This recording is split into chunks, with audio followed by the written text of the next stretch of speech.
¿Y la playa? ¿Cuándo fue la última vez que probaste algo nuevo? ¿Puedo hacer esto todos los días? Sí, ¿Puedo cruzar la isla caminando? claro. O cabalgando si quieres. ¿En qué puedo ayudarle, señor? Bonjour, madame. ¿Es posible cancelar mi vuelo? ¿Qué es esto? Esto es nuestra flora autóctona. Oh. Y hay más. Mucho más. ¿Será por esto que sonreímos tanto? ¿O será por esto? Porque cada día es un nuevo descubrimiento. Dale un giro a tu vida.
Welcome to day number 3, and we are straight into action. I'm sorry for the delay. I think there was a few technical problems, but we are straight into this under 70s semi-final, and it is hotly contested.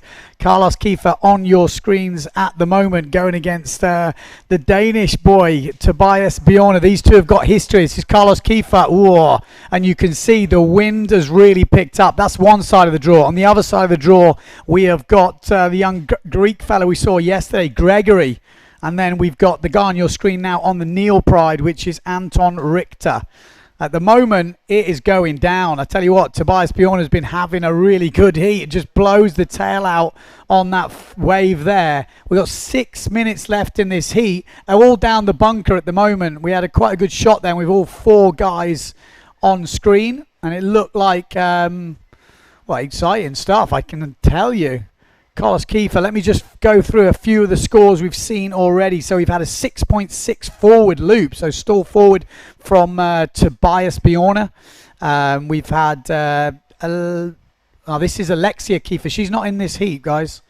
She is not in the heat. The shot before with all 4 riders in it was a really nice shot. If we can see, and we've got Carlos Kiefer with a 5.5 forward. We got a 6-point back loop from Tobias. Yeah, Richter 6.3 back loop. I mean, the scores are getting thrown down. Here we go. Look at this thing. Richter stall forward.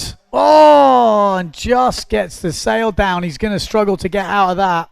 So there is some waves around this morning, so keep your eye on the main fleet, because this looks like one of the best wave days of the week on the forecast we've got at the moment. So it wouldn't surprise me if we go into the main event. They are going to have to push that through.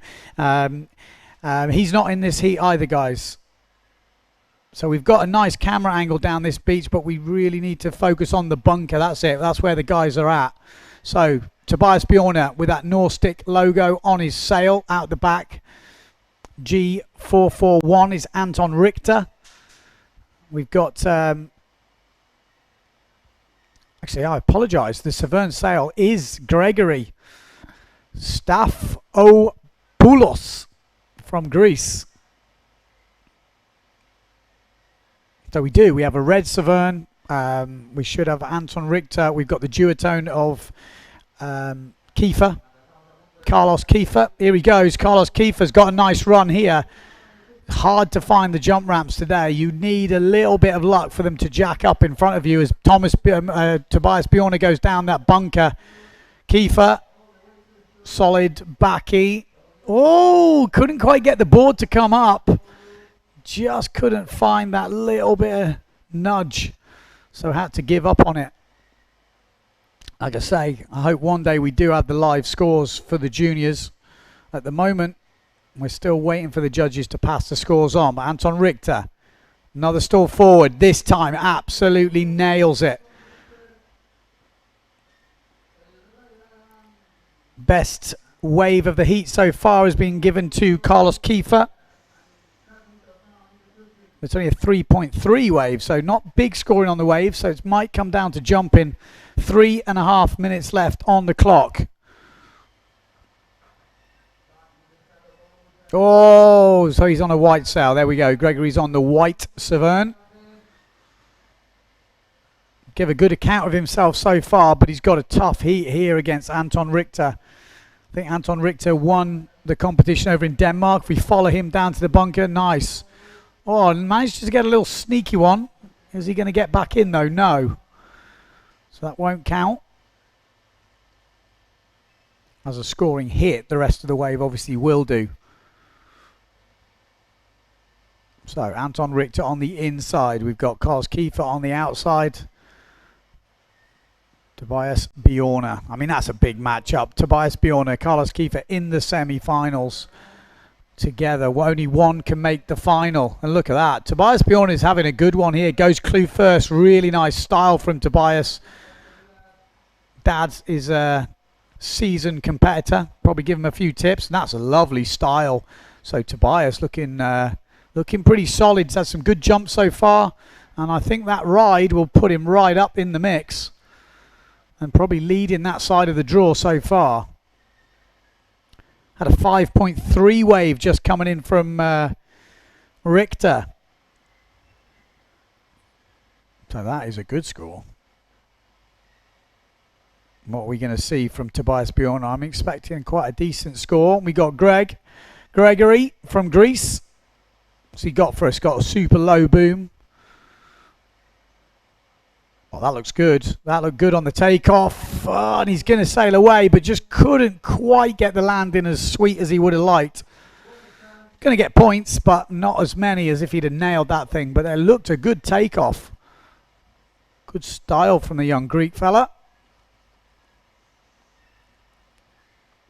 And he's out hunting as well for some more. Like I said, I'd be very surprised if they don't go into the men's and women fleets as Richter gets down and Tobias Bjorna is having some waves, although just not sure if he made that wave then. Carlos Kiefer up that top end, making it count. And it looks like Tobias Bjorna didn't make that last wave. It looks like he dropped off the back. Plenty of breeze on the course area. We're into the last minute. Oh, if only we know how close it was, because I'm sure it's pretty tight. But you can see some nice waves coming through. Obviously not perfection, but... oh, it goes for the tacker, Richter. He's probably going to get that with the Pozo wins. No, just slipping off the back. He's had a pretty solid heat so far, and I would say he was edging. Richter gets a 5 point for a push loop on the previous run. So he's looking to be making the final. Who will probably join him? Either Kiefer or Bjorna. Both on your screens. 15 seconds to go. We're going to see any last waves ridden. Well, there you go. I just heard the hooter. We may be a little bit delayed on our screens, so we'll have to wait for the official results. 5.3 for that wave from Tobias. Looking at the scores I've seen coming through, which are not every score, it looks like Tobias might have just edged Carlos Kiefer. Let's wait and see. On the other side of the draw, from what we saw on our screens, Anton Richter looked to have the upper hand. Gregory Staphopoulos looks like he had a good account of himself, but I'm not sure it's going to be enough to take down Anton Richter, and he might find himself in that runners-up final to see who makes the podium. Because in this one, it is a little bit different to the other heats we've seen. We're going to see a winners' final and a runners-up final.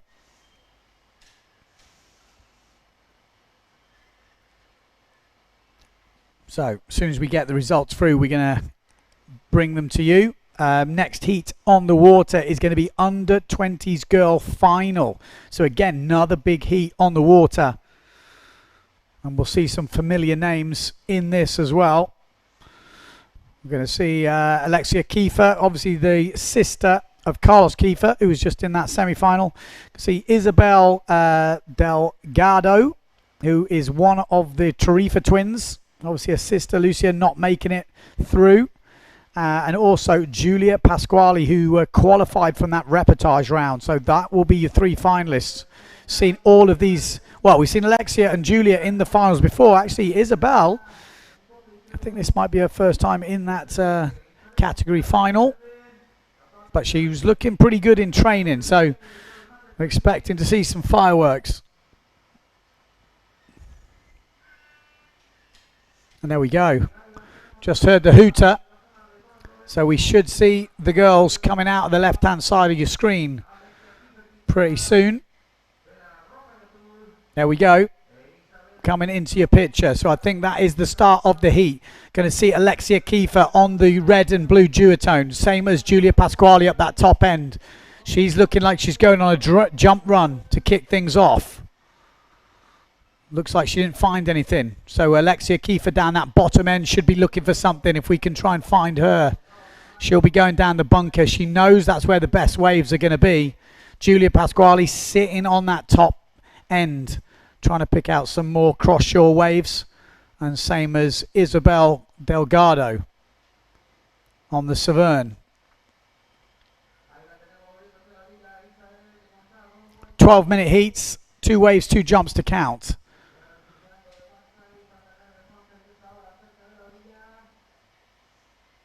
She's already riding a wave. Isabel, or maybe just pulling out. It's not breaking so well up that top end. So is that going to be a good tactic for that heat? We'll wait and see.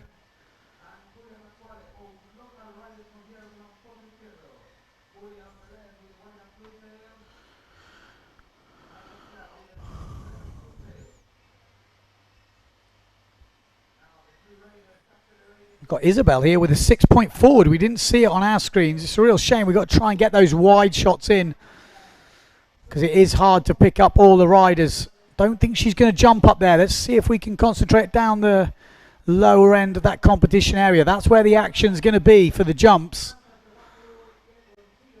Oh, I heard a back loop just called on the tannoy, so it sounds like someone just landed a back loop. Could be Alexia Kiefer. Like I said, down that bunker is where the decent waves are going to be happening.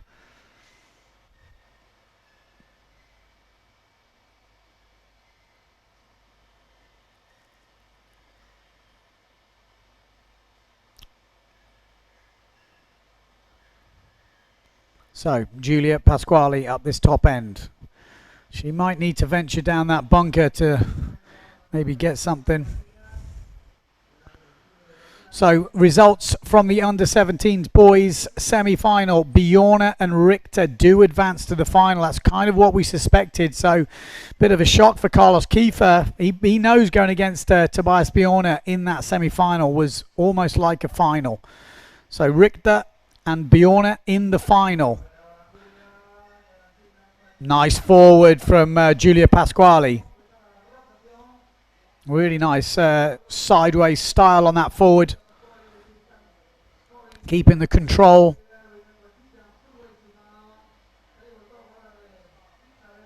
Little jump there as well from Isabel. Just off your screens. Couldn't quite see what that was, but we had a 4-point wave score from Isabel as well, and then a forward loop from Alexia Kiefer.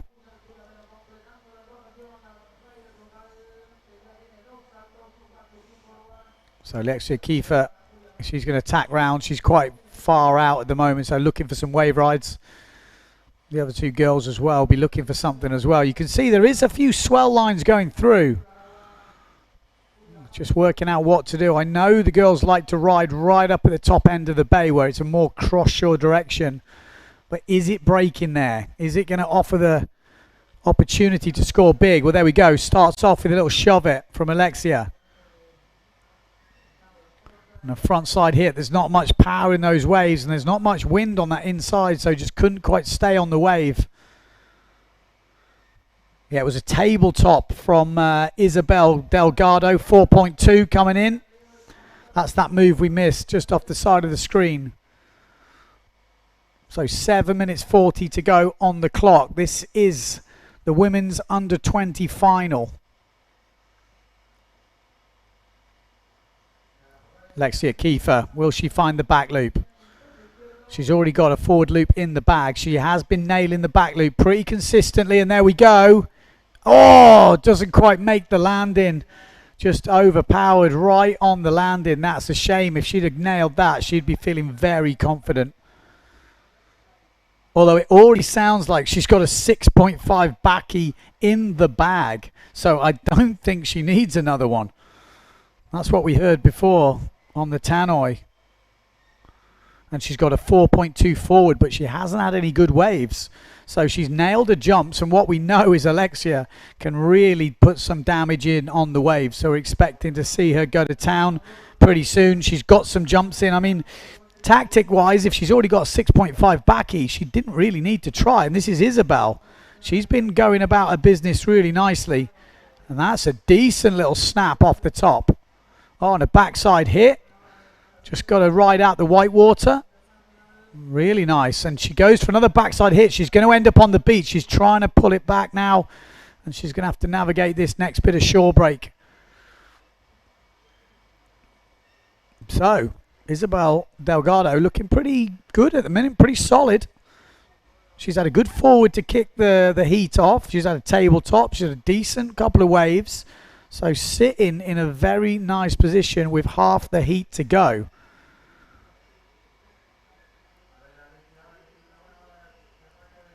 So Julia Pasquale's got a 3-point for her forward on the board. Like a lot of these competitions, the jumps are one thing, but it does sometimes come down to the riding, picking the waves, finding what you can out there and making the most of it. Let's have a look at the comments. We've got a few coming in. Obviously, we're watching the PWA on YouTube as well now. This is the under-20s women's final. Got good style, Isabel. So she's always got a training partner with her twin sister, Lucia. We got Alexa Lang saying they're hoping for good conditions today. Steve Rabbit. Got Basher watching on his phone. What sails are they on? Pretty small at the moment, I would say in the 3s. We've got Boom Windsurfing watching up in Scotland.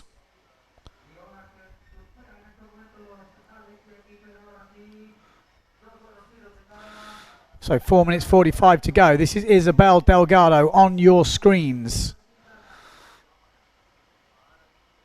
She's already got a forward and a tabletop, so unless she thinks she can improve on those, we might not see a jump anymore. She's just going to concentrate on the riding. That would be the smart thing to do, unless she sees an opportunity, and that was Pasquale on the inside trying to get a better score on her wave, and it looked like a good hit but didn't quite make it as Alexa Kiefer heads off past her down the bunker. She's already got some pretty solid jumps in, but she needs to find some waves, and she's definitely capable of putting some big scores on the waves.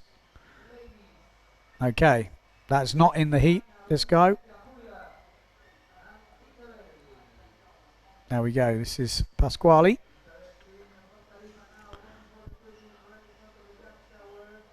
There we go. She wants that 4. She wants the tabletop. Doesn't really get it. Just a little donkey kick. Couldn't quite find the right ramp as 3 minutes 40 on the clock. Alexia Kiefer racks in a 4.83 on her wave. And actually Isabel has a 5.3 highest wave score, which is the one we saw before. So it's all to play for. That back loop from Alexia Kiefer, though, she can put another good wave in. You'd have to think that could be her winning this final, but she needs to find another wave. Isabel at the moment looking pretty solid in second place with those scores that I'm seeing, which would be a big result for her, beating the local girl Julia Pasquale. But it's not over yet, that's for sure. 3 minutes to go.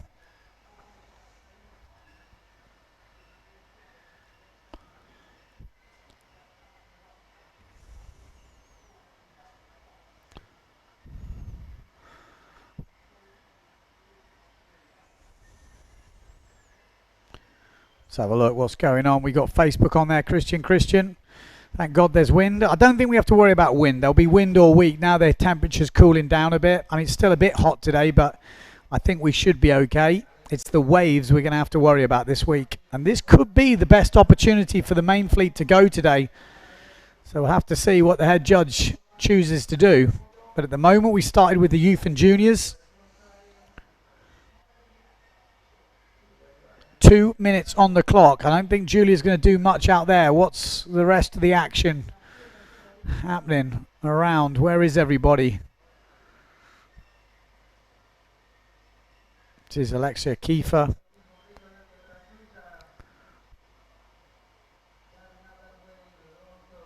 Pasquale still on shot with 1 minute 50 to go.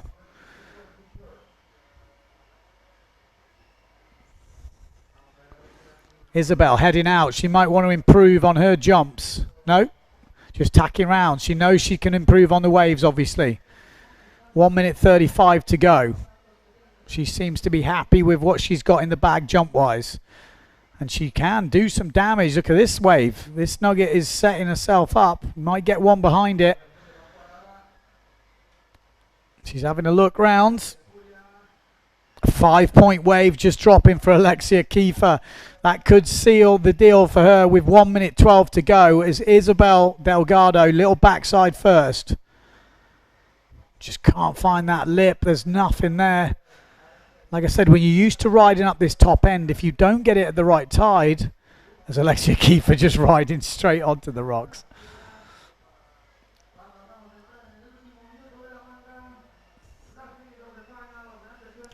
$50 seconds to go.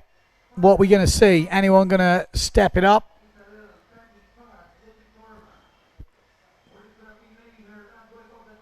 Seven-point wave just dropping for Alexia Kiefer.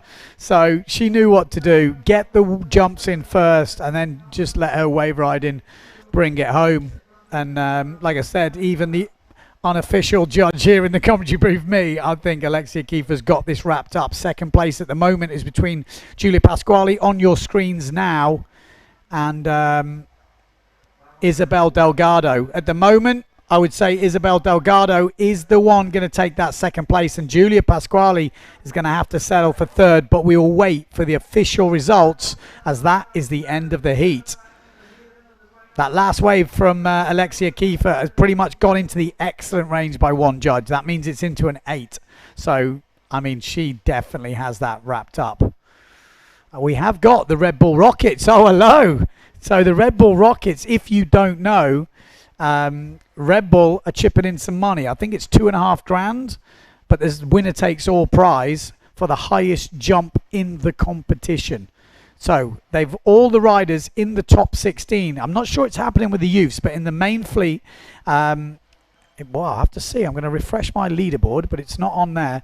So basically, they all carry phones. They've got the Surfer app, and it basically records a lot of different data, but one of them is the height of the jump. As soon as it detects acceleration, it records it, and then it records the landing, and you can work out all this technical stuff. So we will be seeing those graphics on the screen, and you'll soon become obvious. But it was a pretty cool feature. It's just a shame this week we haven't got those, you know, crazy pozo conditions with the waves and the wind that we were hoping to get.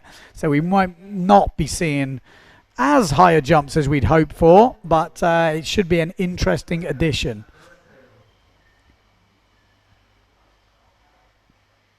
And you can actually download this app at home, so it might be worth you doing that. I think it's called the Surf and then R app. Surf R. And then I think you can go and do your own Red Bull Rockets if you want. You can test your mates out, which is quite a cool thing. You know, you don't have to buy the old Woo device. You can just get your phone, put it in a waterproof pouch, and take it to the water. Have anyone ever tried it?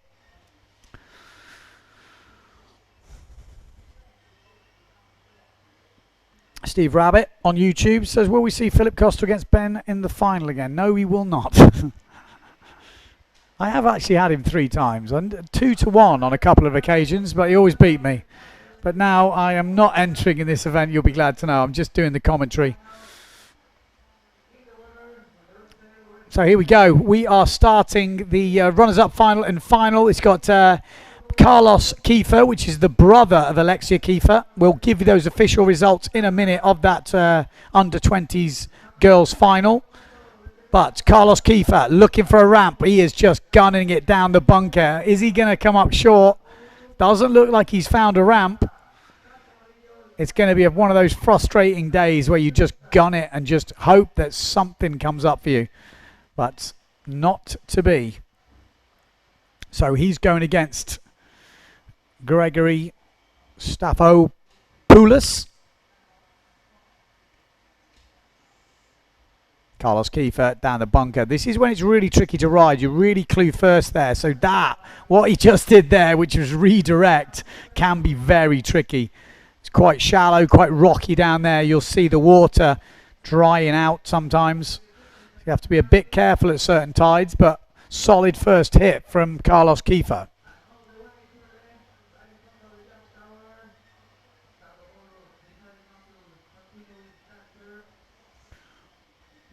He really would have wanted to be in the final. He'll be a bit gutted to not be in the final, but I think he's only just stepped up into this category. So I think 15 years old, and this is the under-17s category. Oh, there we go. We've got the split screen, which is nice to see. Keeps us getting an eye on the other fella.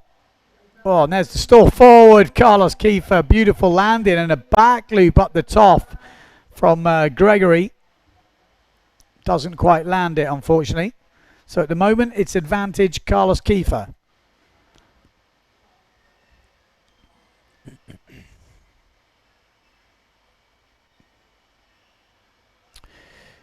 We've got Nikki saying, can you please insert the live scoring? Well, I would if I could, but I can't. For the youth and juniors, there isn't any live scoring.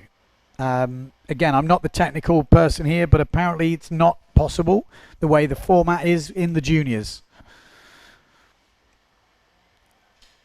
Which is a shame, I've got to be honest, because this live scoring really makes a difference to you guys at home and obviously me in the commentary booth. So hopefully one day that will get sorted. So the results have just come through. It's official. Alexia Kiefer takes the first place. Second place is Isabel Delgado, and third place Julia Pasquale. Pretty much what we saw on your screens. Solid performance from Alexia Kiefer. Didn't quite see many of her wave rides, but by looking at the scores that were coming through, they were some pretty hefty smacks she was throwing down.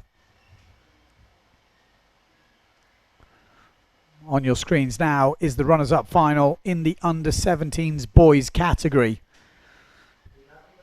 Carlos Kiefer on the small screen at the moment, and Gregory Staphopoulos.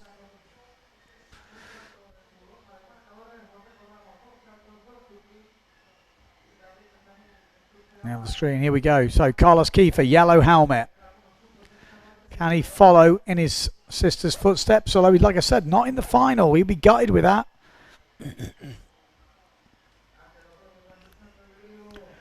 So Carlos Kiefer already got a 6-point backie on the board.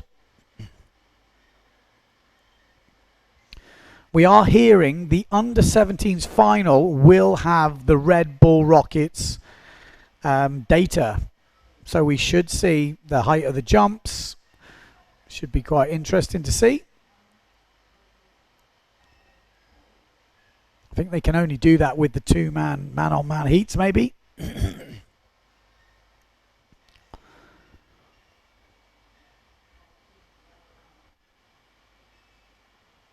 So Gregory's got a 3.83 forward loop at the moment.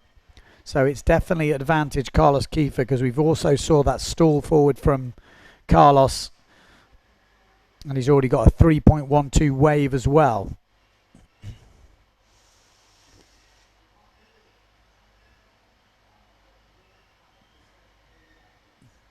So Carlos just tacking around. Gregory, that top end.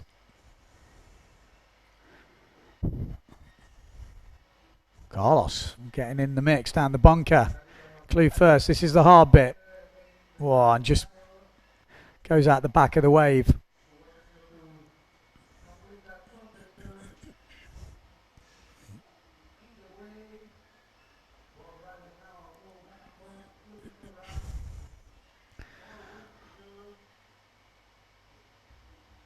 Six minutes 25 on the clock. Carlos Kiefer trying to get on that podium, and Gregory Staphopoulos trying to get on his first ever podium, I would say, on that world level, and that's a sick table forward. That is beauty. That will score some decent points, I think. I'm obviously no judge, but that looked really tasty. A really good landing. Carlos Kiefer was right behind him. He would have seen it. Let's stay on Carlos Kiefer, because he's going to answer back with a push loop. Lands it clean as well. Interesting to see the points come through for that. The table forward only scoring a 5.5. And a back loop from Carlos Kiefer as well. And a nice wave ride from Gregory. Giving a good account of himself at this competition. A name I've not heard too much of before. But he's up in the runners-up final. And sailing really good. Push loop from Carlos Kiefer coming in at 3.83. Like I say, the scale does change as you get to these later heats. Oh, and just going down on that wave ride, Carlos Kiefer. So Gregory, is he still in this? I think he is. If he can find that back loop, I would say he's still in the mix. Oh, and conditions might be getting better. And there he goes, back loop. Does he make it? Oh, I just couldn't quite squeeze it around.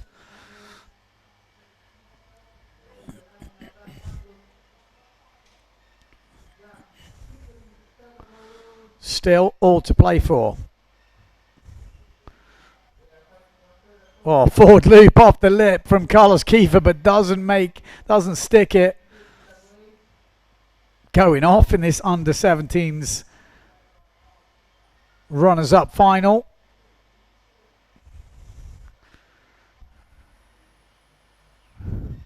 Oh, Gregory going for the 360. Not pulling it off. Say 15, 16-year-old kids in this category. Crazy what they're doing at this age.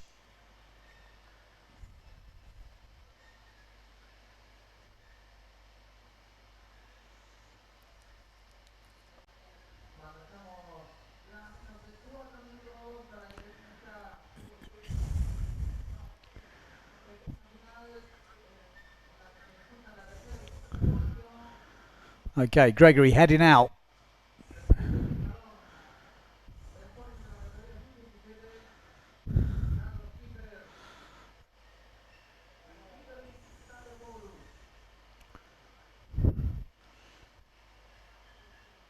Carlos Kiefer might be trying to get a jump in here, although he has been pretty active on the jumping.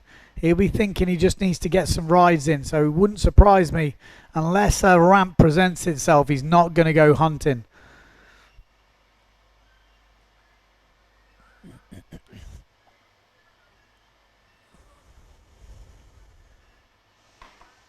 Okay.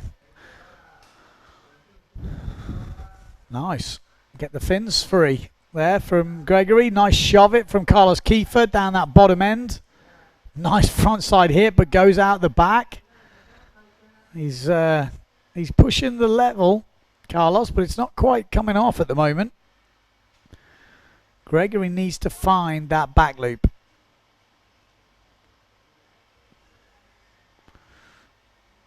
Oi. Managed to just sail away from that one. Got a little bit stuck. Could have easily been a catapult. I think there's a few of you out there watching will know the feeling. We're going to run the pro men at 11:10 apparently. So that's in half an hour. I think I just saw something on the group. So stay tuned. It looks like we are going into full men's fleet action very soon.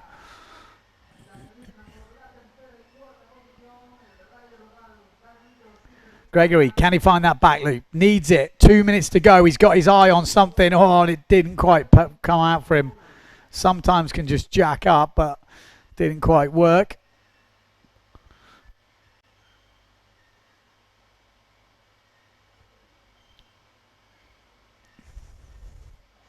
We have had requests to make the small picture a bit bigger.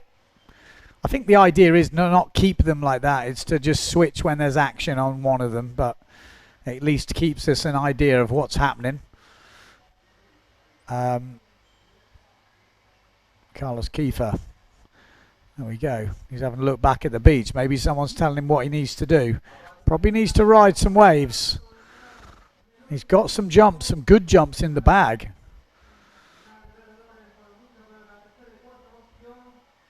Gregory just coming in to ride a wave before he left us. Carlos maybe looking for a jump. I think when you're that age, you just like jumping.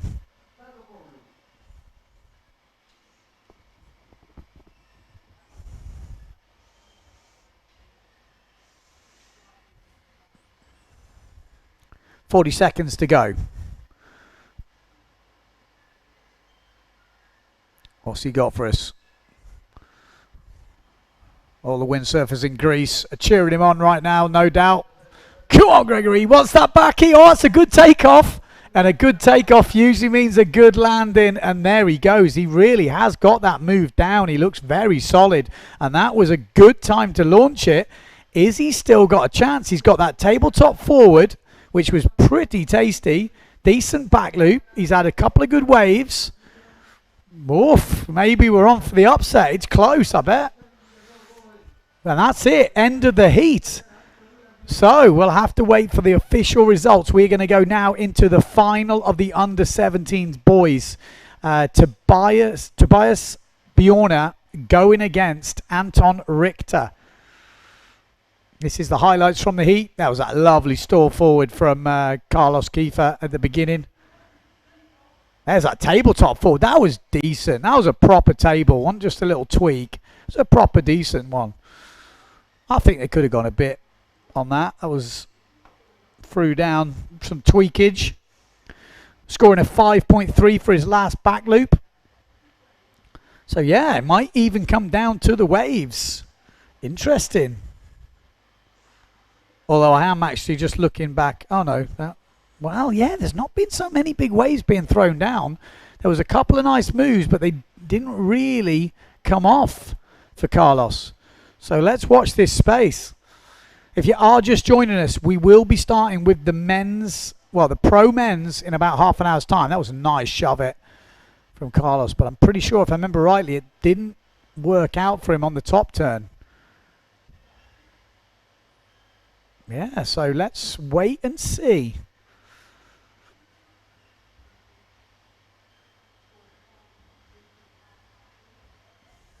Oh, that was decent. That was decent from Carlos Kiefer. So that would have been a pretty decent score. And here's that back loop at the end. See that? I think anyone learning to back loop can have a look at that. Just see the adjustment on the sail. Really nice. Into the wind takeoff, kills the forward speeds, opens up. I know we're not doing tuition here, but I'm sure there's a few keen windsurfers out there trying to learn that move. And the young kids making them look easy. Okay, here we go. The final. Under 17 boys. Grudge match here. Anton Richter going against Tobias Bjorner. Not him. He's not in this heat. He's out there practicing. That is not in the heat, guys. Try and find somebody else. Oh, come on. He's not in the heat, guys.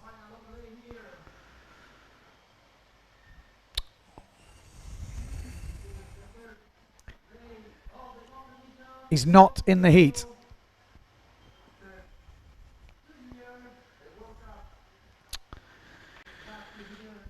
Okay, this is Anton Richter on the Neil Pride. He is in the heat.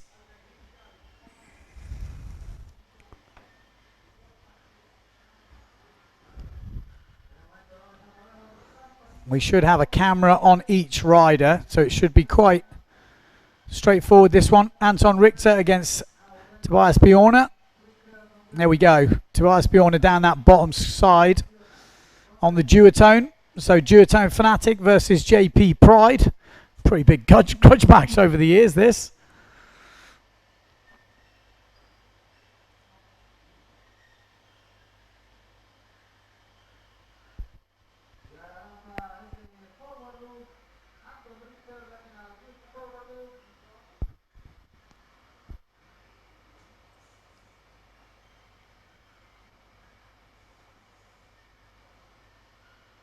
Right, let's wait for some moves to get thrown down.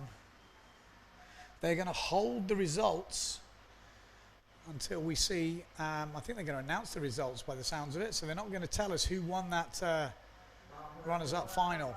So Tobias Bjorner, looks like he's got a little ramp down there. Anton Richter trying to find a wave to ride.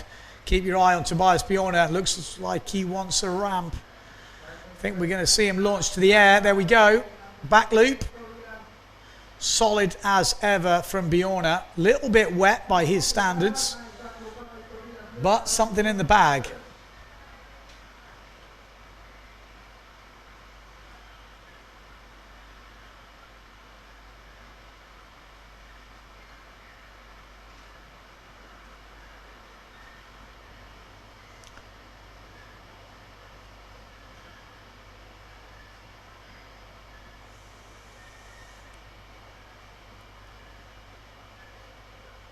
So Tobias Bjorner, this is him on your screens right now from Denmark. He's a tall fella, I won't lie. He's almost like a basketball player. Takes after his dad. And he's how old? He's under 17, so 15, 16, and he's still growing. Scary.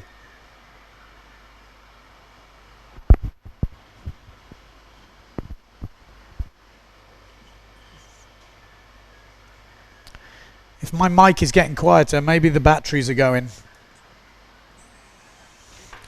I'm going to try change. Maybe that's what the problem is.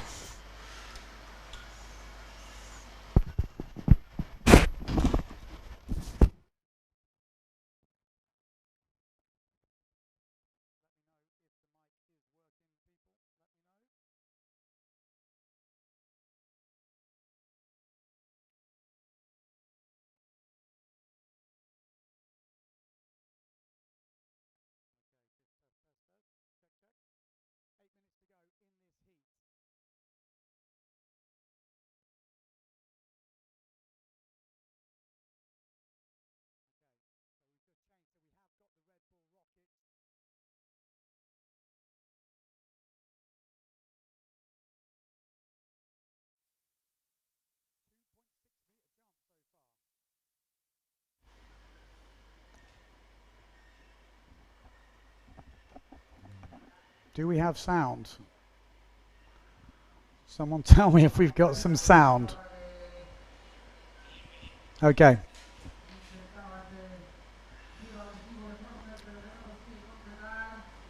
So yeah, just in case you are just tuning in, we do have the Red Bull Rockets. Both riders do have a phone on them basically with an app, and it's going to record the height of their jumps. Anton Richter, you can see him just muscling it round there. Plenty of wind on that top turn. So let's see. It's going to be interesting to see the information we get. So Tobias Bjorner, let's see if we can get a bit of a Red Bull rocket jump. Looking forward to this. Get some data. If anyone's ever been a commentator, you'll know you need data. Any data is fun. Gives us something to gauge it against. Look how tall he is. His legs are probably as tall as me. Here we go. It's Tobias Bjorner. Are we going to see a Red Bull rocket jump? Is it going to line up for him? He's already had a back loop, so probably needs to do stall forward or something. Got Anton Richter behind.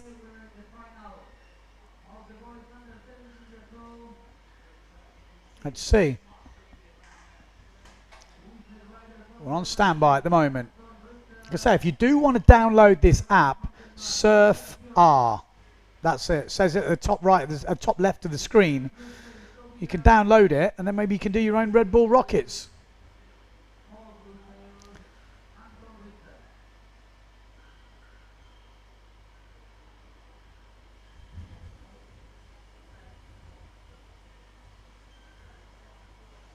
So to be honest, Bjorn was just about to ride a wave there, so we'll see if we can keep an eye on him, because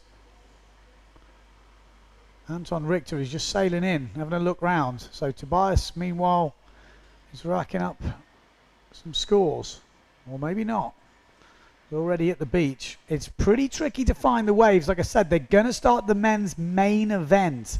Now, you are going to see some of the smallest conditions we have probably seen over the years, but with the forecast we've got, they're keen to push it through. So just bear that in mind when watching.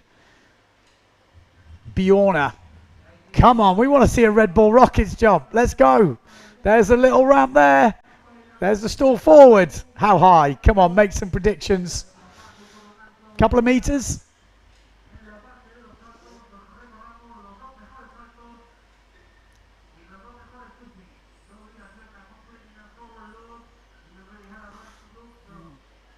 Oh, we're not seeing any data come through.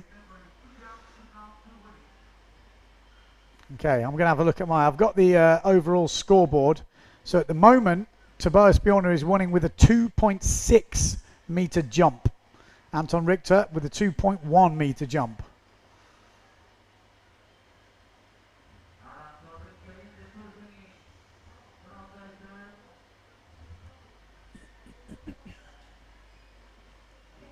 Anton Richter, 4 minutes 20 to go. Can he bag another first place? He did it over in Denmark.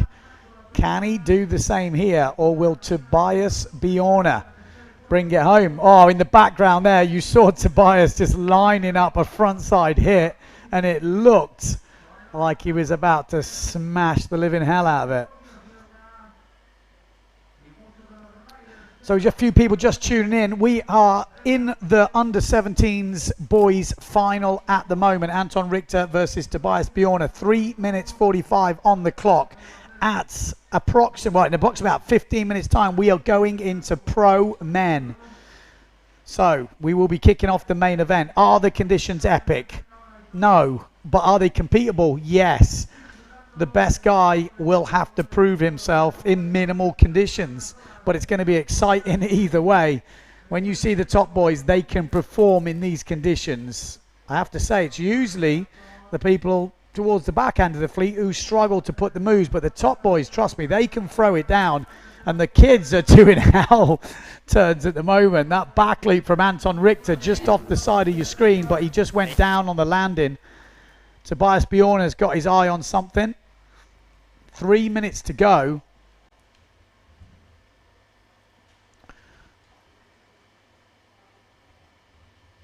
So far in this heat, Back loop 3.67 from Bjorn. Forward 5 points.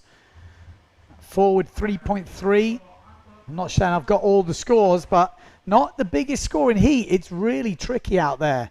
You can see waves around, but timing them so they're right at their peak when you hit it, because you've got to remember, right, it's windy. So sometimes you get to the ramp and the ramp is just not jacking up. Oh, and another clue first little hack there from Tobias, but doesn't make it as we follow him through. Super close between these two. We've had some good matchups in the past. Look at that. That's an aggressive little pump. He looks frustrated. What he doesn't know is how Anton Richter's getting on. So he needs to keep his cool. 2 minutes to go. Bjorn still in this.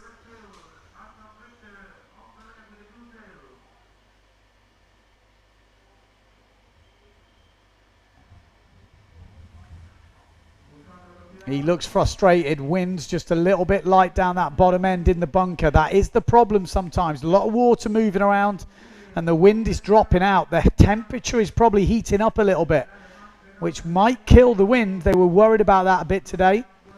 And Bjorn is definitely getting frustrated. Needs to keep it together. He's still in this. Minute 30 on the clock. Anton Richter. Nice tack. You can see he's just down the bunker. He's getting sideswiped. It's hard to keep your speed. 1 minute 15 on the clock. What I would do now to have live scoring. Anton Richter. Have a look at Anton Richter. Keep on him. He's on the small screen at the moment, but he's been looking for a jump. Tobias already tacked round. Anton Richter tacking round. Could it come down to wave rides? Not long left. A lot of the main fleet going out now for a bit of practice as well. So let's hope they don't get in the way of the young fellas in the final.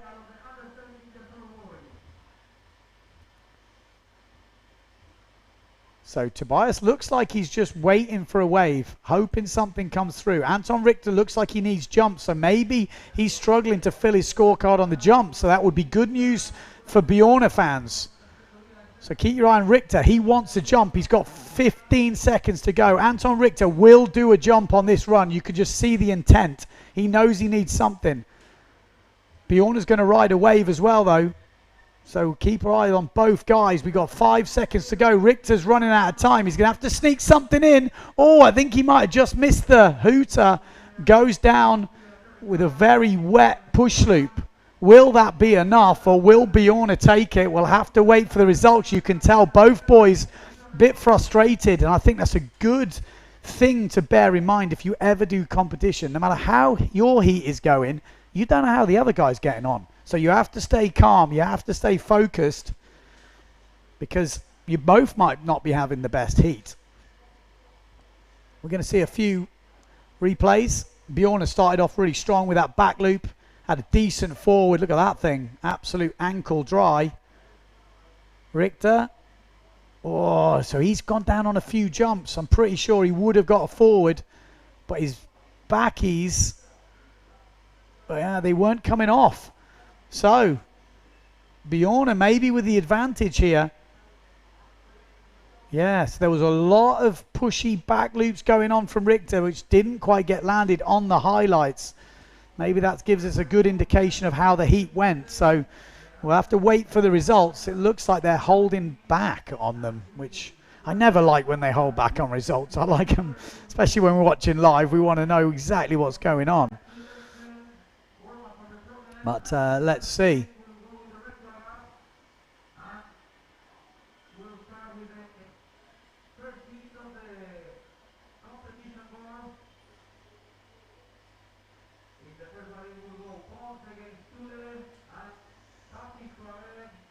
So if you are just tuning in, it's for the, it looks like for the men's fleet, we're going to be doing 16-minute heats.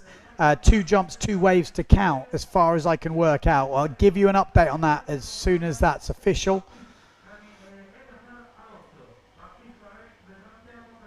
And I have a feeling it'll be a bit of a warm-up now, but we are trying to push this event through due to the forecast. The forecast doesn't look great. And that's an interesting question maybe for you guys at home. You know, should we push through results? How much should we push? What is the minimum contestable results? Can you have a jumping competition? You know, is it a one-trick wave competition? Could we do 2 jumps, 1 wave, and that wave being a 1 trick? Or is it just, well, the conditions aren't good enough, we can't do it? Be really interesting to hear feedback from you guys watching at home. Obviously, it's not going to make any difference, but I'm just interested to feel the general feeling. Like, would you rather a result in suboptimal conditions, or is it better to not have a result? Because that is kind of the difference. See Jules Donnell heading out there. I would say most of the guys will be on 4s, 3.7s for the small ones, 4.2s. Maybe the bigger guys on 4.5, but it's so windy here, it's surprising. That's Liam Dunkerbeck on your screens now. This is just a warm-up. There you go, just pumping out the 360, not making it back in, but you get an idea. Motivated for sure. Got Steve Ladderman tuning in. Good to see. Having a break from chopping down trees.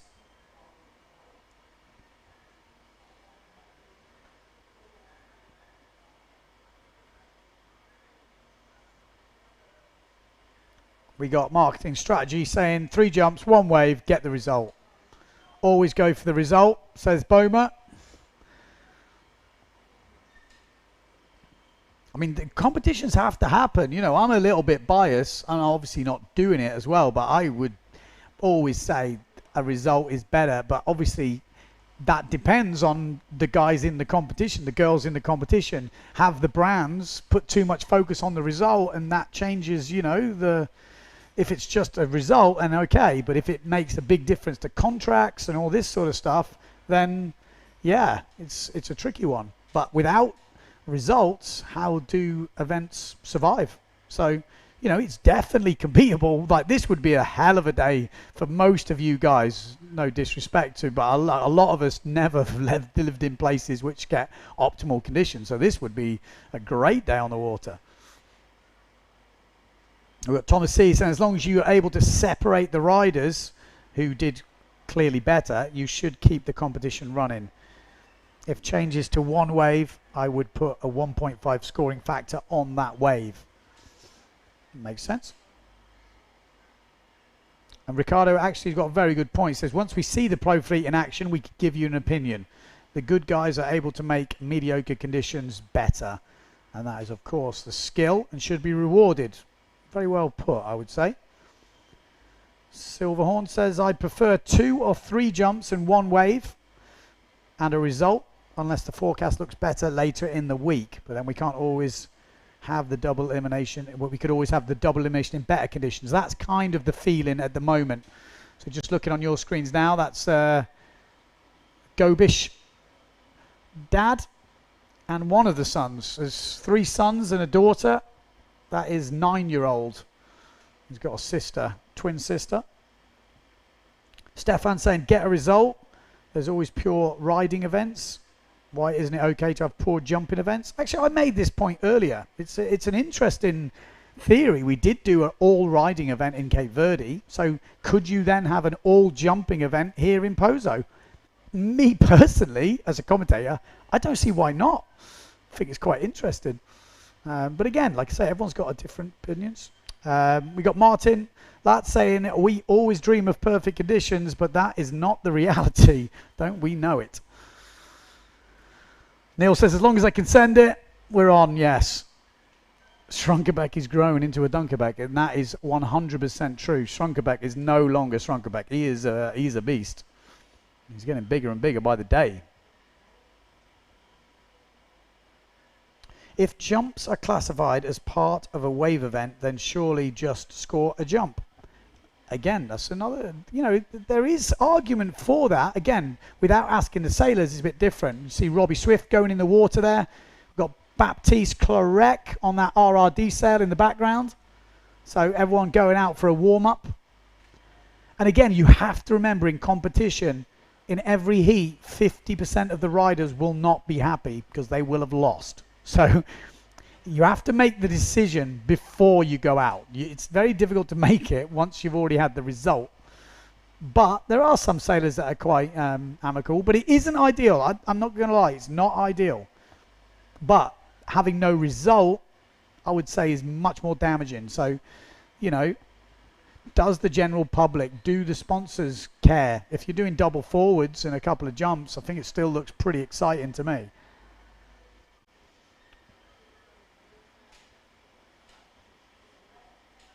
Steve Rabbit said he can't wait to see Philip Costa.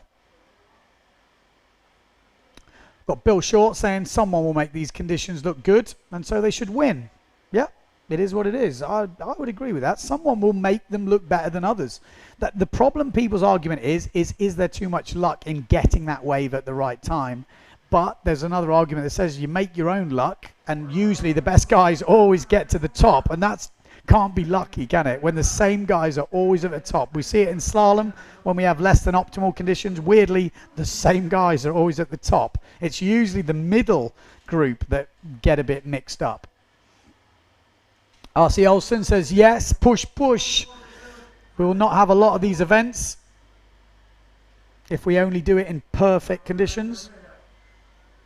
Are all the usual pros there? Any notable exceptions? I'm pretty sure most of the pros are here. A couple of the guys, obviously, that did Cape Verde, Bernd Rudiger, Camille Juban, obviously both those are on podium places in line with the world title, but didn't choose to come here.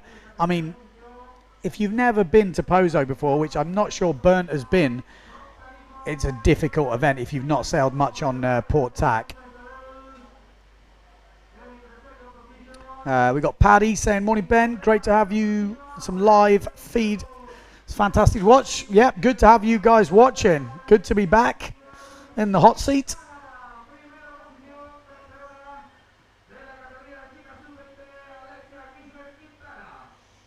We got Dusan saying we should just score the videos we've been publishing over the last 2 weeks. I tell you what, it's been ridiculous the last 2 weeks. And then obviously, like all events, you know, something just happens with the weather. you couldn't have done this if you tried, like coincided it with this 1 week, because actually the next week looks pretty solid as well. We will have live scoring for the pro men and pro women from the top 16 men, and from the top 8 women we'll be having the Red Bull Rockets as well, so they will have equipment on them, let's say mobile phones, to record their heights, and that will be directly streamed to the live stream. So you'll see someone do a jump, and in theory 2 seconds later you will get the height of that jump. The forecast we've got, it might not be as impressive as we would have had if we'd have done it the last couple of weeks, but it's an interesting trial, and I think it's going to be I think it's going to be a real nice addition to the stream. Yeah, the scoring should be, well, will be on the PWA website. If it isn't, you just refresh the page and then it will come up. Again, in theory, we might have it on the screen as well, but I'll have to see. It's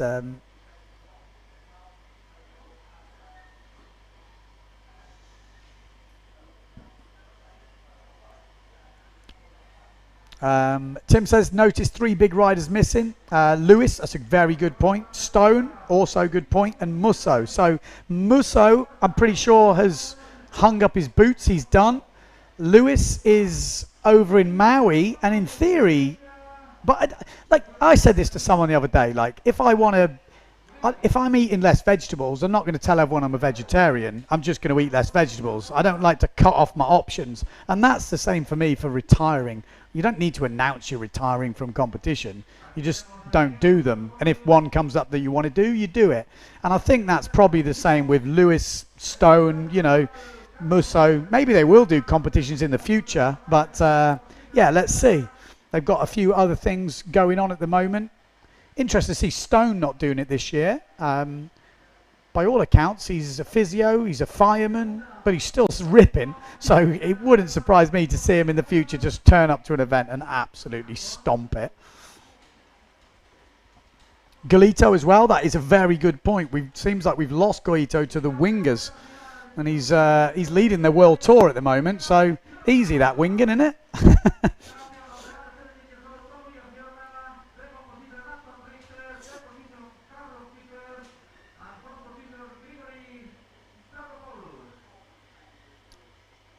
Okay, so they held back the results, but I wish they would tell us here in the live booth because we're not on the beach. I'm hearing the commentator calling some results out.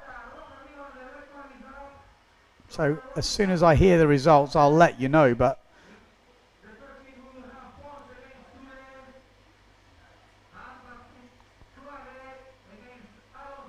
so first heat of the pro men. We have got Josef Pons against Simon Tula and Baptiste Clarec going against Alonso Sanchez. 16-minute heat, 2-minute transition, 2 waves, 2 jumps. I mean, 2 waves is a big ask in this. Or maybe it's not. Maybe that's easier than the jump. Sometimes, you know, and again, though, you could put 3 jumps in. They could always do a spin loop. They could always do a certain type of jumps. But then what are you actually judging? You know, you want something of some difference. If you're judging everyone on a spin loop and everyone on a back loop and a similar wave ride, that's where the problems, you know, when the level is so close because the conditions kind of squash the level. So we'll have to see, again, how that plays out. But you do notice in the later rounds when the big guns come out, they're the ones that really make the difference. They're pulling off doubles off chop. So yeah, let's see how it pans out. Got a Sadler saying, do you think Cowley will ever return? Well, like I said, I'd never say never. It depends where the event is. Maybe if we had one in Brazil or in Maui or something, you never know. I'm sure he could still rock up and put on a couple of good heats.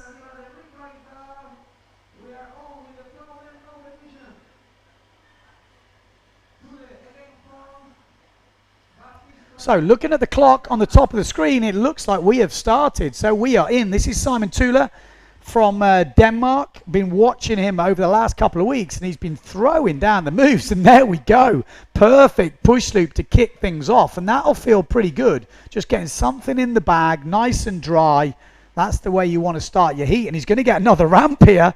Stall forward, great start to the heat from Simon Tula, and a really nice stall forward from Baptiste Clarec. So there we go. That just goes to show what is capable. Again, Baptiste Clarec going down that bottom end. Maybe follow those guys on the right. Or it doesn't just quite sit up for him. We've got Eliasar here. Oh, table forward for him. All action at the moment. So if you want to see the live scoring, refresh your browsers on the PWA website. And that should give you the live scoring.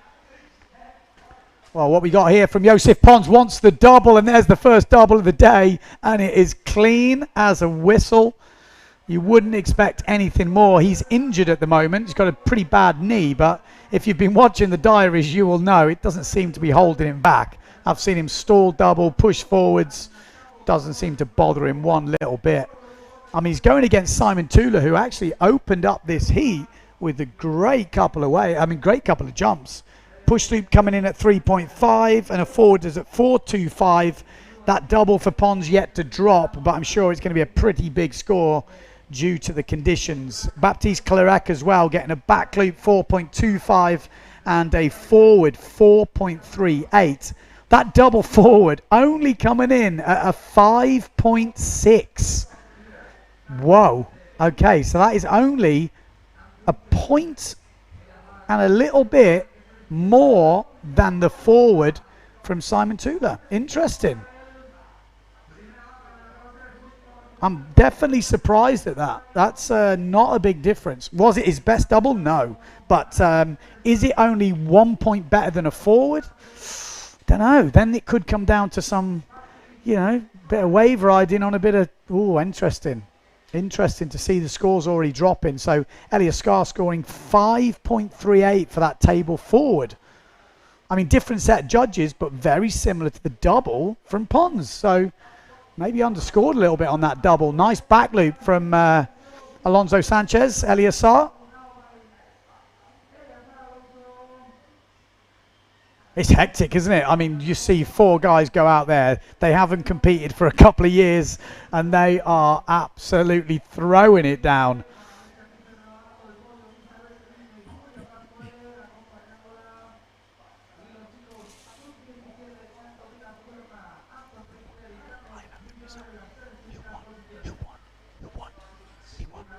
Okay, so we have just heard results.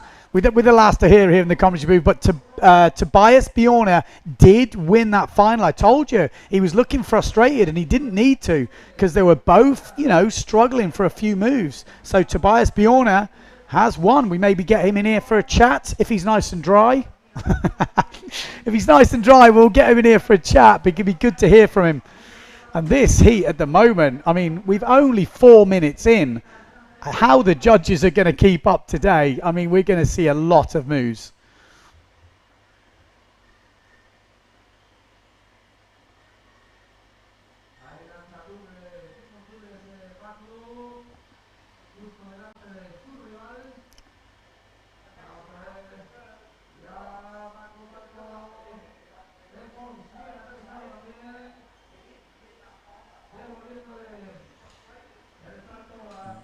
We got Kakakubo saying PWA events should grade skill rather than show.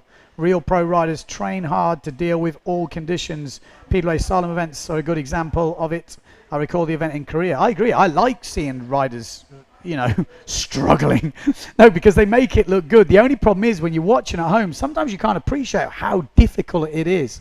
A couple of judges went out yesterday for a freestyle, and they were like, oh my god, I can't believe how hard it is to jump. These guys make it look easy to jump. Wow, and there's another table forward from Elim. So scores at the moment, Pons is leading, double forward. Actually, it's been a little bit upgraded to 6 points. Back loop 5.12, 2.62 on the waves, and a 0.4. So not big wave scores, but leading on the jumps. Simon Tulit obviously in second place. On the other side of the draw, it's Baptiste Clarec who is leading ahead of Elim.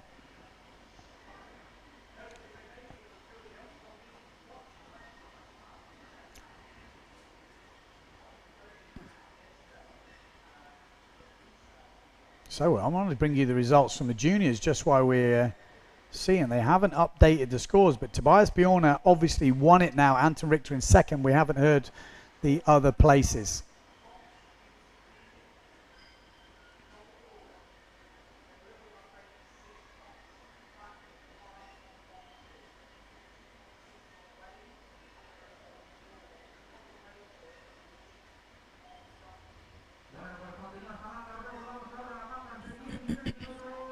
Nice backside shove it there.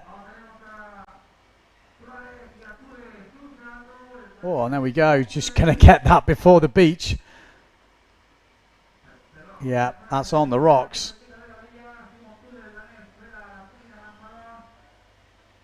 No official scores coming through from the under-17s. But I think every rider at the moment are giving a good account of themselves. I'll be honest, I wouldn't mind competing in these conditions. It brings the level. It's going to be hard. I don't think we're going to be seeing any stalled doubles at the moment, but like I said, if Pons is anything to go on, that double can be lethal in these conditions. They can pull it off as long as they've got a bit of wind. Don't need much of a kicker. Oh, Simon Tula just running out of wind down there. I mean, he's for his first main event. I think he's done really good, really solid so far. Got to find those waves. Best waves of the heat so far from Baptiste Clarec on the RRD gear. So keep your eye out on him. This is Joseph Pons. Obviously sailing with his own boards now. Carlos Souza boards, which is Bjorn's old coach, caddy, which is his father-in-law. And he set up a business making custom boards together. So that's quite interesting to see.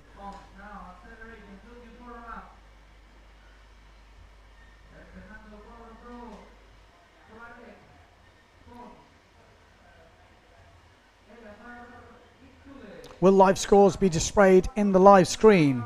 Well, that was a bit late because we are now by the looks of it.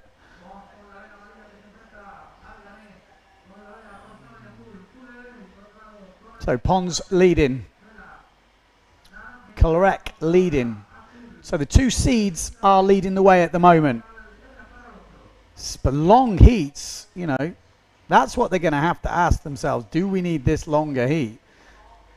The conditions are not, it's not like there's just some freaky waves coming through. It's quite similar conditions for 16 minutes. So you can either do it or you can't.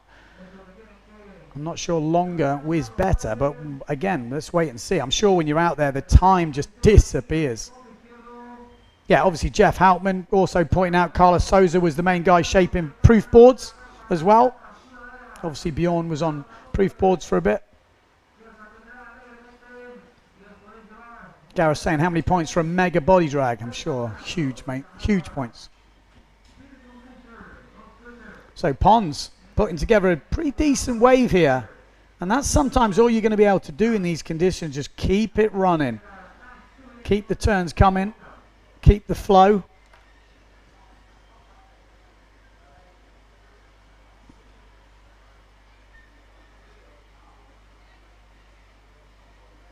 So LA just jibing around. Where's Mr. Clarek on the RRD? Let's see if we can find him. There's Simon Tula.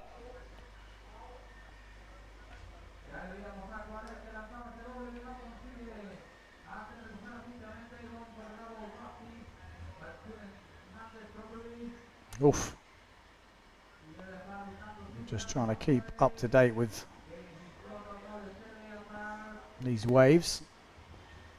But correct, I tell you what, that RRD sail stands out. Oh, backside shove it from Tula. Right in the pit.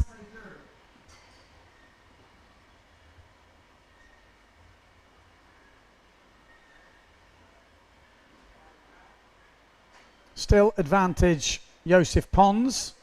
It only take one big wave though from Tula to get right back in this. Like I say, in a lot of these competitions, the waves are what make the difference.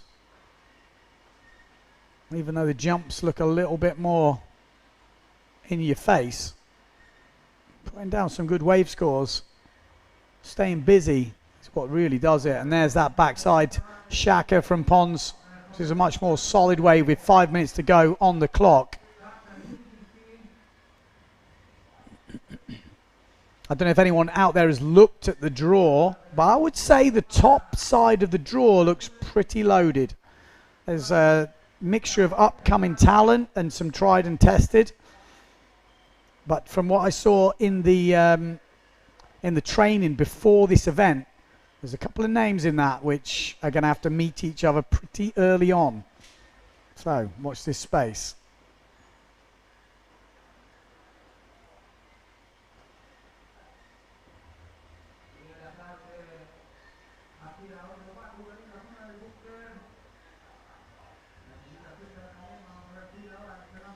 Oh, Simon Tula just going down there. Still 4 minutes to go in this. Pons leading. Clarek leading. I mean, they're definitely scoring the doubles lower. I mean, it's 6 points for that double from Joseph Pons. We've not seen any other doubles in the heat. Interesting. Not many big wave scores coming through. Baptiste is the one who's made 2 5-point waves, which is pretty solid. Still waiting for that last wave from Joseph Pons to drop in. Looks like Simon Tula's ready for action.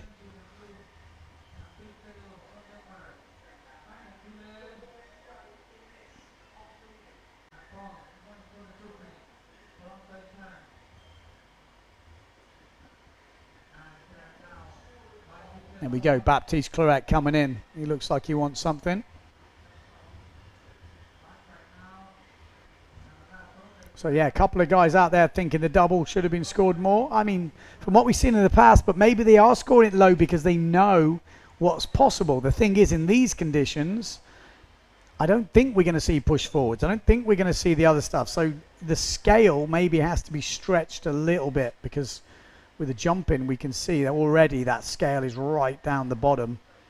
We're leaving room at the top.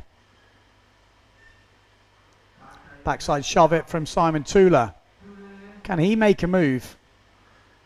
Oh, I wanted the tacker but just plugged the nose.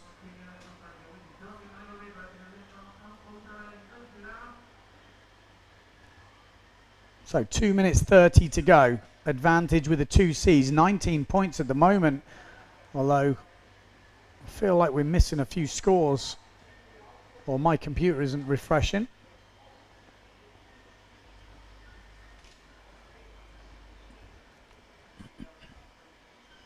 So results are official. Tobias Bjorn at first, Anton Richter second. Third was, in fact, Carlos Kiefer and Gregory Staphopoulos is in fourth. Good job from the Greek fella, up in the top four against some pretty tasty opposition.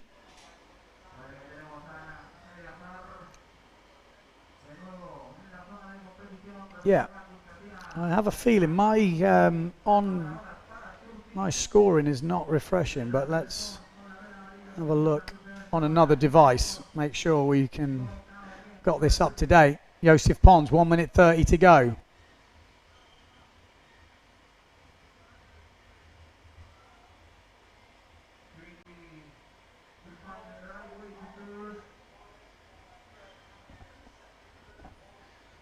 Okay, I got the same scores as the online.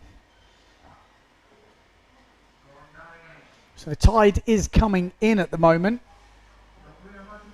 I think high tide is at 12 o'clock today. So we're on the pretty much high tide, and then we're going to have a dropping tide all afternoon.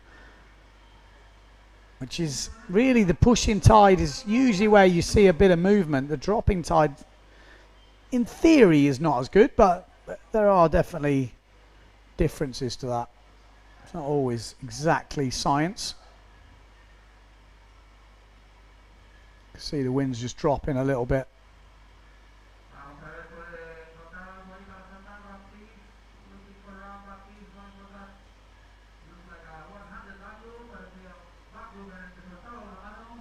Joseph Pons already got his two moves in. Maybe he's going to throw something else. Maybe a table forward. He does like a table forward. Looks a bit light though. You can just see he's right on the edge of planing. It's not full pozo planing. We've got 8 seconds. He ain't going to do anything there as he tacks around. So if the results on my screen are accurate, like the ones on your screen, it looks like Joseph Pons and Baptiste Clarec will go into the next round. Who will they go against? That's the interesting one, because it looks like Joseph Pons will go against Jules Dinel and Baptiste Clarec will go against Thomas Traversa. Not an easy one for Traversa. I'm pretty sure Baptiste Clarec has beat Traversa in one of the French national events, if I remember rightly. So there's some history there. Actually, in these conditions, right, highlights. There's a nice back loop from Clarec. Simon Tudor with that nice stall forward at the beginning. There's that double from Joseph Pons. I mean, for those conditions, I was thinking that was quite a difference maker, maybe a 2 point higher than a lot of the other jumps, but like I said, it wasn't so clear cut from the judges. Nice clean back loop.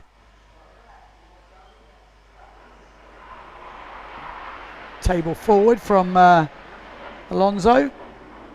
The old rocket from Simon Tula. Good to see these little highlights in between the heats.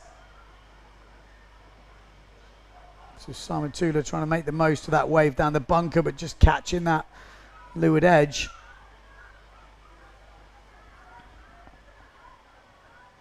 I really didn't see that wave score come in from Pons, so I was interested to think maybe I was missing a few scores, but we'll wait and hear if there's been any changes.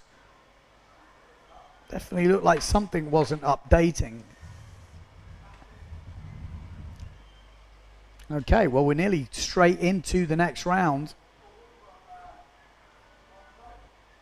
which is Moritz Malk going against Tim Van Dam and Adam Varchol going against Jose Romero. Jose Romero is on the bright yellow sail. I think, yeah, there he is. Jose Romero on the yellow sail does some really nice 360s. Adam Varchol, who's had that crazy Jaws wipeout, if you saw it. Well, I wanted the table forward. I think when me and Mr. Phil Horrocks did our first PWA events, he was a young kid, Jose Romero, and he was doing an absolutely mean tabletop forward back then. So expect a better one than that, because that must have been nearly 20 years ago, 18 years ago. Tabletop forward again. Going to see probably a few tabletop forwards in these lighter winds. It is, you know, a move which, when the wind isn't so strong, it's much easier to pull off because you're not getting pulled out of position. When it's windy, it's very easy to go like end over end killer loop style, which is not optimal, contra to all the comments in my latest video, where basically it looks like you lot out there love the killer loop, which definitely, I won't say, it did surprise me a little bit. Not loads, but a little bit.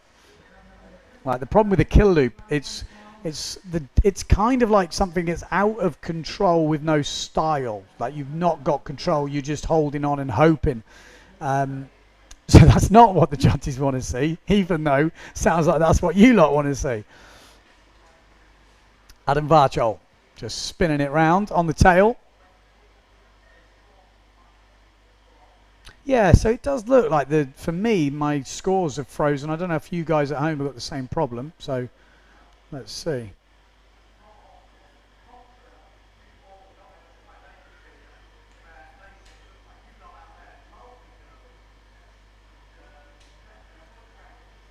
Okay, Adam Varchol heading down the bunker. What's he got for us? It looks like he's spotted something.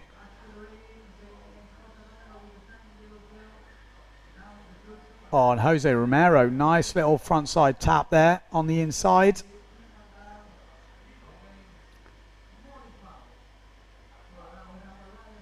So a little bit quiet start still, 13.5 minutes to go, so early days in this heat.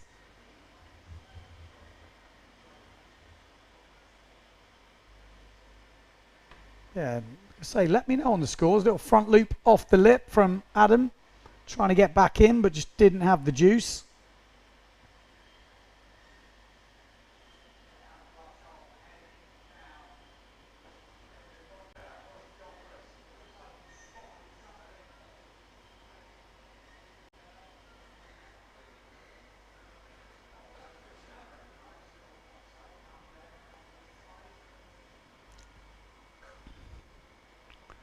Like I said, there are 4 riders on the water, so cameraman trying to pick up everyone.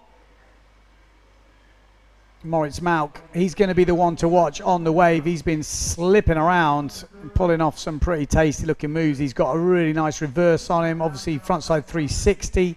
He's basically got all the moves on the wave.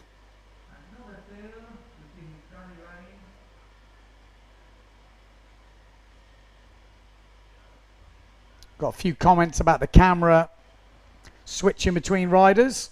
Yep, that would be nice. A few more. They're doing their best. New live stream crew at this event. Local crew. Picking up some action.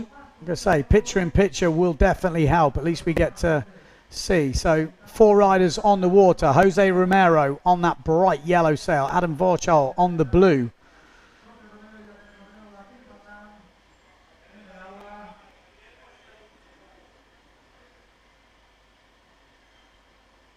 Also got Moritz Malk out there on the sail loft Hamburg, and Tim Van Dam on the gun sail.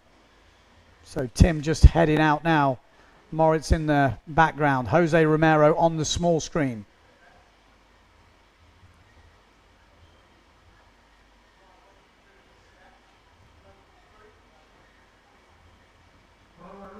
Okay, so Moritz just trying to line something up.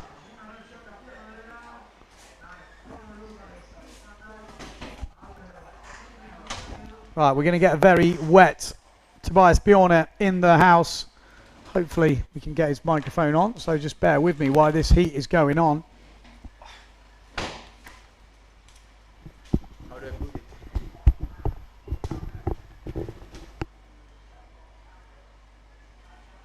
There we go. Congratulations. Thank you. Well done, man. I could see you were getting a little bit frustrated towards the end of the heat. I was so underpowered. I only got a wet forward and a wet back loop, but yeah, I didn't get my waves. I could tell you were getting frustrated, but as I was saying on the stream, what you don't know is how the other guy is getting on. And he was probably having the same problems as you, so you've got to keep your head. But you've got to feel pretty good beating Anton Richter. Yeah. He beat you in Denmark, didn't he? I always, when we compete, I always lose in the single elimination and try to come back and win against him in the first final, but then I'll always lose in the second. But now I got him in the single. Yeah, well, congratulations, man. Have you been watching the main fleet? What size sail were you on in your heat? I was in the first heat. I was in 4.2, but that was quite windy, and then I changed to 3.7. That was too less. Yeah, it's still quite warm today, isn't it? It's got that. Yeah, but yeah, windier than the other days. Do you know what the guys are on at the moment? Like 4.4, I think. Okay, that makes sense. Seen any action? Who's your money on for the main competition? Always, I think Philip is always up there. Marsilio is consistent, and then yeah, there's a lot of good guys this year. Can be everybody. Yeah, it's quite a crazy level, isn't it? Yeah. I mean, you see them in the training, and it's like just doubles are like regular forwards now. Yeah. How's your doubles? Not yet. Not yet. But soon. They're coming. Yeah. And for me, how tall are you? Like 187, I think. Was that yesterday or today? Because you seem to be growing every day. No, good skills, man. It's good. It's a good level in the category as well. I mean, probably your big heat as well was against Carlos. In the runners up in the semi-final. Yeah. Yeah. I mean, we're quite a lot of people this year, and everybody stepped up their game from like we haven't had a real tour in 2 years. So I think everybody has been training quite hard, and yeah. Yeah, which is actually worse for you guys because age matters. Yeah, you're missing years in the juniors, which you could be a junior champion or something like this. Yeah, I missed 2 years in in a full tour. Yeah, that's a shame. So when are we going to see you in the main tour? When are we going to see you on the main show? Did you apply this year? No, I didn't this year, but hopefully next year I can get a spot. Okay, man. We're looking forward to it. You live in a good spot up there in Klitmøller, so you're getting some pretty good sailing, no doubt. Yeah, the winter has been crazy. It's wind every day, and like February, I think it's like here. We had wind all the time. Yeah, and you've got Mark Paré pretty much up there quite a lot. He was been sailing a lot with us, and yeah, I think it's good training. Yeah, well, if you've got him busting out doubles on every run or two a run sometimes, it's definitely going to motivate you. And maybe you can pick his brains. You're on the same team? Yeah, for sure. Like, I had so many sessions with him, and I just see him land goiters, 360s, and everything. It's like, it's nice. Yeah, it definitely makes a difference. If you've got someone, I mean, your dad's a good sailor anyway, but, when you've got Mark up there as well. Yeah, it pushes you a lot to try some more things. If you sail alone, you just don't see the progression in other people. So when you are here, especially here, there's a lot of young guys we're like pushing each other, and it's quite nice. Yeah, it makes a big difference. So I have heard there might be a problem with the live scoring at the moment, but we have just an update from the judges. Malk with the best wave of the heat on a 6.67. So no doubt. I mean, I was kind of expecting that with Malk. Varchol. He leads. So Malk leads against Varchol, and Romero with a 5-point backy and a 3.8 table forward. So I think there's a few technical issues that which you're trying to iron out. But what's your plan for today? You're going to watch? You're going to sail? You're going to? Yeah, I think I'll watch the pros and get changed. Yeah. Because I don't think they will do the juniors anymore. No, I think for a bit you're definitely off the hook. Yeah. Well, congratulations, dude. I'll let you get on. Cheers, man. Thanks, man. There you go. Tobias Bjorner. He's going to be a giant. I can tell you now. He's already massive. He makes me look like a midget. That's for sure. He's sailing super good as well, got really good style, he's got his jumps down, his waves are in fine form, just winning the under-17s World Cup at the moment. Unless they do a double elimination, which is not planned, he will have won that under-17s championship. And he's been fighting, like I said, with having missed a few years due to the whole COVID stuff. Those juniors are the ones that have really missed out because they're just scooting through their age category.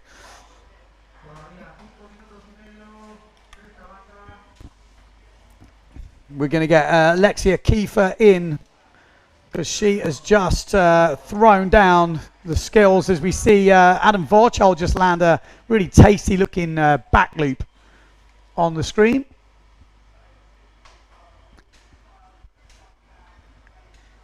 We'll just load her up with this microphone as I'm doing a really bad job, if you could see me now.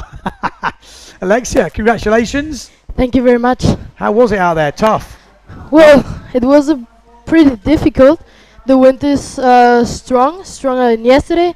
Not what we were used, because Pozo 3-0, I was on 3-7, sometimes a little bit overpowered.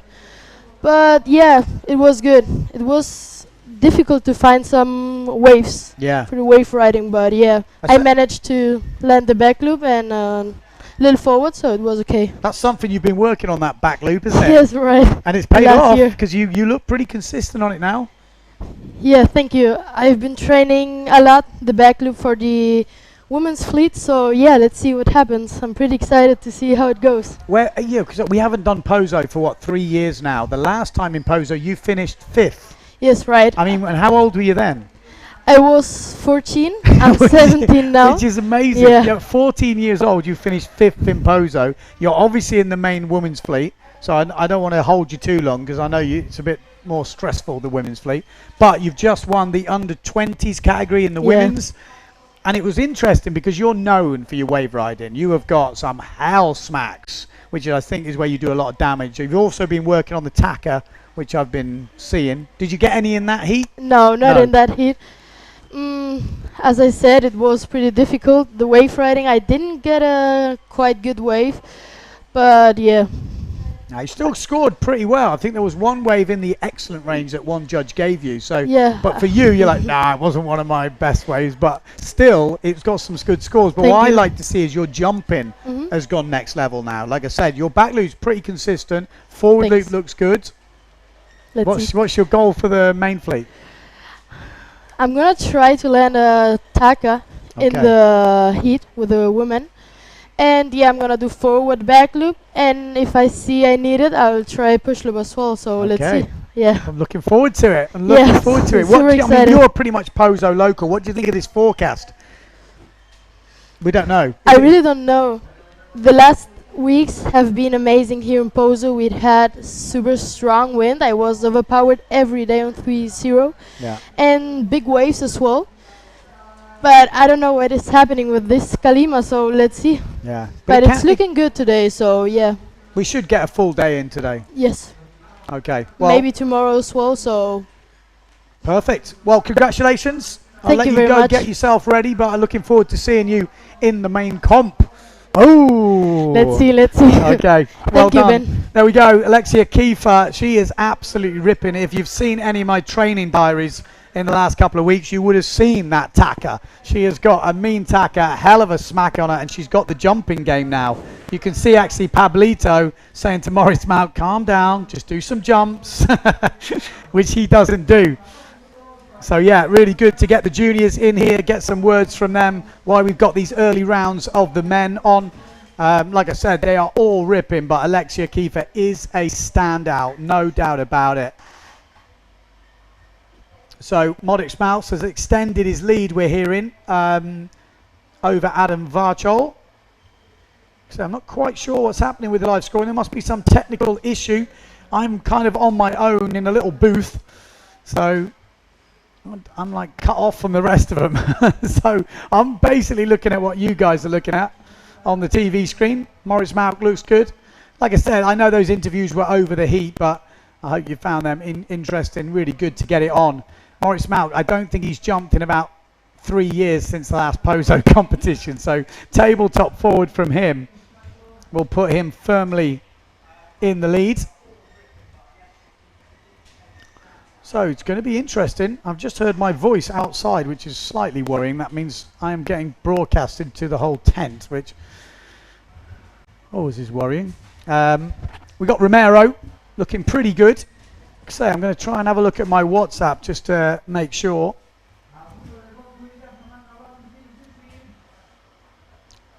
Moritz's last wave just scored 8.12. We're going to get Lucas Meldrum in as well to give us a hand with the commentary. You don't want to hear me talking to myself for the whole time. Okay, Adam Varchol trying to throw down a back loop. Have we got Lucas Meldrum online?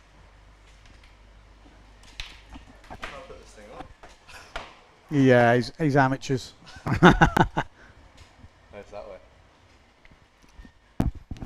Lucas, what's the word on the beach? Well, I just spoke to Baptiste. He just came off like the water from the last heat, I think it was. We had an evening sail yesterday, and I found it super tricky. And he said it was like even trickier today, just because it's so onshore. Yeah. I think that high tide, it's the waves kind of break kind of onto the bunker and a bit more onshore, while at low tide. Is it on? So we're getting a little moved around at the moment. Did they hear that? I don't know if they heard that. They'll hear it for sure. So yeah, it's like super onshore. So I think you'll see it's hard for the people to get the height today, this morning anyway. So hopefully the conditions keep on improving. Yeah, well, fingers crossed. It's going to be tricky. We know we're not going to get perfect conditions this week, so we do have to push. We kind of mentioned it before.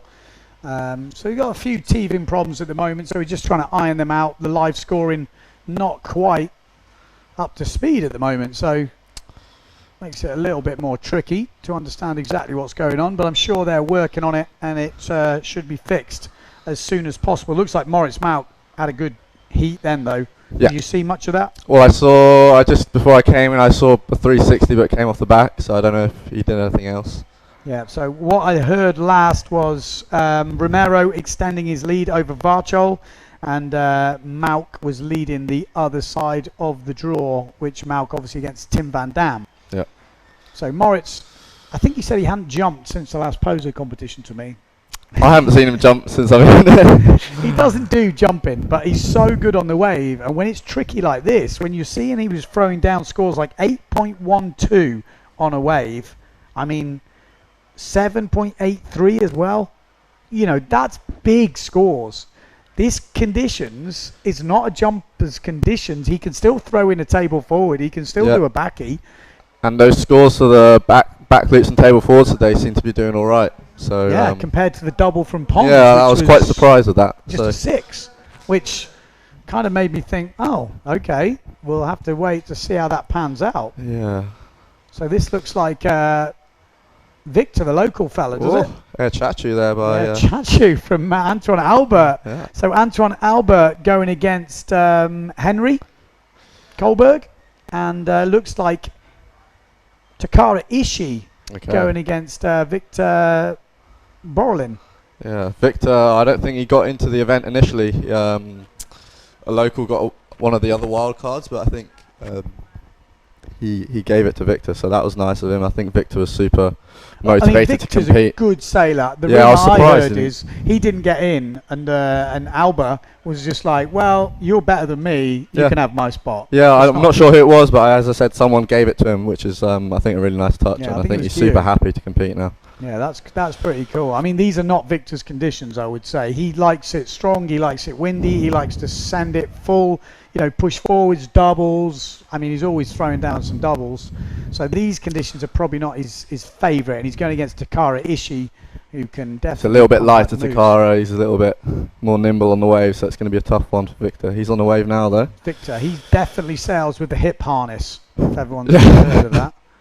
I don't know how he sails around with that. I mean, it's really low, isn't it? Yeah. It's interesting. Been having this discussion about slalom in a similar type of harness, which is good, and wave sailing as well, by the looks of it. So Yeah. I mean, there was a few years where Bernd Rodiger was having a really low Jager Stone. You know, that was round his... Yeah, quite a few guys. So Henry Kohlberg on your screens now. He's trying to head out for a jump. I don't know if he's got anything yet. Have we got any news? I just heard a back loop from Henry. So we're hearing Albert with a 5-point air chachu. Yeah. Kohlberg with a 4-point backy. And Antoine is ripping that wave up while Henry does a little table tweak forward there. Table tweak forward, back loop from Bolling. Yeah, Albert's obviously one of these freestylers who's competing in the waves, and it's going to be interesting to see what moves they pull out today. We saw the air chachu. Stall forward there, I think, from Bolling. Is that what we say his second name? Bolling? Ballin. Victor Ballin, I think. Might call him Victor. Obviously Scandinavian, but he's living over here. Back loop. Takara with the back loop, yeah. Henry lining something up. Nice. In the section there. Pulling it through. Backside hit as well. He's coming back from quite a nasty injury, Henry. Yeah, I was going to say, like last year he was sailing really well here, and he had that injury which kind of put him off a few months. And I think he's still saying it's obviously affecting him a little bit with the wave rides. He broke his leg. Did he? I'm just trying to think what he did. His ankle. His ankle, yeah. Yeah. A little bit light on that inside now. This is Antoine Albert. Like I say, better known for his freestyle, but don't get me wrong, he can send it in the waves. Yeah. He's a full wave sailor. He's not just a freestyler, as people like to class people as. And he's got some moves. And again, that air chachu is a useful move to be pulling out, because you can do it when it's a bit lighter. The wind does look like it's dropped off a bit here. Yeah, it has definitely dropped. But what size sail are they on? 4s? Baptiste was on a 4, I heard, so I think the lighter guy's on 4, the bigger guy's on 4.5, so it's not windy pozo yet. Yeah. But as you said, yeah, it's going to be interesting. I think we got Anthony Ruinez, who's famous for his air spock, so that's going to be interesting to see if he can pull that out. Does he do them on port tack? That's the question. I'm not sure. I always remember Anthony Ruinez when we first did Pozo, freestyle was around, and he was doing these massive shackers. And back then they'd just been invented, and he was like some 12-year-old kid, and he was just doing these biggest shackers ever. It was crazy.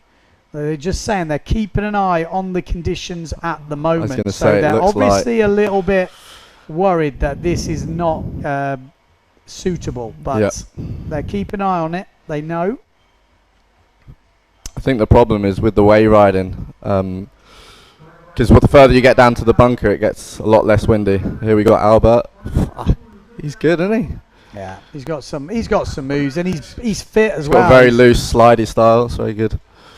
Yeah, he's been over in Fuerteventura actually working on his freestyle, but as we know, that event has actually just been called off. Yep. So now he's back here in Pozo. So we'll bring you some results, hopefully, if they've been updated. There must be a problem with the... I think the iPads have... Yeah, something seems to be amiss at the moment.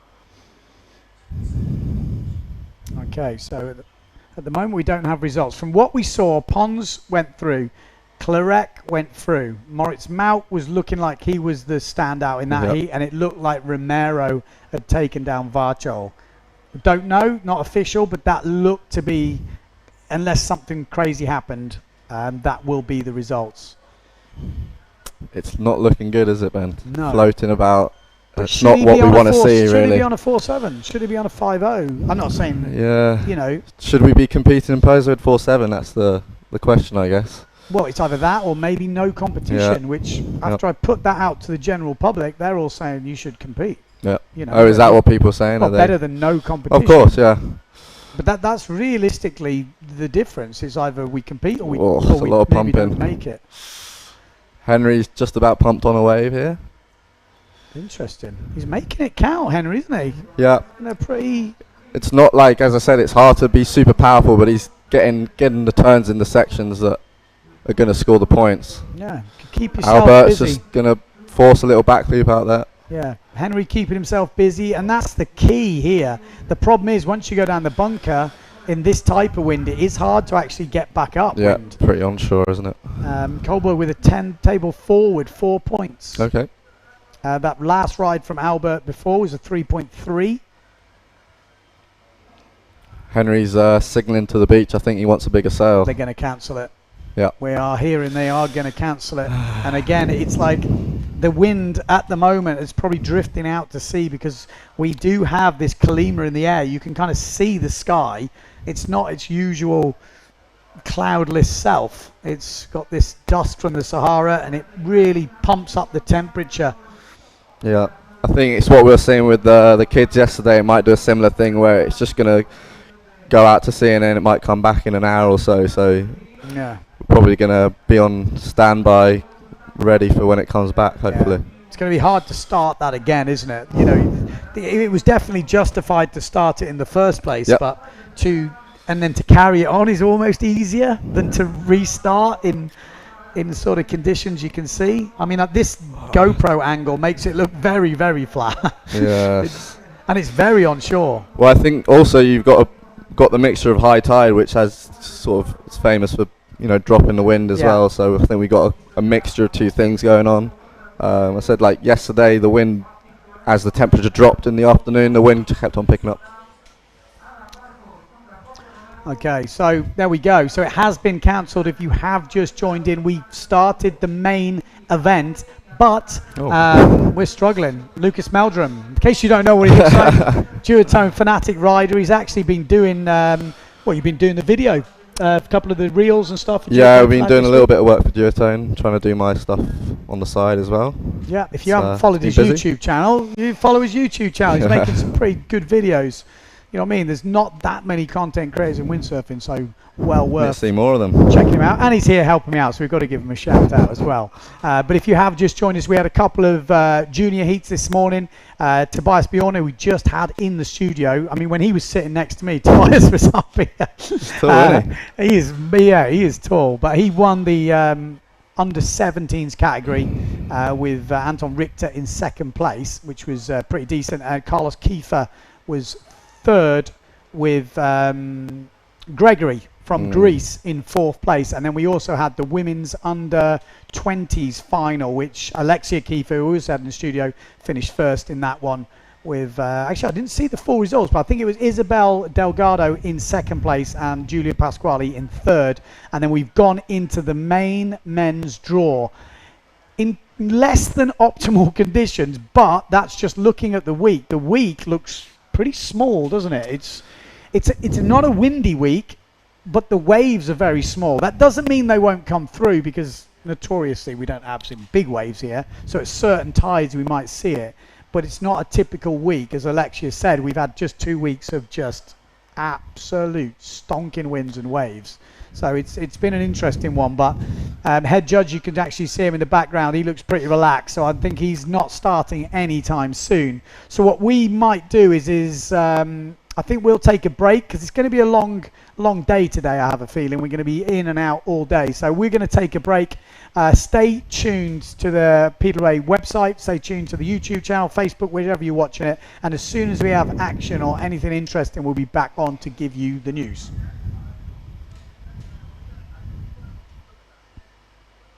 Still on.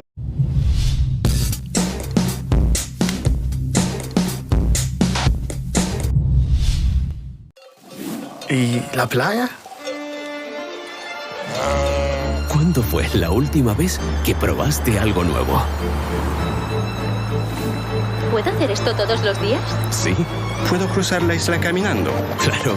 O cabalgando si quieres. ¿En qué puedo ayudarle, señor? Bonjour madame, ¿es posible cancelar mi vuelo? ¿Qué es esto? Esto es nuestra flora autóctona. Oh. Y hay más. Mucho más. ¿Será por esto que sonreímos tanto? ¿O será por esto? Porque cada día es un nuevo descubrimiento.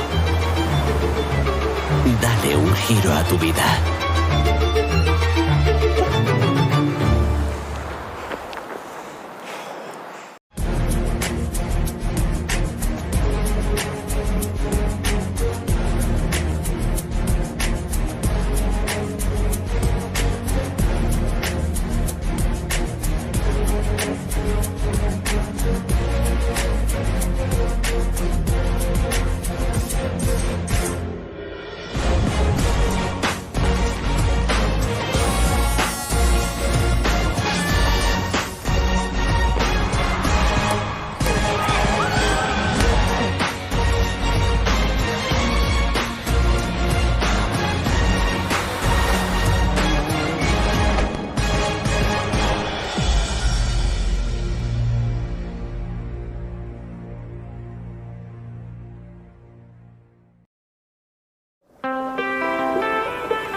Have you ever wondered why you always want more? More Mondays without the alarm. More first times. More leaps into the unknown. More breakfasts in bed. More whiffs of the salty sea and the countrified country. More smiles for the camera. More heartbeats per minute. More enjoying the journey. More dreams almost fulfilled. More unexpected friends. More races to anywhere. More flavors to discover. More being at a loss for words. More time. Time to lose yourself and find yourself again. In short, more moments like this. And this. And this. And what if the answer was never really what, but where? Gran Canaria. So much to live for.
¿Y la playa? ¿Cuándo fue la última vez que probaste algo nuevo? ¿Puedo hacer esto todos los días? Sí, ¿Puedo cruzar la isla caminando? claro. O cabalgando si quieres. ¿En qué puedo ayudarle, señor? Bonjour, madame. ¿Es posible cancelar mi vuelo? ¿Qué es esto? Esto es nuestra flora autóctona. Oh. Y hay más. Mucho más. ¿Será por esto que sonreímos tanto? ¿O será por esto? Porque cada día es un nuevo descubrimiento. Dale un giro a tu vida.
Have you ever wondered why you always want more? More Mondays without the alarm. More first times. More leaps into the unknown.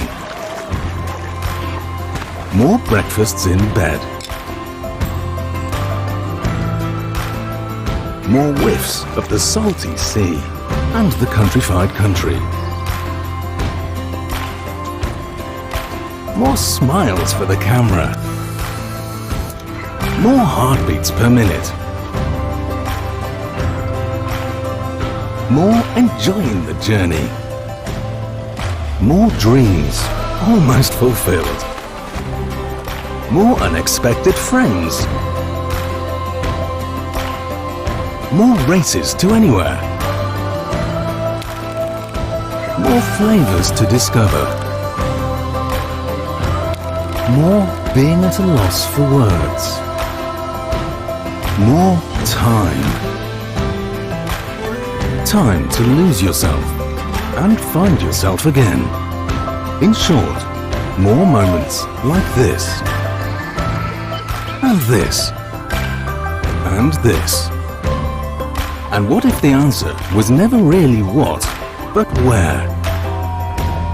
Gran Canaria. So much to live for.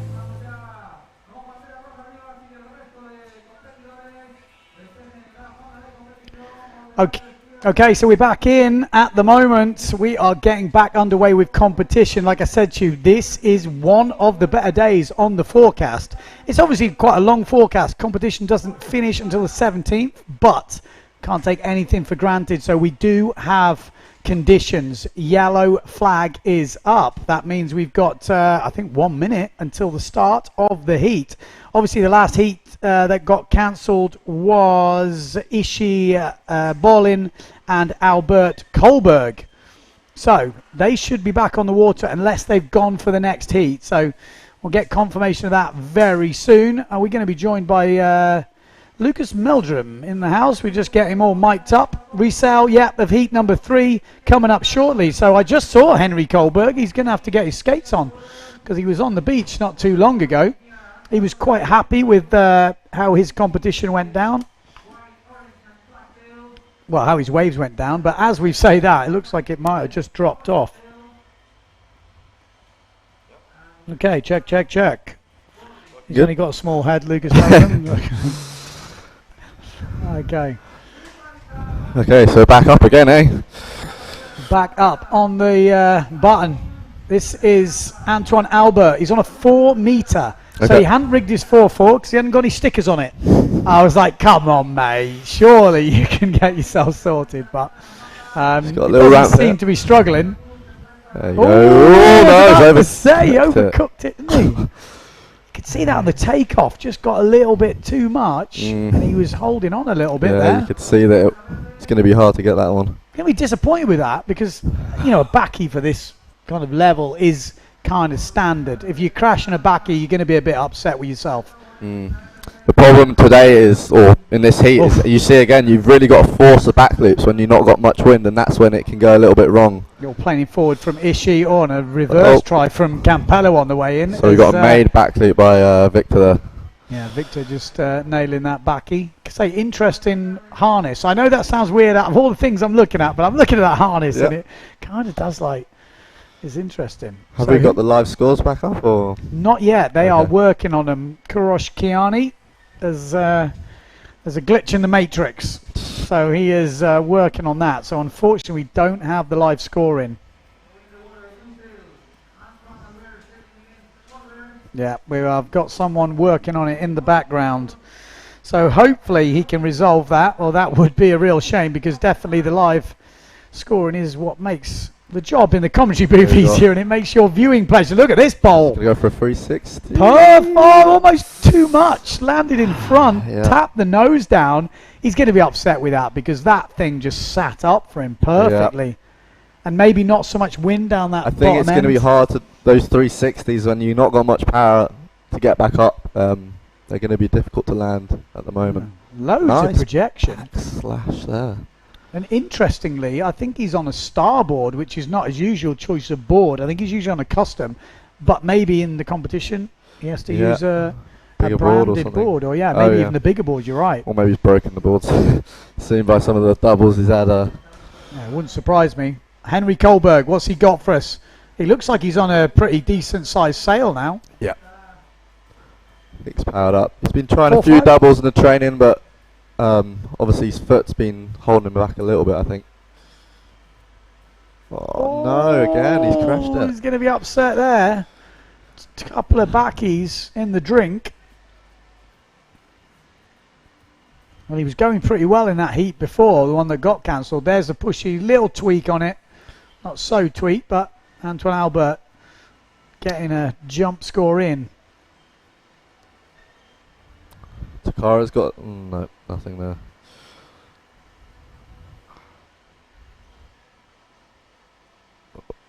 Oh, Albert crashed the backy. Takara's made the back loop there. Like you say, sometimes like these guys can land back loops with their eyes closed, but when you're in a competition, you're taking off a ramp that is probably not optimal. All bets are off pretty much because you are doing something that you probably wouldn't usually do. You're having to force something. Yeah, I think Henry and Albert will be a little bit frustrated at the moment, crashing their back loops. But I think Henry's coming out again. He's got another chance. Well, Henry is going against Antoine Albert, so... Okay. This is where, you never know what's happening with the other side. You're having a bad heat, but also they're having a bad heat. So they just got to stay concentrated and do what they know they can do, I guess. Yeah, you can definitely, you can easily get frustrated. Yeah. And like I said, you just got to tell yourself that the other person could be having just as bad a heat, if not a worse heat. And that sometimes is the case. Yeah. Sometimes you give up almost in your head. You get in and you're like, oh my God, I only just lost. And then you realise if you'd have just stuck with it, wouldn't have been so bad. So we've got a few scores coming through just to give you. We've got Albert with a 4-point push loop. So that push loop scoring 4 points. Yep.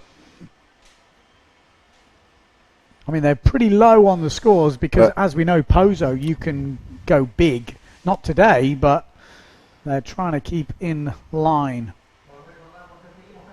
Haven't seen too much from Takara in this heat. No, he's been down the bottom end riding waves. That's the thing. We're not quite seeing much of the wave ride, so we need to keep an eye on the wave rides. There is, wave rides happening, not just the jumping.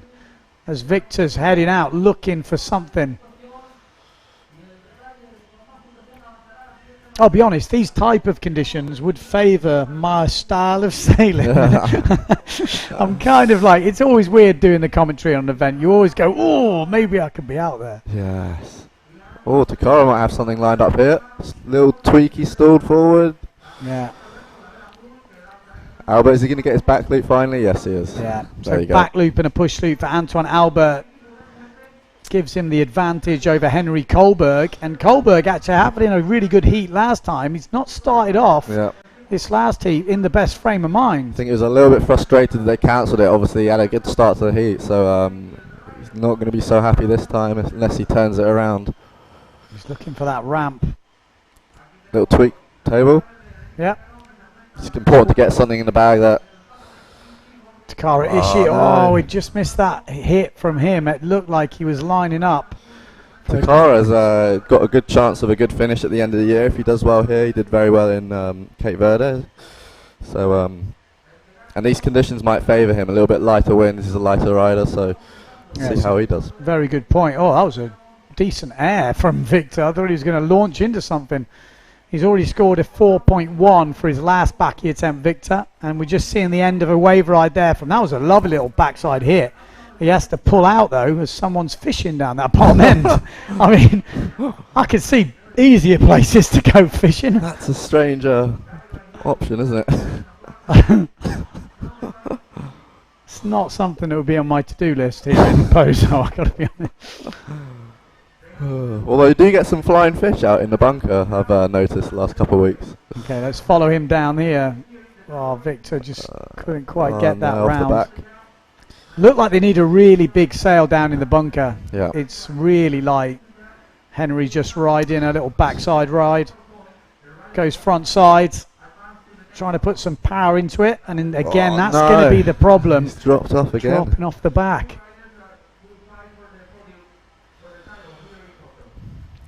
Do we know how long we've got left? It's a good question.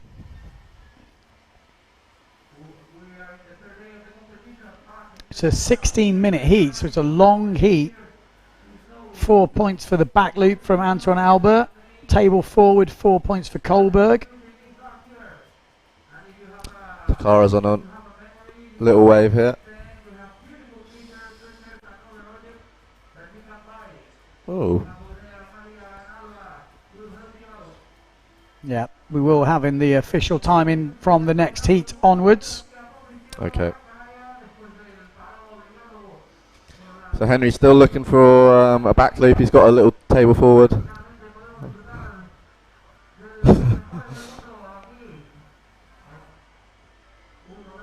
He's not finding anything again. He's just taking his hand off the boom. He's not happy.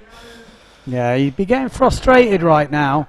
But he's got to remember, he just needs one good run for the jumps. The waves are what usually take the time.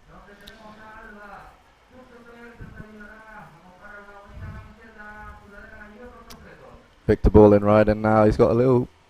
Oh, nice little slashy turn there. Push that in, didn't he? Yeah. Oh, so little wind down that bottom end with the onshore wave, the water pushing the board. Kohlberg on the wave now.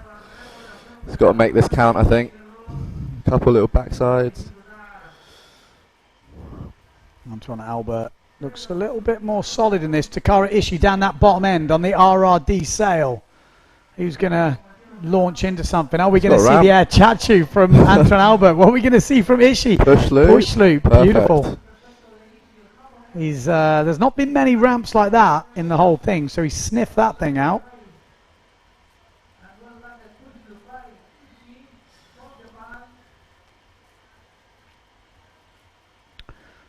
Who's tuning in? Whereabouts in the world are you watching from?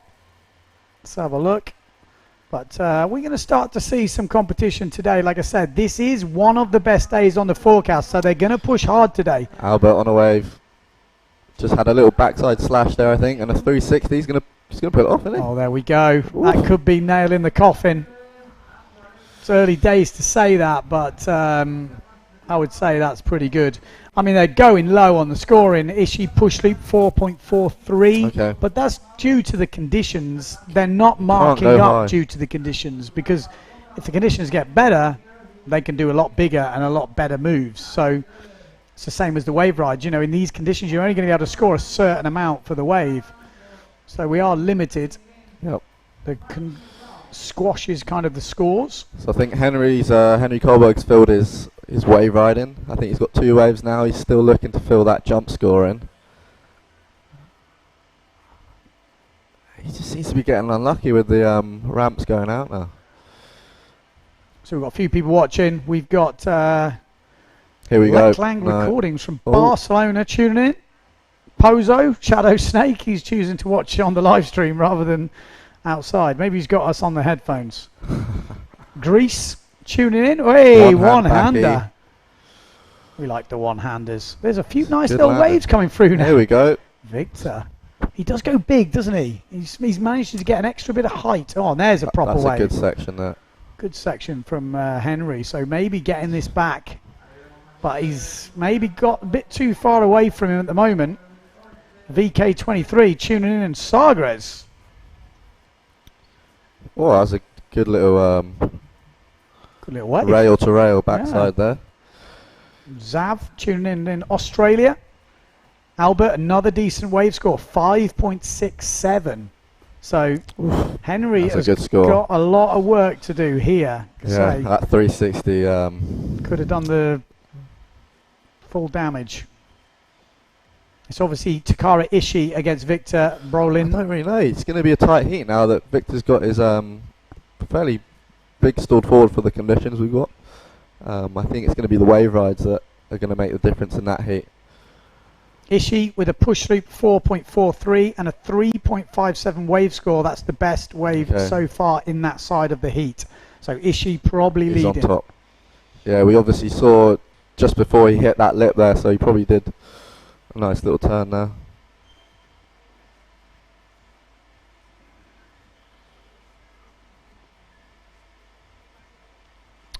One-handed back loop scored Here we go. 5.12. Car on a wave. Takara just doing that backside slash before he went off the screen, so he's going to be racking up some points. 40 seconds of this heat left. Antoine Albert just trying to wrap it up now. Front side. Don't know if that's not gonna better his wave score, is it? But I think he might. I don't know if Henry got a jump yet or not. Wonder what that was out the back. Could be a table forward. Could be he's already done a stall forward. Could it be in a double? You never know with Victor. Maybe it was a double. I think we just heard on the Spanish commentator that might have been a double there. Yeah, it wouldn't surprise me. It looked like a good landing. Yeah, Victor. So this might upset the other heat. Takara Ishii, let's have a look at this. Not long to go now. Always difficult to pick up the riders with 4 riders out. He looks motivated now, Victor, so maybe it was a double. He looks a bit more like lively. There's Antoine Albert. What are we going to see from him? Maybe double. Whoa. It's going to be a wet one, but sails away. Yeah.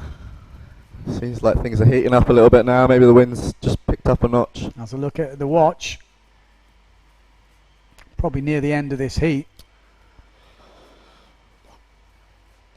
So I'm pretty sure Takara's probably got the higher wave scores on the other side, but if Victor's just done that double, it might bring it pretty close now.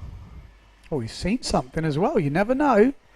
One wave score, decent wave score, could change that heat around a little bit.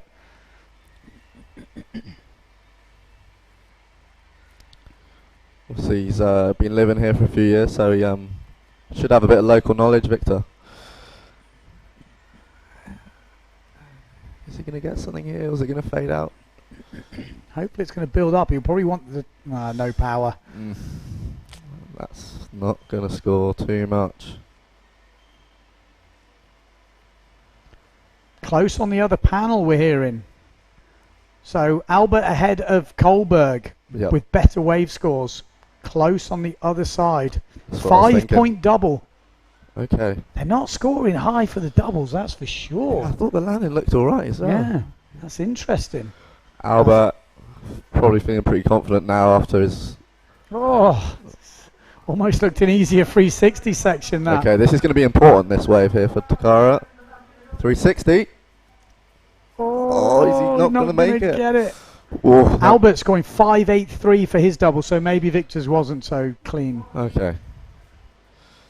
But still, you know, when you think a back loop is scoring that, it's not much difference, is it? Is it worth going for the risk? Yeah. I mean, for these guys that are not so consistent, should they be concentrated on the waves, maybe. I guess So, it's gaining interesting them one. an extra point, the double guys. They're gaining an extra point than what they could do. But in the waves, you can gain A lot. so many points if you find a decent Yeah. wave. So, interesting. Definitely feel the doubles have been a bit more punished this year. I think we'll see it different if we see installed doubles, we're seeing tabletop stalled doubles, which we've seen in the training, push forwards. That's the kind of bigger, I think higher we got to moves, which remember makes sense. I mean, there's a very clear-cut piece of paper going around with how they're scoring all the jumps, Right. which Here I we think go. is Bit of interesting. freestyle in the heat. But, okay, so my That's point sick, is but- that I feel that is better than a forward loop. Yeah. It's high. Is it freestyle though? That's the Okay, that's now the debate. now we've got the debates. Can't put your comments in Yeah. the comments. It's going to be an What interesting do one. you think? How does that score? I mean, it's an aerial jump. There's a lot going on. I mean, it's very complicated. It was quite high. It wasn't like it was on think the it floor. was It wasn't a a good sliding landing. maneuver. So we're going to see some replays from the heat. Interested to hear about that. There's that little tabletop forward. Like, is it better than that? Surely. It's harder. I mean, I'm Yeah, really I think interested. it is harder. I'm really interested, actually. David Jeskel know. says I don't know if we've- freestyle, sexy. I don't know if we've seen that in a wave. No, that's why I'm competition interested before, have we? to see what We've we're seen going to the we've seen the air spots. They seem to be scored quite well, don't they? We are hearing the live scoring might be fixed, so I hope so. I would love to see what that Wanna move know. goes down as. Albert had a solid heat in the end, didn't he? Yeah, much better than his first heat. I think that was the.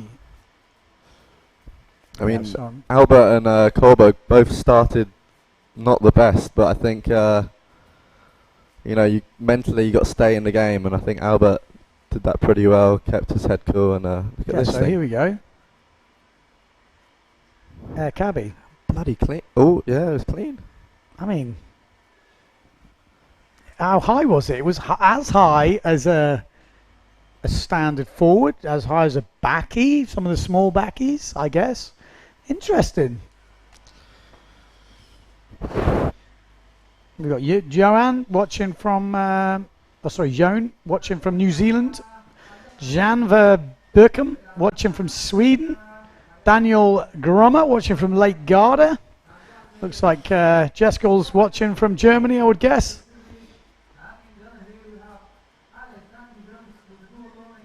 So next heat started already. Oh, a lot of pumping here by Alessio. Oh, and he just Pumps Forces into a it back out. loop.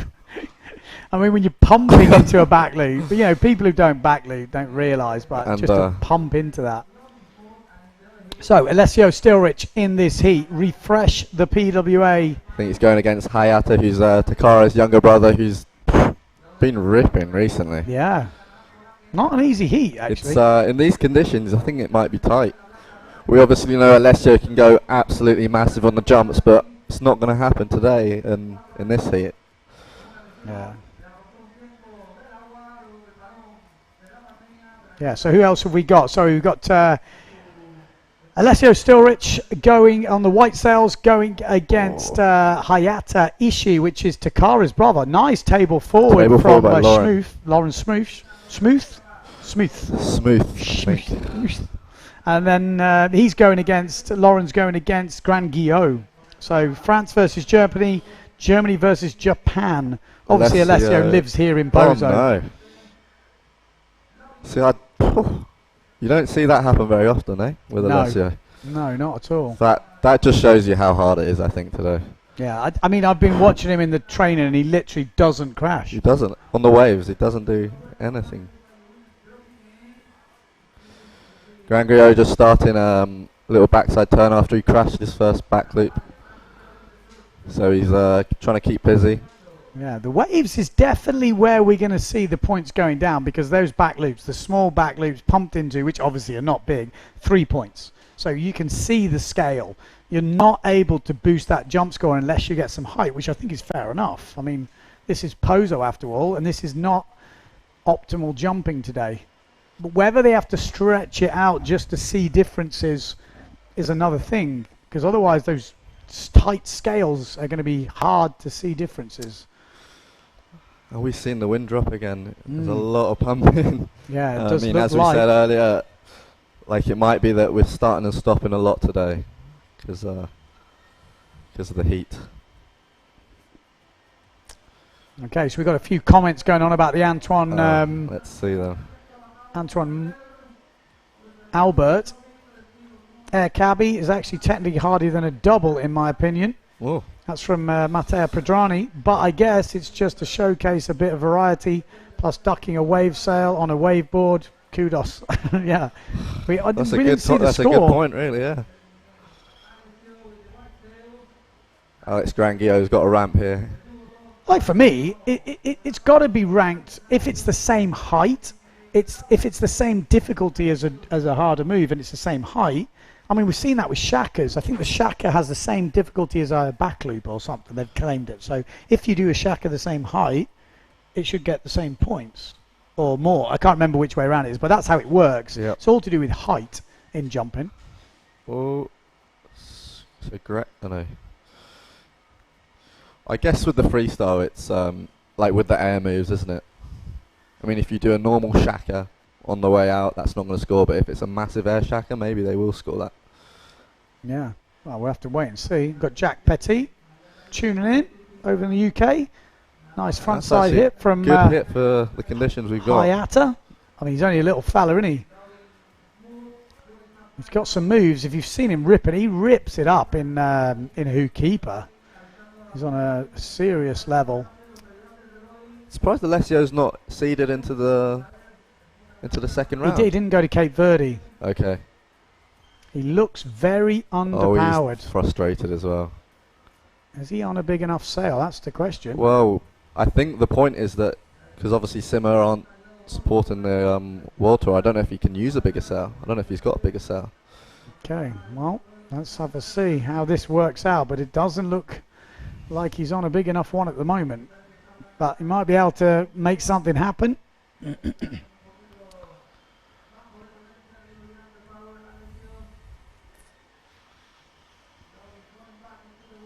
Do we know if Hayata's got a jump in yet? Well, because I know Alessio's pulled that back here at the start. Hayata's got a wave ride, so I don't know if... Yeah, it's very, I mean, very small scoring at the moment. No one scored anything on the waves. I think just because there's no wind to get even a front side hit without coming off the back. So at the moment, I think the judges will be watching this heat. We've had nearly, well, just over 5 minutes gone and not so much action from the boys. But Lawrence seems to be planing around, doesn't he? And he's a big fella. I think he might be on a 4.7. Okay. I can't imagine him being on a 4.2. Doesn't look that big though, does it? No, it's strange that. Alessio. Oh.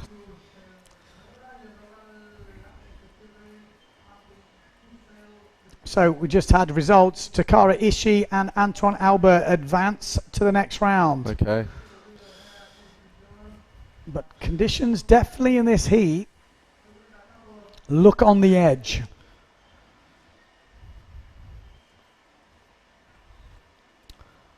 Lawrence Smooth been training the Shaka on the wave quite a lot recently, so I wonder if we're going to see that in this heat. He's been getting them quite consistent in the end.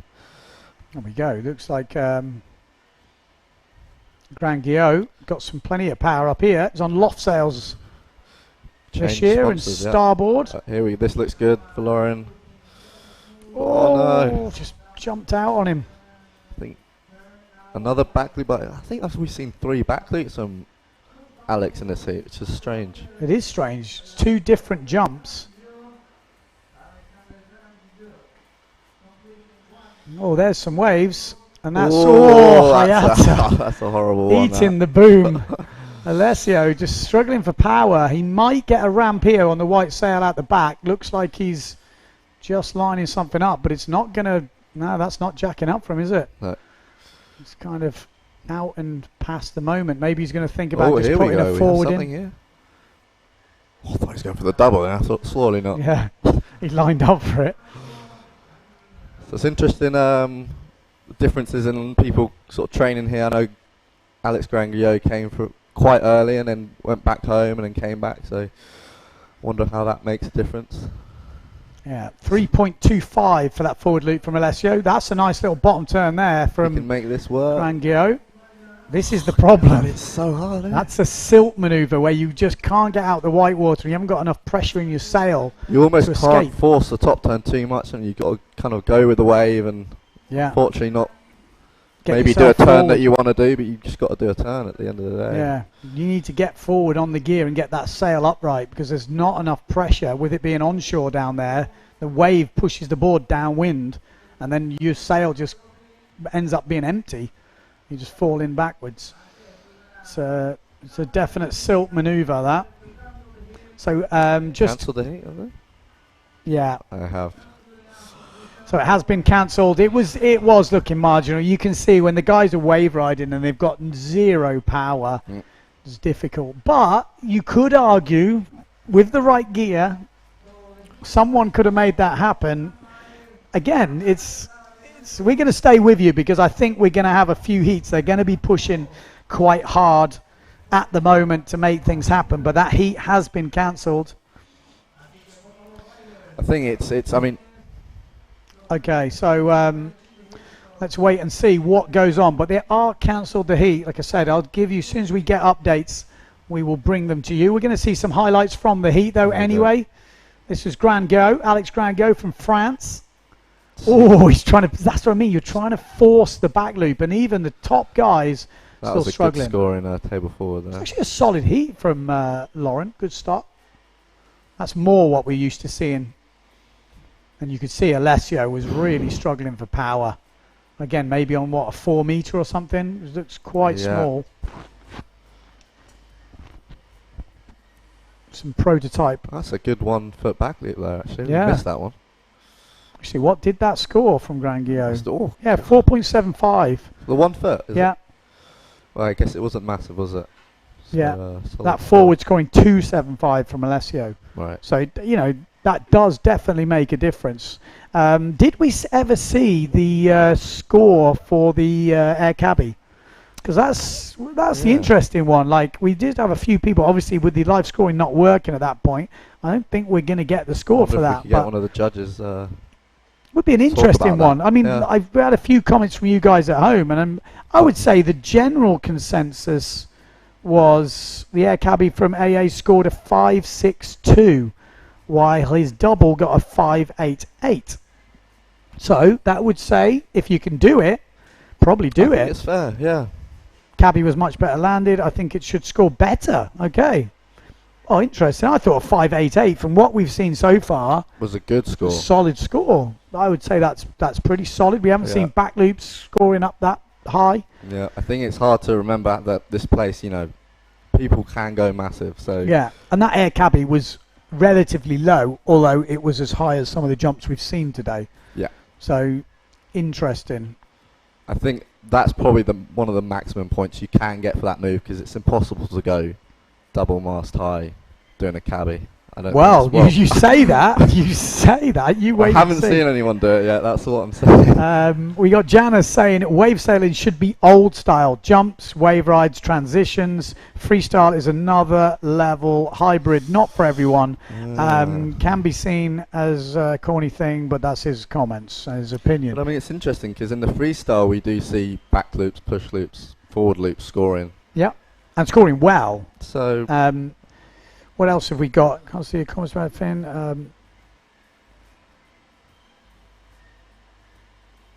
Yeah, like I said, I'm definitely going to... It's interesting to get subjects from here on the PWA and take them to, you know, our separate channels, because I think there's some definitely big debates to be had on a few things. I'm definitely going to be thinking about taking things away from this week and bringing them up and getting the discussion going, because I think it's super interesting to have those discussions. But we're also obviously going to do it here on the live stream. If you have just tuned in, we've just had the third heat cancelled, fourth heat.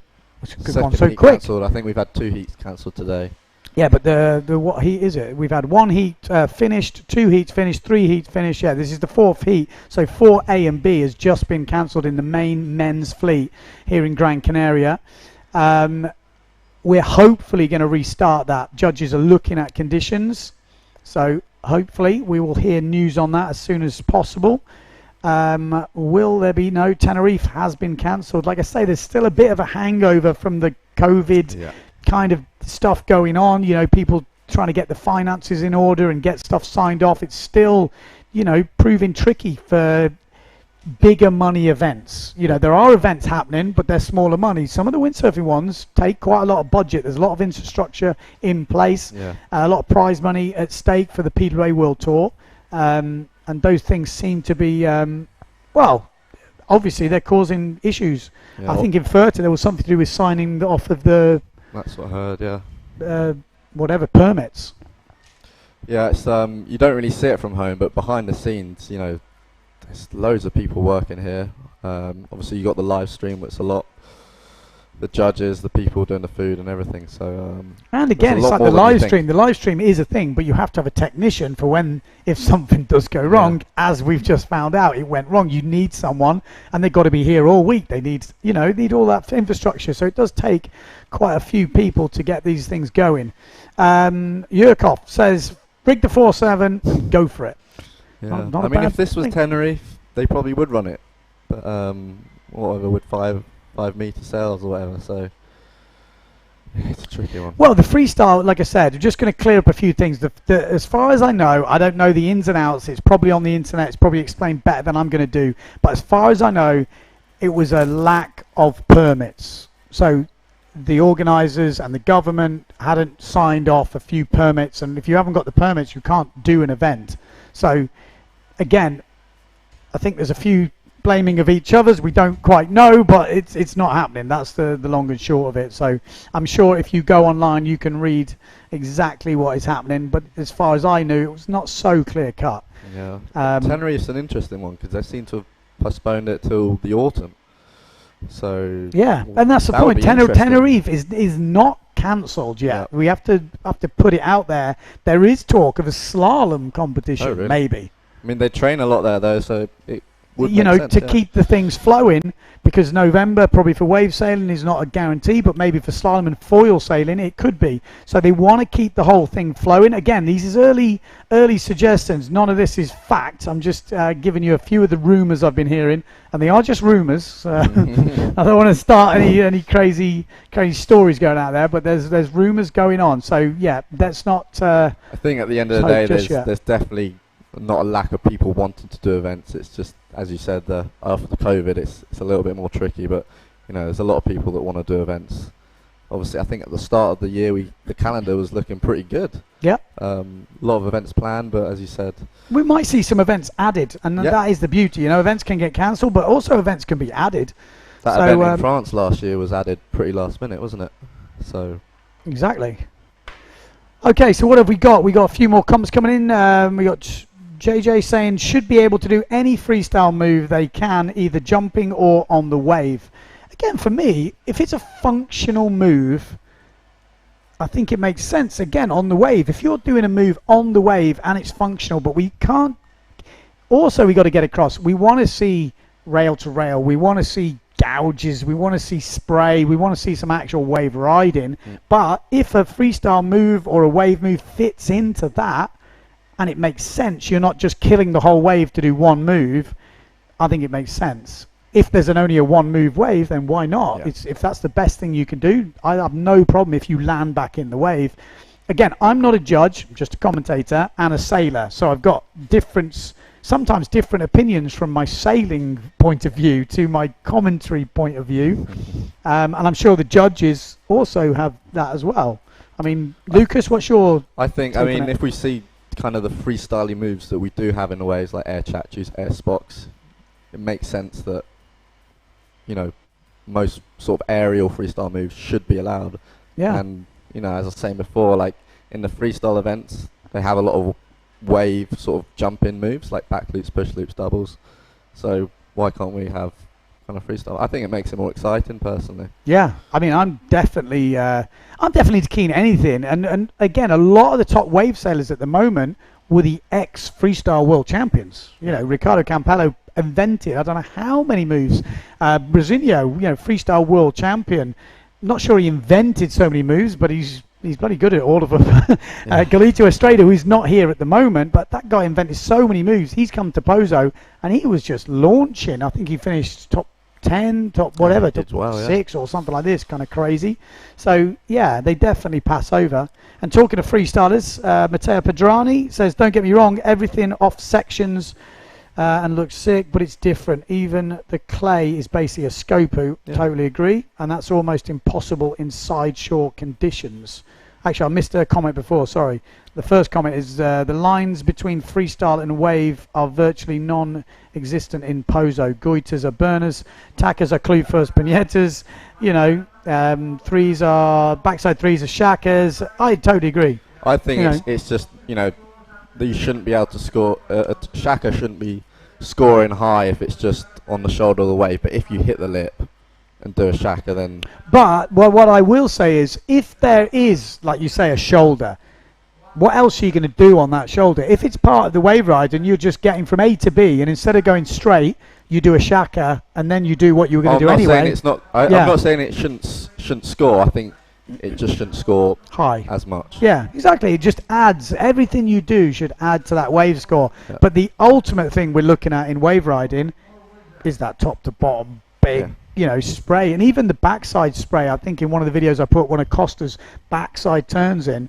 And I think they're underrated, like super. Backside turn. Hell backside turn, fins out, loads of spray. Again, it's got to be functional. You can't just do one big turn and that's it. You want to kind of make that count. That backside turn then goes into front side, or and sometimes to do a full power turn like that, you get a lot of power at the end, and it's sometimes harder than if you can do the freestyle moves. But also, I think we have to adapt as well to the location. And I think that's what Matteo's saying as well. Pozo, or maybe Pozo, is a more trick-orientated wave, sure. Backside tricks. You still want to involve with wave riding, and you don't want to just gun it down and do one trick, like you don't want to see in Who Keeper, someone race down the line, miss every section, and do a big goiter off the end. If they've missed all the sections, it's not kind of how it is. Yeah, I think the score should sort of adapt to the spots as well sometimes, because here we were saying the other day, like, sometimes it's easier to do a 360 than a turn at the bunker. Yeah. So maybe a good turn should be scoring more, while another spot is probably a lot, down the line spot's going to be a lot easier to do a turn than a 360. So maybe score should be adapting to each location. And also you have to remember, like, this is when you're watching these heats and you're trying to judge yourself, because that's kind of what you find yourself doing. You're watching the live stream and you're judging yourself. We're doing it here in the commentary booth, and then the judges' score comes in and you kind of compare yourself. That's what I do anyway. But you've got to remember, so the judges are looking for that. If that first section's a big section, if you risk everything off the big section and you make it, that's where you're going to get the big points. Whereas if you do, like, let's say your back loop off the lip, or your shacker, or whatever it might be, your 360 on the end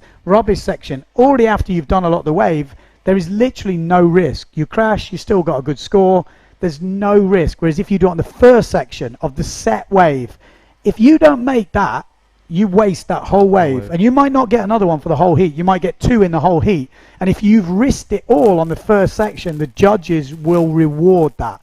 That goes for Who Keeper, that goes for anywhere. If you're risking everything off the first section, it's much better than doing your big move off the end section after you've already done a wave. So, I mean, that can work both ways. You might have already had a good wave and you don't want to kind of go crazy on the last section. You just want to finish it and go, okay, that's it, So again, just bear that in mind when you're watching this. And also size of the wave. In the judges' score sheets, actually it doesn't say too much about that, but in my history of competition, the size of the wave does matter, what you're doing on which side of the wave. You're doing it on some piddly little one which you can get on every run. Is the risk as high because you're going to get that wave again, whereas if you go out and you do it on a big one, it might not work.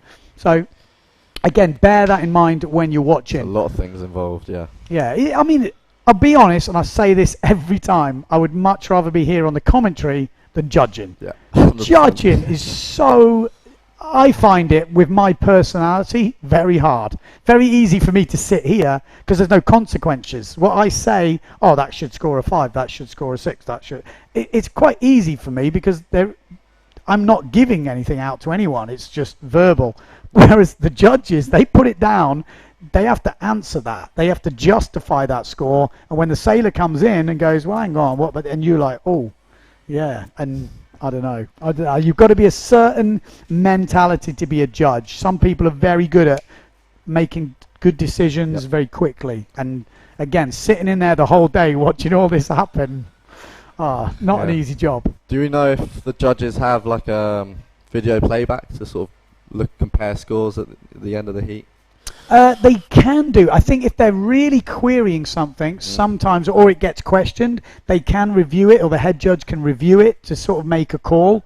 It doesn't happen very often because everything's happening so fast in windsurfing. You've got jumping on the way out, riding on the way in, whereas in surfing, there's a lot more quiet points where I think those guys review it, which in an ideal world makes sense. I think it does make sense, but it doesn't happen so much in windsurfing. I think maybe in Cape Verde they might have had the live stream delayed in their studio so they could watch the wave, and if they were questioning something they'd kind of look over and they would see the wave 10 seconds behind, so they could go, oh, that turn, or so they could do that. As far as I know, I wasn't in Cape Verde, so I can't actually totally confirm that. I guess another point is, how close to the... Because, doing a back loop sort of near the bunker, even though it might be pretty high, it might not look as high as a back loop, pretty close to the beach. So does that also affect the scoring?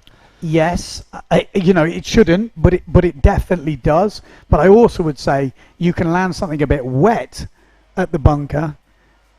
Maybe your feet drops out, and it's quite far away, and there's a wave in the way, and as long as your sails bolt up right, it might not score. Whereas if you do your jump next to the beach, if you don't land it spot on, they are noticing every little thing. If you land with your hand off, they're looking at everything. Whereas at the bunker, it is definitely harder. They do have spotters in the judging tower, to say one-handed, landed one-handed, just to help the judges out, because obviously, like I say, there's a lot going on. Yeah. So it isn't as simple sometimes watching as what it is in real life. So let me have a little update. Let's have a look what's going on the live ticker. What are they saying? Contest back on standby until conditions improve. Okay, so I think what we'll do is, like I said, it's going to be a long day today. We're going to, as soon as it cools down a bit, I think we're going to get conditions that are going to come back. So as soon as we do that, we'll be back in here to bring you the action. Hopefully it's going to be going off, so stay tuned. Leave YouTube or wherever you're watching it on. We won't have any music on or anything like that. As soon as you hear my voice, at least, maybe Lucas's voice, come back on, you will know we're live again and you can tune into the action. So stay tuned. We'll see you soon.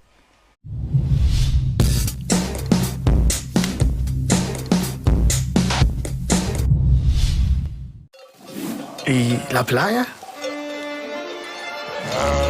¿Cuándo fue la última vez que probaste algo nuevo?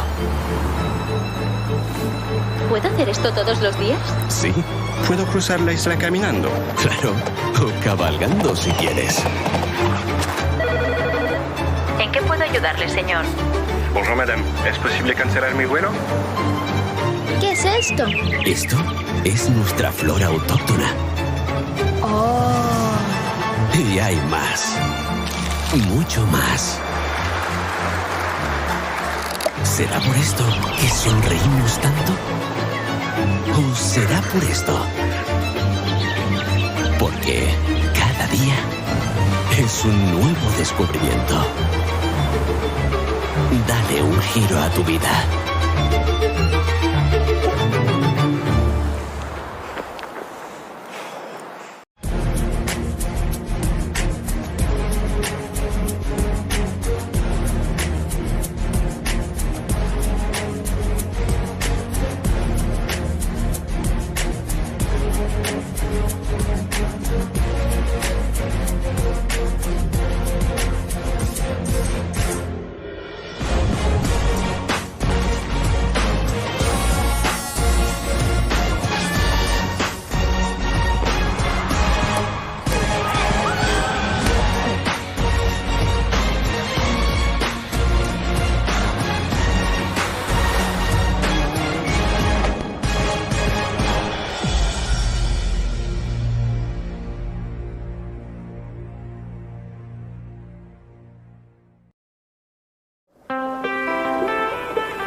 ¿Y la playa? ¿Cuándo fue la última vez que probaste algo nuevo? ¿Puedo hacer esto todos los días? Sí, ¿Puedo cruzar la isla caminando? claro. O cabalgando si quieres. ¿En qué puedo ayudarle, señor? Bonjour, madame. ¿Es posible cancelar mi vuelo? ¿Qué es esto? Esto es nuestra flora autóctona. Oh. Y hay más. Mucho más. ¿Será por esto que sonreímos tanto? ¿O será por esto? Porque cada día es un nuevo descubrimiento. Dale un giro a tu vida.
Have you ever wondered why you always want more? More Mondays without the alarm. More first times. More leaps into the unknown. More breakfasts in bed. More whiffs of the salty sea and the countrified country. More smiles for the camera.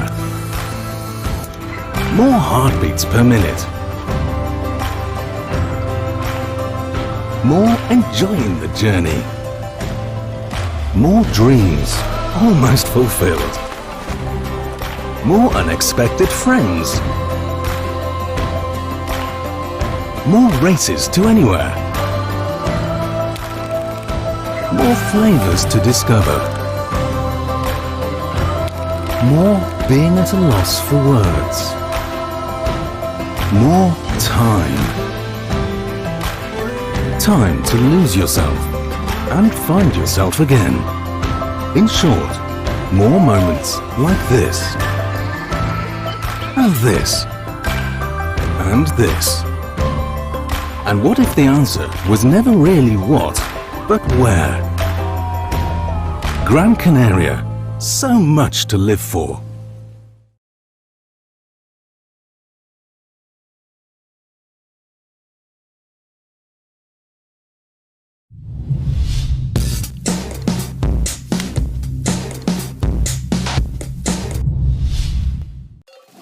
¿Y la playa? ¿Cuándo fue la última vez que probaste algo nuevo? ¿Puedo hacer esto todos los días? Sí, ¿Puedo cruzar la isla caminando? claro. O cabalgando si quieres. ¿En qué puedo ayudarle, señor? Bonjour, madame. ¿Es posible cancelar mi vuelo? ¿Qué es esto? Esto es nuestra flora autóctona. Oh. Y hay más. Mucho más. ¿Será por esto que sonreímos tanto? ¿O será por esto? Porque cada día es un nuevo descubrimiento. Dale un giro a tu vida.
Have you ever wondered why you always want more? More Mondays without the alarm. More first times. More leaps into the unknown. More breakfasts in bed.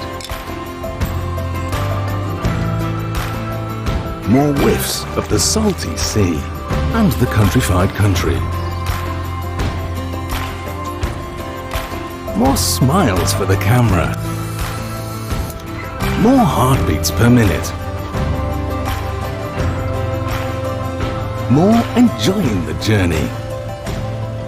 More dreams almost fulfilled. More unexpected friends. More races to anywhere. More flavors to discover. More being at a loss for words. More time. Time to lose yourself and find yourself again. In short, more moments like this. And this. And this.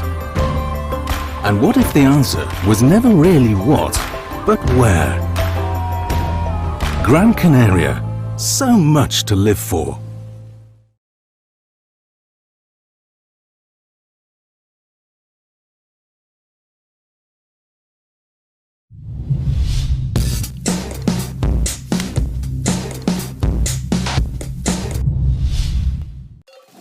¿Y la playa? ¿Cuándo fue la última vez que probaste algo nuevo? ¿Puedo hacer esto todos los días? Sí, ¿Puedo cruzar la isla caminando? claro. O cabalgando si quieres. ¿En qué puedo ayudarle, señor? Bonjour, madame. ¿Es posible cancelar mi vuelo? ¿Qué es esto? Esto es nuestra flora autóctona. Oh. Y hay más. Mucho más. ¿Será por esto que sonreímos tanto? ¿O será por esto? Porque cada día es un nuevo descubrimiento. Dale un giro a tu vida.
Have you ever wondered why you always want more?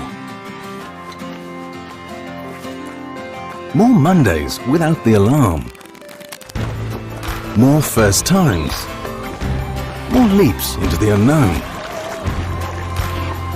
More breakfasts in bed. More whiffs of the salty sea and the countrified country. More smiles for the camera. More heartbeats per minute. More enjoying the journey. More dreams almost fulfilled. More unexpected friends. More races to anywhere.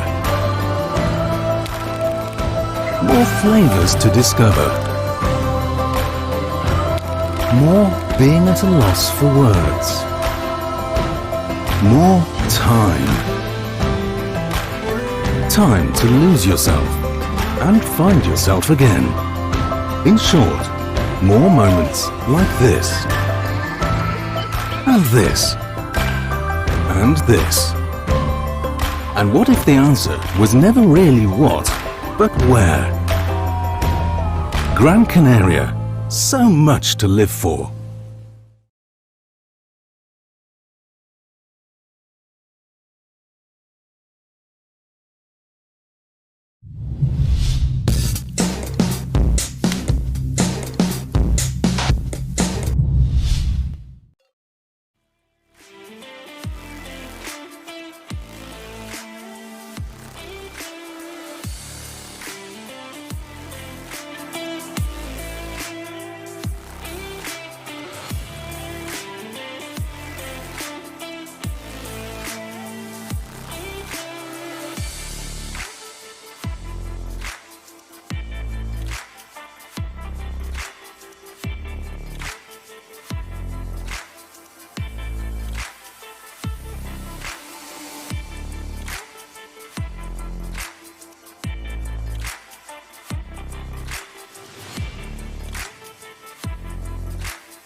¿Y la playa?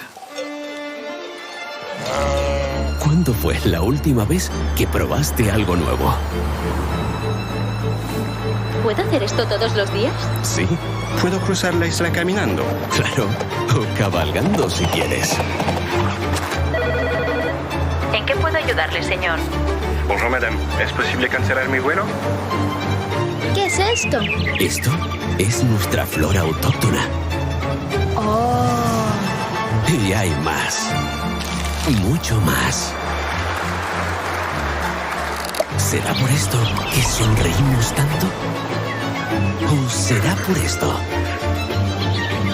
Porque cada día es un nuevo descubrimiento. Dale un giro a tu vida.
Have you ever wondered why you always want more?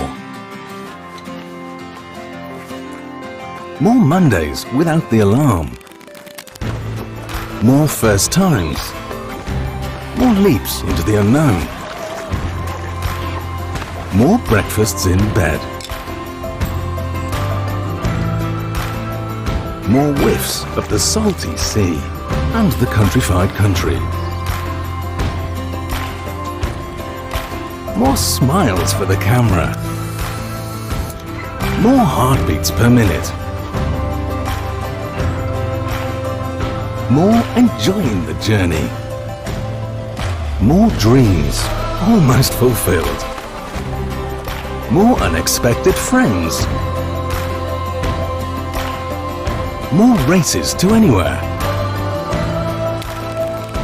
More flavors to discover. More being at a loss for words. More time. Time to lose yourself and find yourself again. In short, more moments like this. And this. And this. And what if the answer was never really what, but where? Gran Canaria, so much to live for.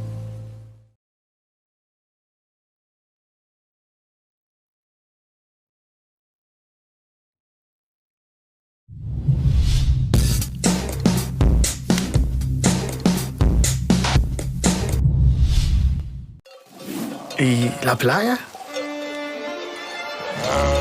¿Cuándo fue la última vez que probaste algo nuevo?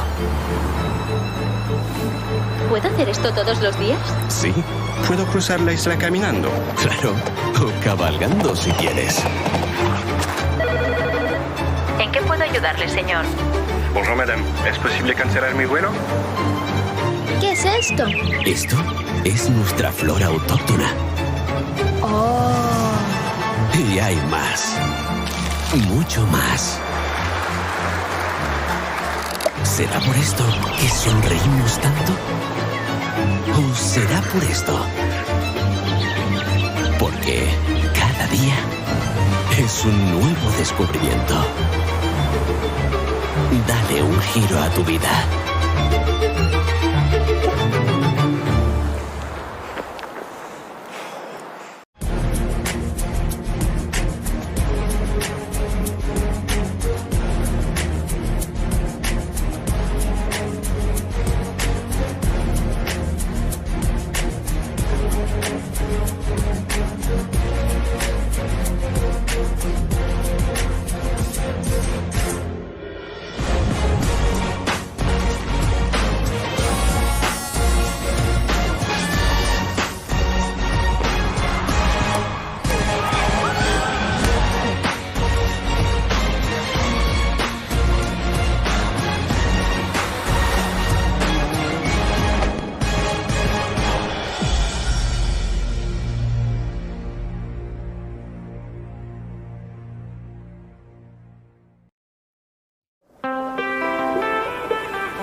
Have you ever wondered why you always want more?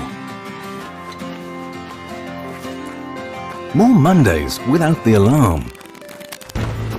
More first times. More leaps into the unknown. More breakfasts in bed.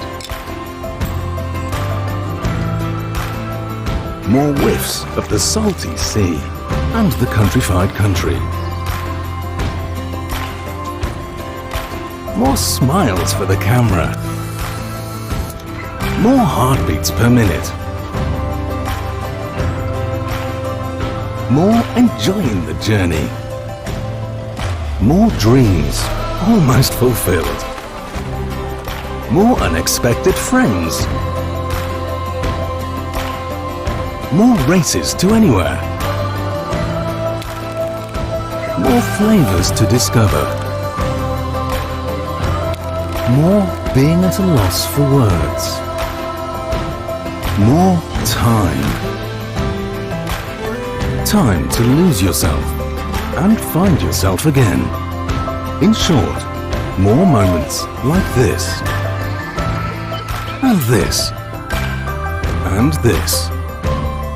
And what if the answer was never really what, but where? Gran Canaria. So much to live for.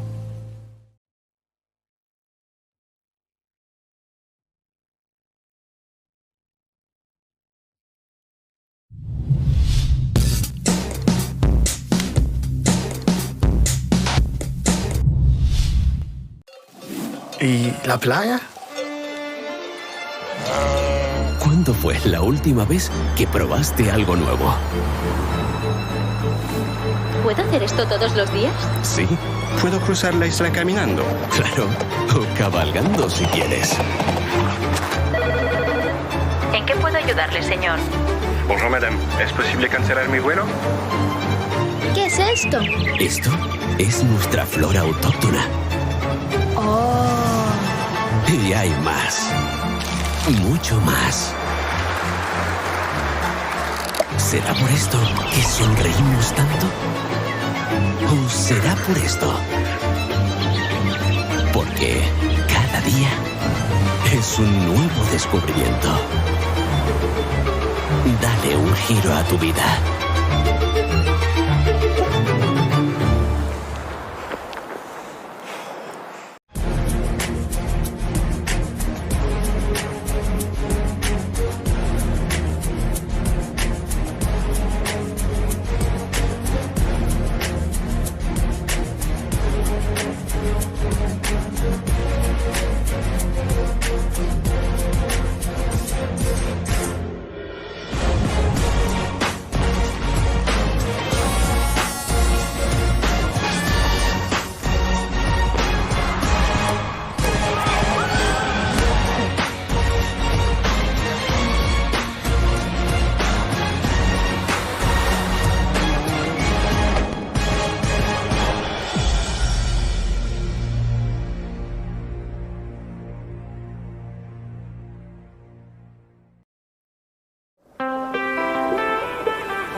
Have you ever wondered why you always want more? More Mondays without the alarm. More first times. More leaps into the unknown. More breakfasts in bed. More whiffs of the salty sea and the countrified country. More smiles for the camera. More heartbeats per minute. More enjoying the journey. More dreams almost fulfilled. More unexpected friends. More races to anywhere. More flavors to discover. More being at a loss for words. More time. Time to lose yourself and find yourself again. In short, more moments like this. And this. And this. And what if the answer was never really what, but where? Gran Canaria, so much to live for.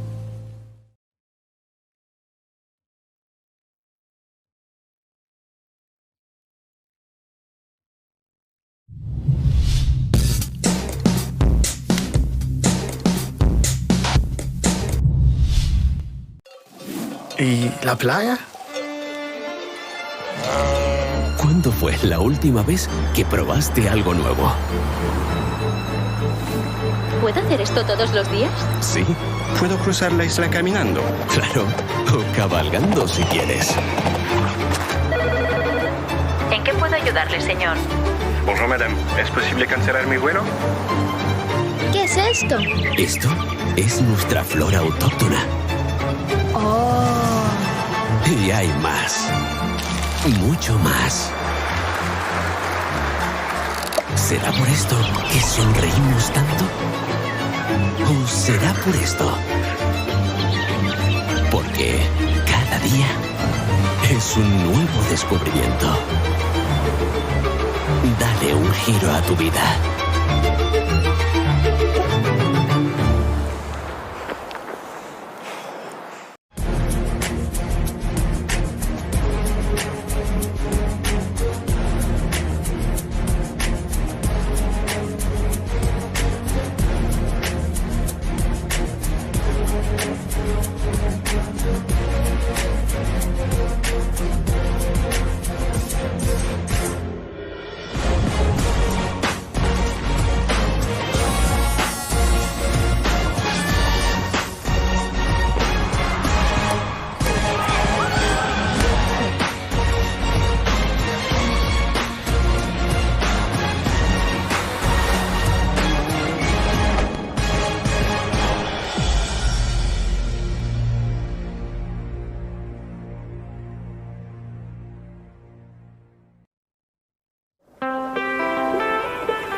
Have you ever wondered why you always want more?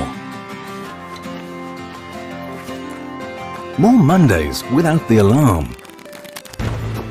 More first times. More leaps into the unknown. More breakfasts in bed. More whiffs of the salty sea and the countrified country. More smiles for the camera. More heartbeats per minute. More enjoying the journey. More dreams almost fulfilled. More unexpected friends. More races to anywhere. More flavors to discover. More being at a loss for words. More time. Time to lose yourself and find yourself again. In short, more moments like this. And this. And this. And what if the answer was never really what, but where? Gran Canaria. So much to live for.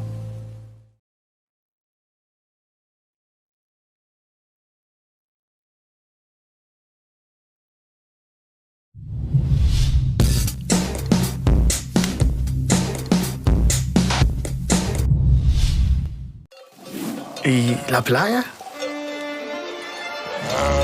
¿Cuándo fue la última vez que probaste algo nuevo?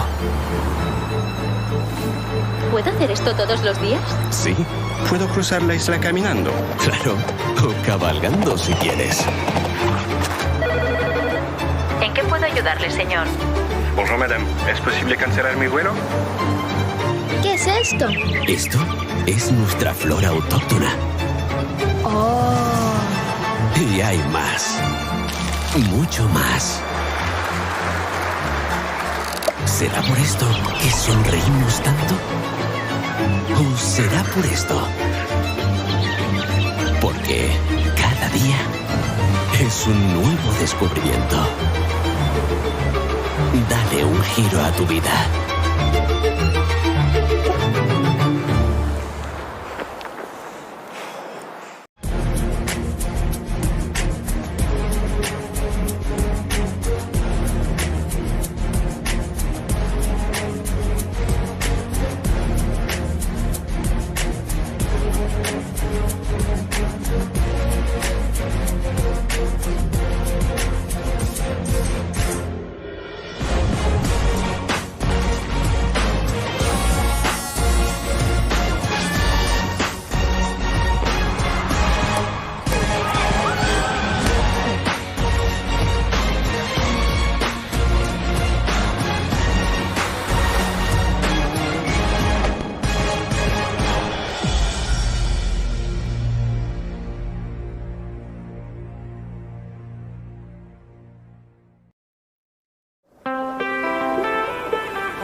Have you ever wondered why you always want more? More Mondays without the alarm. More first times.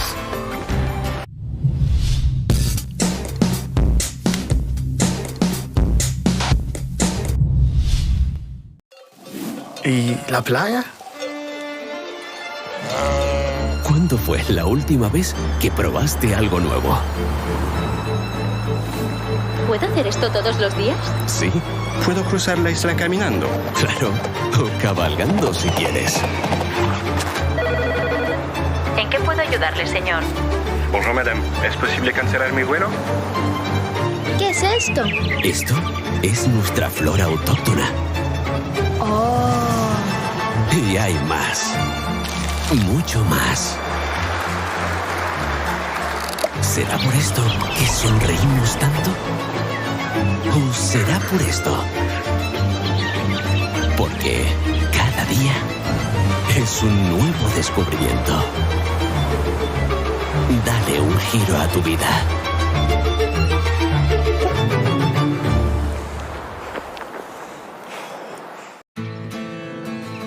Have you ever wondered why you always want more?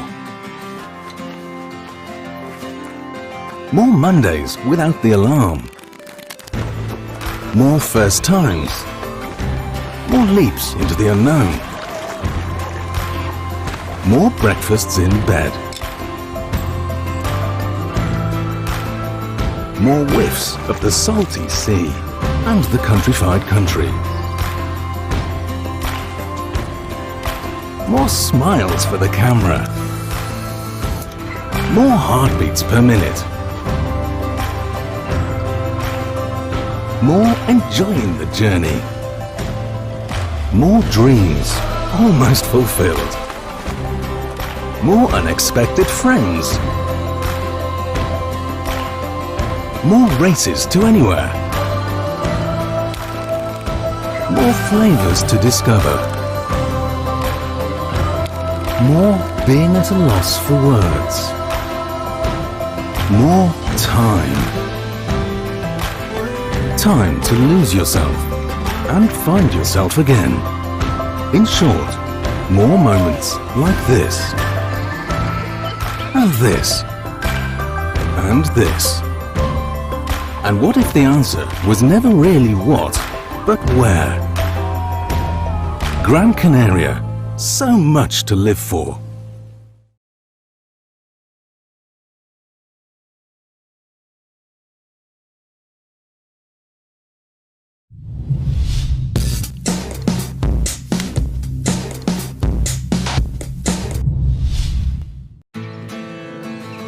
Have you ever wondered why you always want more?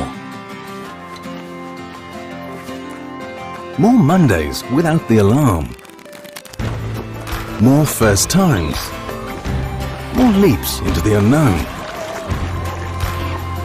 More breakfasts in bed. More whiffs of the salty sea and the countrified country. More smiles for the camera. More heartbeats per minute. More enjoying the journey. More dreams almost fulfilled. More unexpected friends. More races to anywhere. More flavors to discover. More being at a loss for words.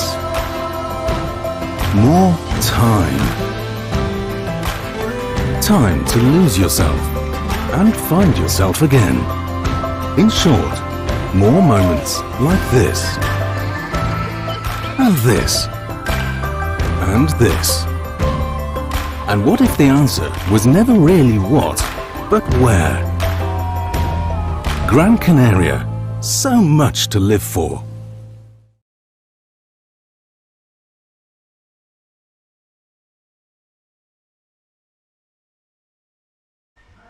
Welcome back. Day number 3 here in Gran Canaria for the Windsurfing World Cup.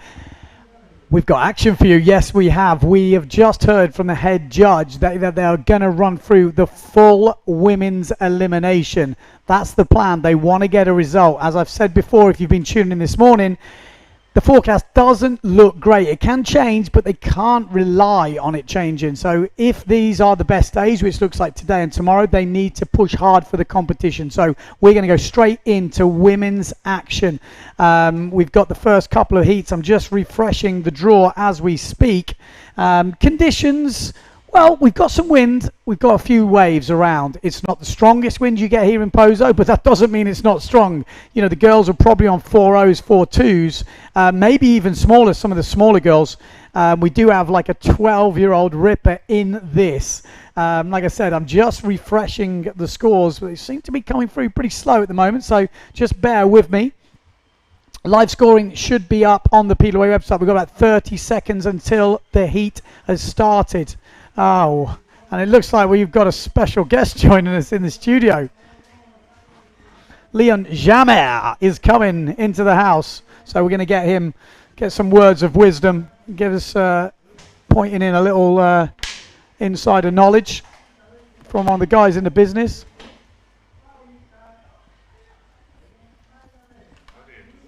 Okay, we'll just sort him out as we kick into this heat. Okay, so kicking off in this first round, like I said, if you want to see the live scores, get on the PWA page, refresh the score sheet. Elimination, well, women's elimination, the first couple of heats in the bag. So it's going to be, who have we got? We've got one of the Delgado twins, which is Isabel, and we've got Linda from Germany. You know the German rider? No, and I don't really know her, to be honest. It's interesting. Sometimes you get quite a few Germans selling with German plates, but they actually live over here in the Canaries, so we'll have to see. But a nice forward loop from Isabel there, Delgado. And on the other side of the draw, we've got Pauline Katz going against Maria Behrens, which, if you've been following the diaries, you would have seen. She has featured. And that's Marino Gill just doing his warm-up act. The men are not going to go. Have you heard much about that? It looks like women? I think 5 women heats, and then it's switching back to men. Okay, so they're going to try and run through them at the moment. This is the German rider, 209, who's not... Oh, yeah, no, that's Behrens. Maria? Going front side. Nice turn. I mean, considering the conditions, it's pretty difficult at the moment. There's not much shape to the wave. Well, there's not much of a wave. And it's not super strong winds. But I think at the top of her sail, what size is she on? 4.37? For 2 even. That's quite big. Yeah, 4.2. So for the women, that's a light wind day here in Pozo. Yeah, that's not Pozo-like, but we have high tide at the moment. The water is going down, and normally the wind is going to increase with the low tide, so I think it's going to get more windy later on. Yeah, we'll soon find out. Just going to say 4 women on the water at the same time. So Katz against Behrens and Linda against Delgado. You been out there today, Leon? I haven't sailed today, no. Taking it easy. You're obviously already in the second round. Oh, switch stance. Switch riding. Yeah, it's not a bad way to start the wave. That's Isabel. Good flow on that wave. Yeah, I like it. She's got a good style actually. Always keeps her speed super well, and that's what the judges are looking for. What's the 3 phrases? Speed, power, flow. Speed, power, flow. That's what you got to low down. You want to get some good scores on the PWA. Speed, flat, power, flow. And we should have, like I say, we should have the scores coming through. So a forward loop from Pauline Katz, getting a 4 and a 2.88 for her first wave. So she's leading against Maria Behrens at the moment. Another good wave actually from Pauline. She's been sailing a lot recently. She's changed her job. She's working remotely when the COVID started, and I think she's been loving it. You know, yeah. It's sort of worked a couple of different ways, COVID, for different people, but she has been sailing a lot, and it's really improved her level. Yeah, we saw her on the water every day, and yeah, just charging. just throwing down the moves. I mean, that's the impressive thing. It's just relentless. And another little jump there from Pauline. Didn't quite see what it was. And Maria with a lovely spin loop, but just getting wet on the landing. Yeah, not the perfect ramp that she found there. Good technique though, like really sideways spin, which, like I say, is it's definitely more technical. And when you master it, it's a lot more control in that loop. Delgado leading against the German rider at the moment. Okay. Delgado twins are actually from Tarifa, and here is our first look at the German. And that is a funky looking wetsuit. I've never quite seen one like that. A polka dot. Pretty cool. That's pretty cool. Yeah. And good, powerful style. Nice riding. Maybe not really the best wave she took off on, but good riding. Yeah, powerful style. It looks like the women are choosing to ride a little bit further up on the left-hand side of the bay, where the wave's a bit more cross-shore. So it's actually a little bit easier, but you don't get as bigger waves or as juicier sections. Yeah, Maria wants a better forward, I believe. Good looking ramp coming. Oh, she thought about it. She was thinking, oh, was that their time? And sometimes in these not so great conditions, you've got to make a move when maybe you're not quite ready, which is why you see some of the guys in the early heats crashing on some of the moves that you usually, land with their eyes shut, because they're taking off on some not so optimal waves, let's say.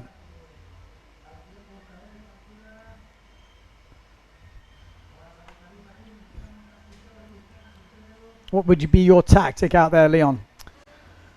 I think right now you really need to find the good waves that build up, have a good steep section, and try to go for like a decent frontside ride.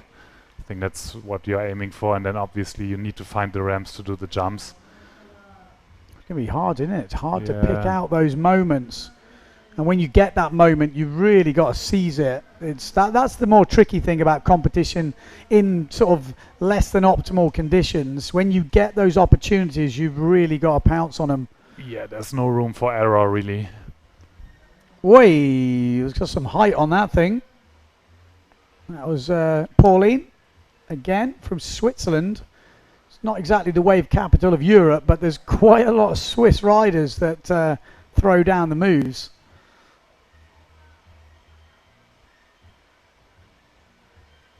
If you're from Switzerland, you definitely want to be working remotely if you want to get good at wave sailing. Although there's some pretty strong winds on the lakes they have up there. You ever windsurfed in Switzerland? Never ever, no. Not on your list of... I mean, it's a beautiful place, don't get me wrong, but wave-wise, it's not the biggest. I would like to have one of these 3.3 sessions that Balz is sailing. Yeah, but they look mental, don't they? I think there's one lake in particular, Lake... I can't remember what it's called. Begins with a U, I think. But that, I mean, they're getting winds of 60, 70 or something, I think, crazy. Over 100 k's an hour. Little backside air. It's Isabel or Pauline? Actually, I think that's... Isabel, no? This is Pauline. Both. Big spray on that. Means business. So Katz at the moment is leading, but... Perrin's actually not that far behind in the overall scores. Yeah, again, things can change really quickly in this. And then we've got Linda on the other side going against Isabel Delgado. So Kat's finishing her wave. 6 minutes to go. 14-minute heats. I think 2 jumps, 2 waves to count. Oh, there we go. That was nice tabletop from Isabel Delgado on the white Severn on your small screen. And a decent forward loop from Pauline Katz. She has been throwing so many forward loops. I'm glad that she's landed some good ones in the competition, because she has definitely done probably the most forward loops out of anyone in the last 2 weeks. Looks quite pumped up for this competition. So, 8 2.71 for Delgado at the moment, so leading over Linda.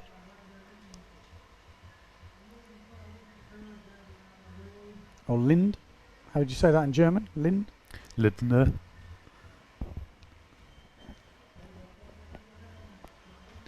Oh, there's a few sets coming on there. When we get that wide view, there's definitely a few waves coming through. As Katz is looking for wave down the bunker. This is where the big money is. Can she get it? Oh, manages to hold on. What do you think about that? Sometimes taking the backhand off can save you. Yeah, seemed like that. Maybe the wind picked up a little bit, so now she might be a bit powered up on her sail. Let's see. Yeah, taking that backhand off usually is the way, isn't it? When you get that big gust, sort of open up the clue a little bit. So Kat's getting a 4.12 with that last forward, so improved the score a little bit. Moved on to 8.62 overall. Behrens just a small bit behind, 6.36, but a good wave score will change that, and Katz will improve on her wave score with that last ride. Yeah, she is on a wave. Let's see, not really steepening up. No, it's not going to be the one. Yeah, the black sail is not in this heat.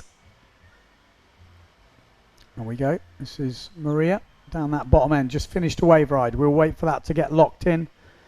She's got only 1.62 waves at the moment, so she needs a better score. Katz has got a 2.88, and she's actually, Behrens just gone into the lead from what I've just seen with a 2.38 tabletop. Yeah, Pauline needs another wave and another jump. She has two really good forwards, but not really a good backup jump. Yeah, so we're just waiting to see that other wave score drop in. We know it's already been sailed, but it's not dropped in on the judging sheet so far. There we go. Maria's got had a little think about it. 3 minutes and 30 seconds on the clock.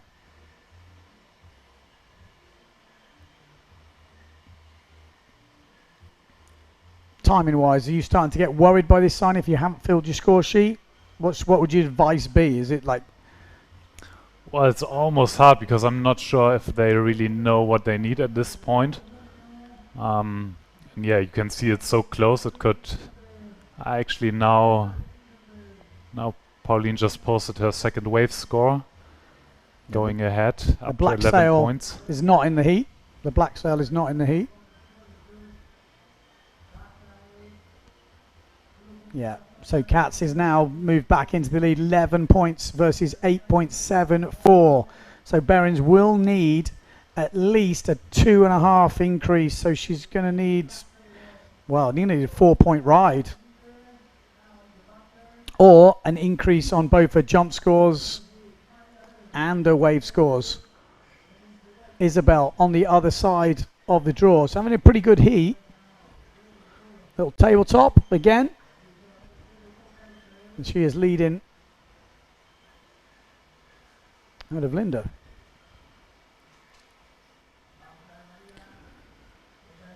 Two minutes to go. Needs to really find a good smack here. Needs to find a lip. If she's going to get some big points, needs to really mix it up down the bunker or just hope something sets up this top end. It's going to be a struggle where she is.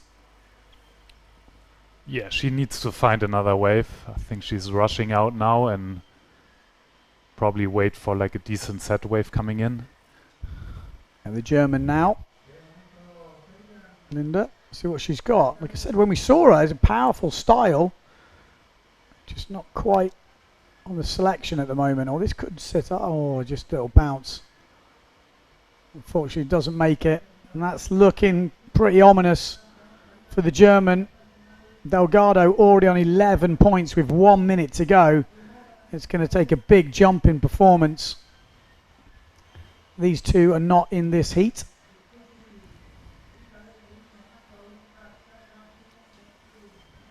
So Pauline Katz to wrap it up with 1 minute to go.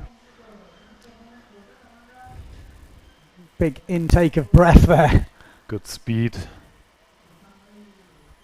Just a little double up, but just trying to pump her way through, just sitting up. difficult with this state of tide. We're still quite high tide at the moment, I guess. It's dropping. It's on the couple of hours past high tide. Maybe. Yeah, it should be dropping quite fast now. I think it's about 2.5 hours past high tide.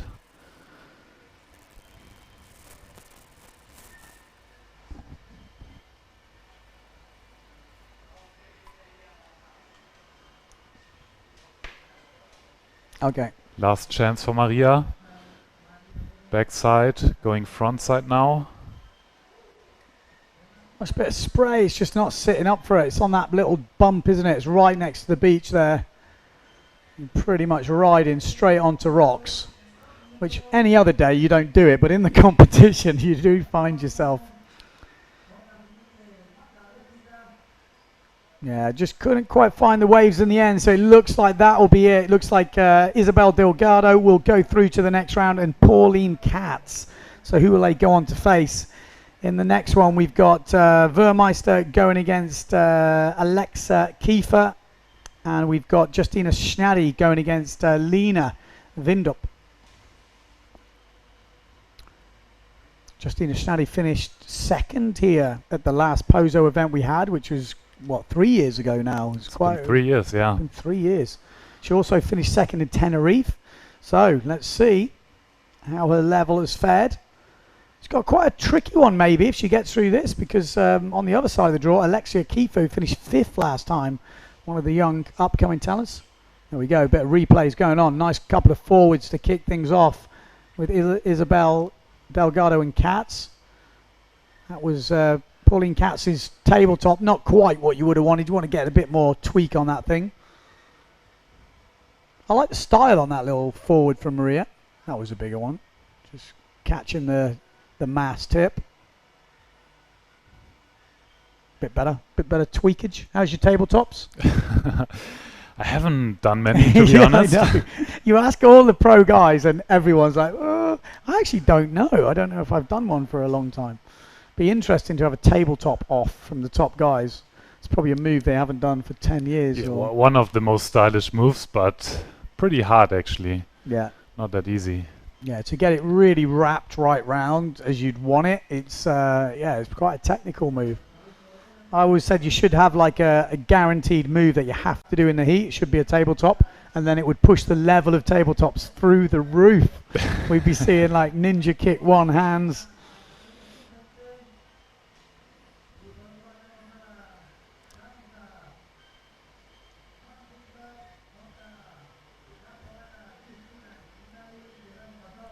Yeah, so we got a few people saying it'd be good if you had like a schedule.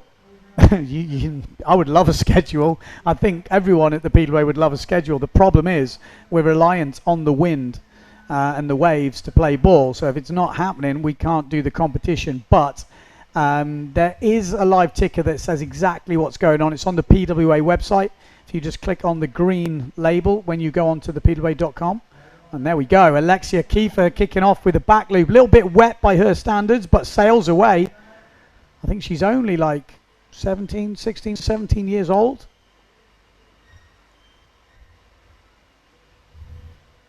But a good start to the heat. Just getting a nice, safe-ish back loop from Alexia Kiefer. Let's try and refresh these scores.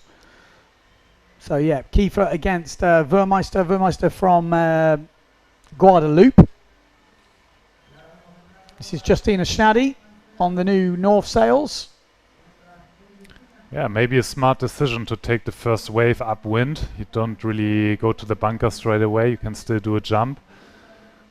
Yeah, good point actually. It's good tactics. Just stay up and dry. And oh, that's a lovely backside slash from Kiefer. Good transition as well, straight into front side.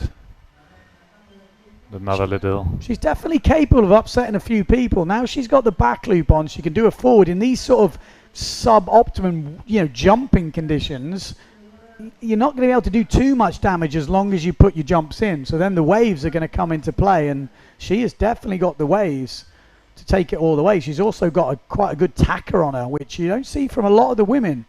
So that could be interesting. Schnaddy. Justina. That's the back loop. She should be pretty solid at that, although the board just flipped over. See, she won't be happy with that back loop. She's quite a solid back looper.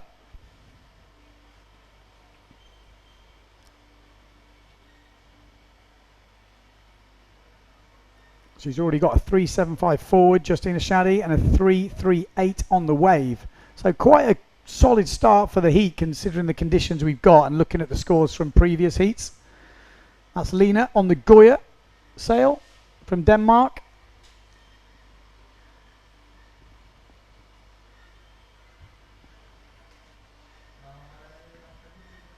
So we're looking at sort of 4.0s, 4.2s for a lot of the women. I'm going to see a couple of real small 5.12 from Alexia Kiefer's first wave. Schnally just finishing, well, just going off the back of that one before hitting the beach.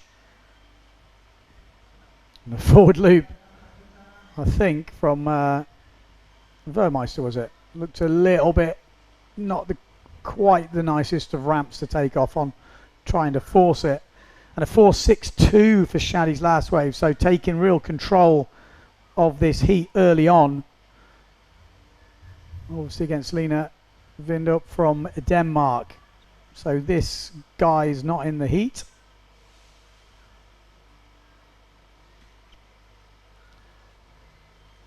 Yep, the yellow sail's not in the heat. Yeah, Line heading out, having some work to do against Justina, who already has 2 decent wave rides and a good jump.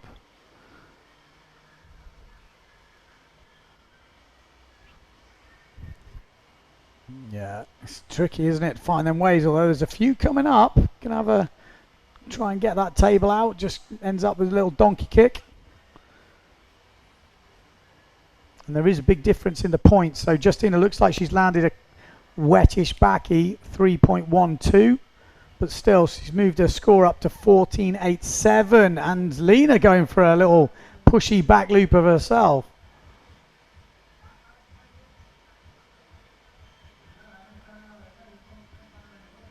Nine minutes 20 on the clock.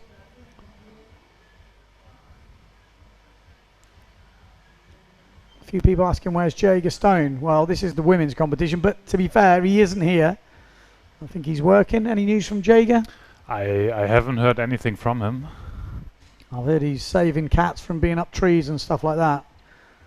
He's a fireman, a physio, professional windsurfer. He's keeping himself busy, that's for sure. So solid heat so far from Alexia Kiefer and Justina Schnaddy, both on opposite sides of the draw and are leading their respective heats. Been pretty solid. If you are just joining us, we've got Lee and Jammer in the studio. We're going to try and rotate the sailors just to bring them in, do some co-commentary, maybe get some pearls of wisdom. Waiting for Lots of wisdom. Looks like there's a good set coming towards Justina on the outside. Let's see if it steepens up. We have seen her doing some one-footed back loops in the training. So will she want to step up the level? I guess if she gets a good ramp, maybe we'll see it. Nice little backside shove it, getting the fins free.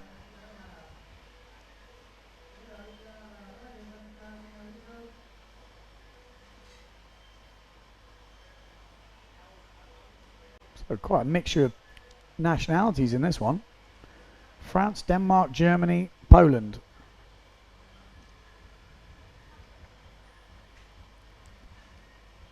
So Lena sails quite a lot up in Denmark. You sail quite a lot in Denmark, Klipmuller? Yeah, she's sailing a lot, always on the water. Not sure where exactly she lives. I think it's right somewhere around Klipmuller. Good spot to live up there. I mean, Mark Paray's kind of made it his base at the moment. Here we go, looking for the forward. And pretty solid. Didn't quite get the take off, the punch he wanted, but good technique.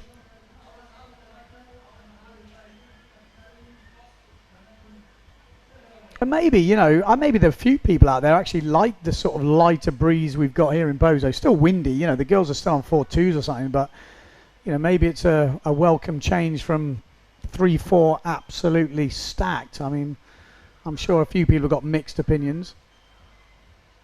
What do you prefer?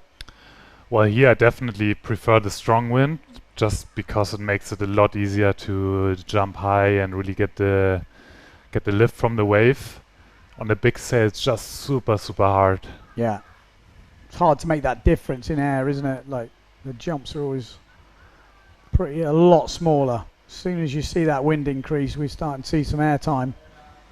Oh, it's got a really good backside slash on her, Alexia, and then straight into front side. I'm going to say we're going to see another big score from her dropping on this wave, because judges like to see spray, and that was a really nice backside carve off the top. She has an amazing technique, but I would actually like to see her riding a bit more down the bunker. That would be good as well, I think. Agreed. Yeah. She does like to ride up this top end. I mean, it is a bit easier up here. It's more cross-shore. So, but the wave isn't as powerful. There's less of a lip. If she could do what she's doing down there, she'd be on for some big prizes, big money. Oh, Justina's... She overpowered, maybe. Yeah, it does look like she pointed down. It never looks windy on the screen, so 5 minutes 20 to go. I mean, she's in command of the heat, just getting 6 points for her last wave. So obviously getting a decent couple of hits there, and now she's looking to improve a jump score. I think we'll probably see an improve in that back loop if she can find it, although she's waving her hands around. I don't think she's dancing. Maybe a bit of frustration. It's difficult, isn't it? Like when you've got your hopes set on a wave and you know you're on a jump run and you just doesn't line up for you. It's quite a frustrating thing. You feel the clock ticking down. Vermeister, the nice little forward there on the small screen. I don't know if we can change the action.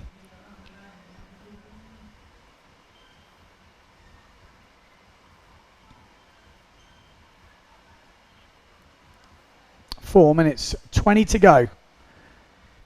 Alexia Kiefer in control of the heat, 16.37 points, comfortably ahead of Vermeister from Guadeloupe, and Justina Schady 17.99 points, highest heat score we've seen today, ahead of Lena Vindup from Denmark on 8.37.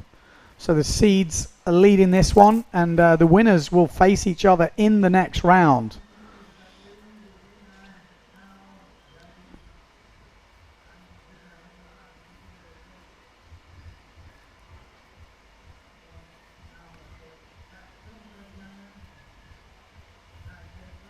You want to make any predictions for the women's fleet? Seen any tasty sailing going on this week? It's hard to tell because we didn't really have any competitions. Ooh, nice ramp. Oh, Alexa going front capitalize side. on it. We're not going to see that wave ride, but it looked like a decent section. And she's down the bunker. So maybe she's been listening to you. Or maybe that's the tactic, go down the bunker at the end of the heat, which would make sense. Justina Schady on a jump run. I don't know if we can switch to the big screen because it looks like she's lining up for something. There we go. Boom. Wanted the table forward. Got a little tweak. That's alright. Clean landing. Good rotation. Yeah. Definitely really good technique on that. And that should improve her forward score, I would imagine. Be interesting to see how they're scoring it compared to the men's fleet. Is it a different scale? Scale's a little bit different. So I'd imagine that would score more than the 375. Good height, little tweak, clean landing. Some good jump, wave scores in, good jump scores. Schady looks like under control. 2 minutes, 10 seconds on the clock.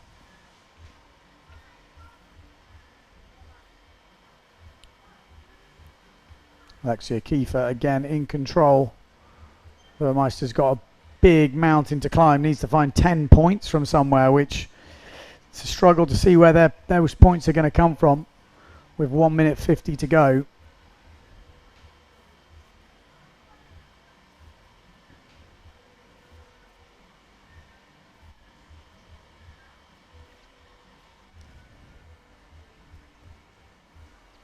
Yeah, that's table forward scoring 5 points. Well, it's gone down as a forward, so, but still 5 points. Not tweaked enough maybe to score the table forward, but still good score, and she's moved up to 19 points, 24.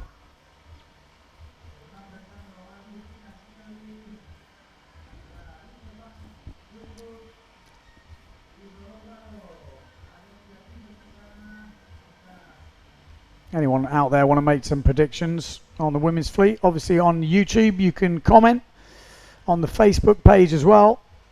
I'll do a little refresh.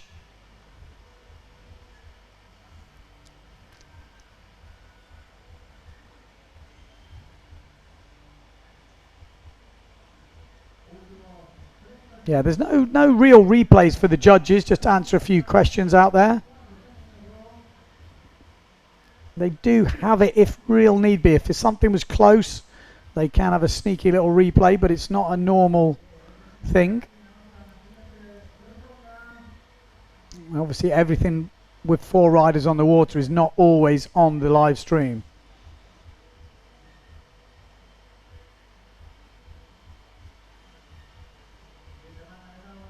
I'm just catching up with a few comments. Someone saying it's like when the mountain bikers have a whip off. I'm guessing that's like the tabletop. I would agree. There we go. Speaking of which, well, there's a few rides going down here. Alexia Kiefer just finishing off a ride, so expect her score to go up. Justina on a wave as well.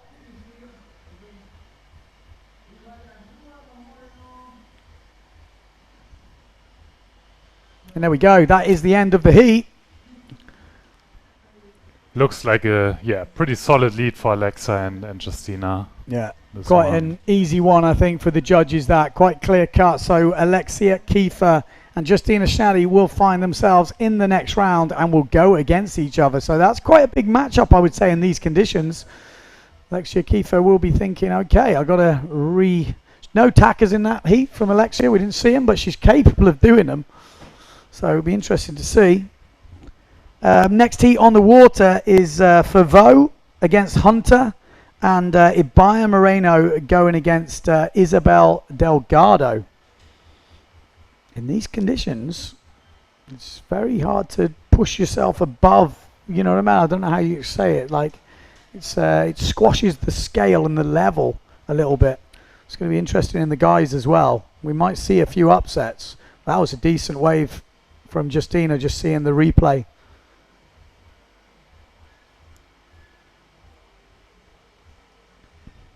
So just watching the replay of the heat. You staying around for another heat? Are you? Yeah, I can stay around. Like I say, we're going to try and rotate, get a few riders in here just to give some voices to you guys at home. See who's out there. A long day in the booth, I tell you, is not good when you're going to compete. It's sort of, I don't know what it is about these boxes. They sort of suck the energy out of the room. The oxygen, I should say. It's probably my fault. Take it all. But some good replays going on and a good showing from the first seeded women's heat. Be interested to see what Ibaya Moreno has got in this next round. And there we go. That was that little tweaky forward from Justina. Really nice style on that. So it looks like she means business this year. And there we go. We just heard the hooter for the go, I think. So we've got Maureen Hunter on the blue and green sail. We've got Ibaya Moreno on the red Severn. And we got Favreau. I think she might be on the Severn as well. Yeah. This is Favreau. And we've got Delgado on the white Severn as well.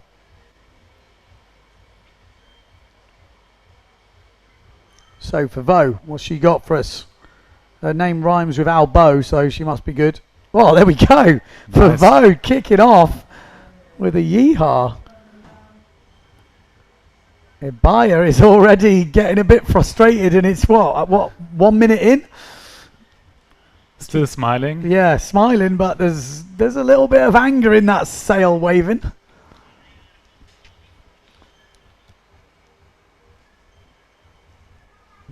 We'll have to see what her score was to see if that was if she had a good wave.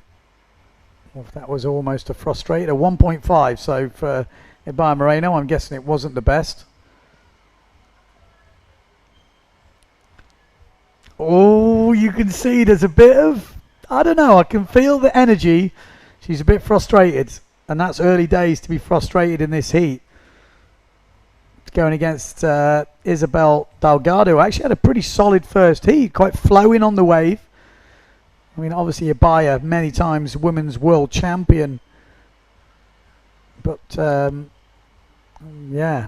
Frustration, but she knows how to find back into a heat. Yeah.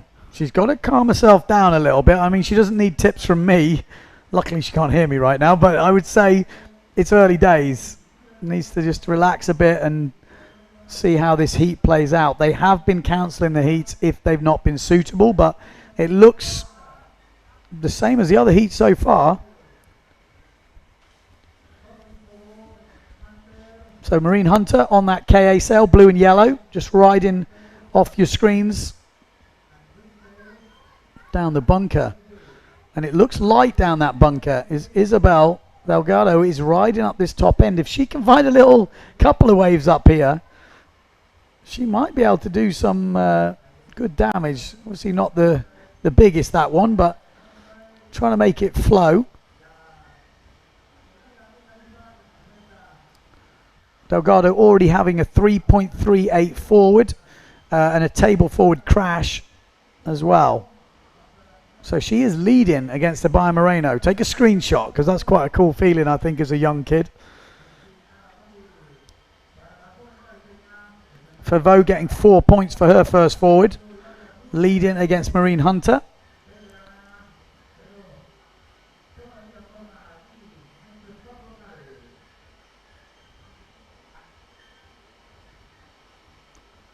Okay. Needs to get herself together now. Yeah, a bit underpowered. Does she need to change up?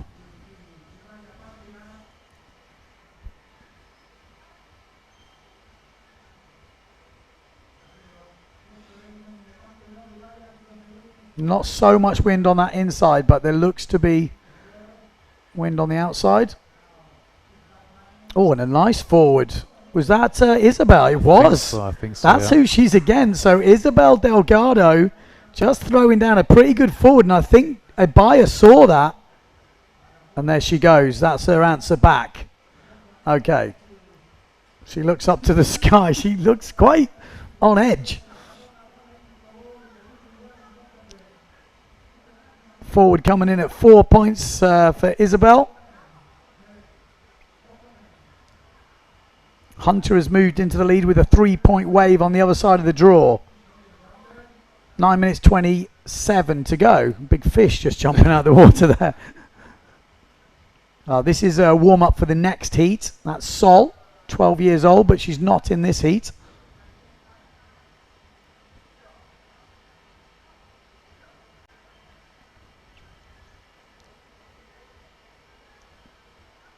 So Ibaya Moreno needs to be racking in some wave scores pretty soon.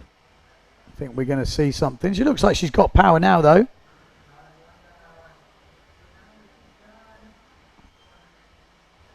Not much of a lip, but trying to make the most of it. The problem is when you go down the bunker, it's difficult to get out from there. So she's choosing not to go all the way down just yet. Oh, and just bogs it a little bit on that inside.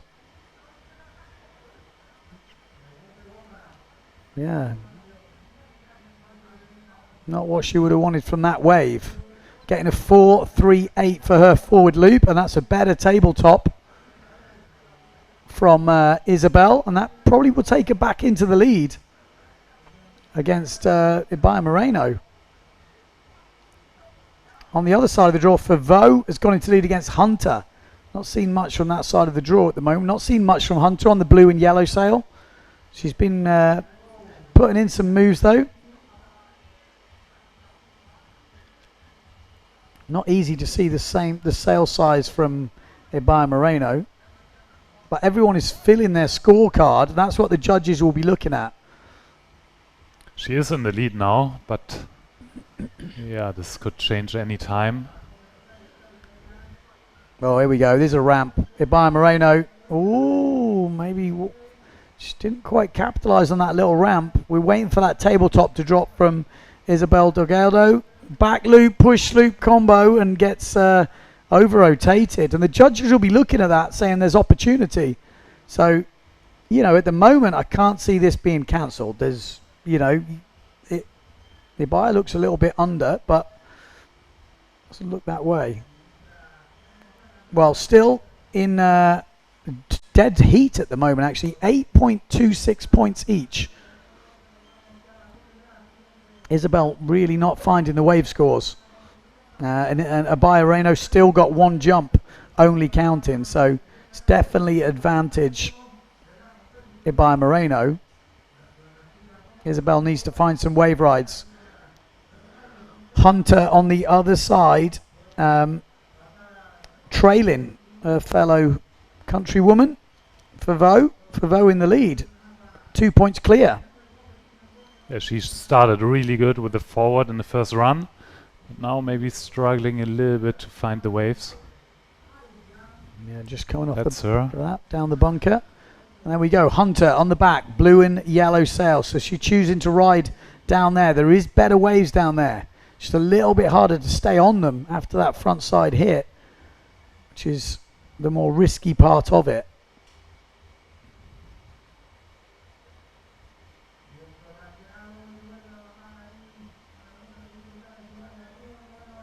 So Delgado's a twin, Ibaya's a twin, the two twins going against each other.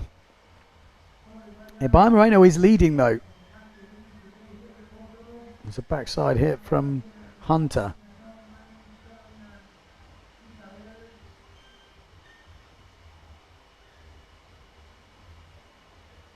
Here she is, Delgado. She needs to find some waves. She needs someone on the beach saying, get your waves in. She's actually leading on the jumps at the moment. She can find some good waves, and we've seen in the first heat, she's actually pretty fluid on the wave. Her riding looks super nice. She just needs to find a good wave. I mean, that would be a massive upset if she could find a couple of decent waves now. And Ibaya wasn't to improve much on what she's got. That would be huge, but that's a lot of ifs. With 4 minutes and 50 seconds on the clock. But Ibaya Moreno is still putting together a... Oh, that's going to upset her. She is just breathing. What would you suggest if you could have a word in her ear right now? Yeah, maybe just put your head in the water for a second, breathe out, and come back to it. 4 minutes 25 on the clock. Ibaya Moreno leading ahead of Isabel Delgado. On the other side of the draw, super close, just 0.7 in it between Favreau and Hunter. Favreau at the moment leading. We've not seen much of them on the screens, but the wind is definitely dropping, I would say. Although at the back, Ibaya looks like she's pretty powered up now. She's not looking for the ramp. No, and she's only got one jump score in.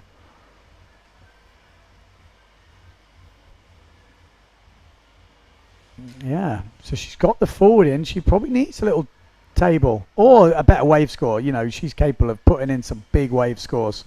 But so is Isabel. Isabel really needs to concentrate and find a wave. I think she just got a bit of help from the beach, Ibaya. They're telling her to do a jump. I think that was the signaling. Oh, did I just hear?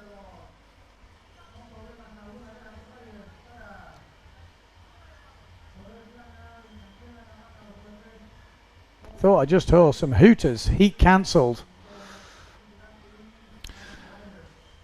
Okay. I mean, it didn't look too much different to the other heats, but okay, it's been cancelled, so we'll have to wait for the resale of that heat. It looked hard work, I won't lie. It didn't look easy, but I think it's a pretty tricky day out there.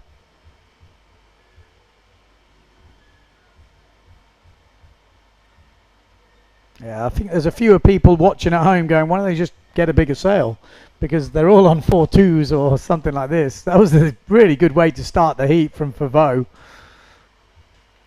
Yeah, the thing is, it is kind of gusty, so if you go on a bigger sail, you end up being fully overpowered in the gust. Yeah. I think that's a good point, actually, Leon. It's like, even though they're underpowered at some points, there is some still big gusts out there.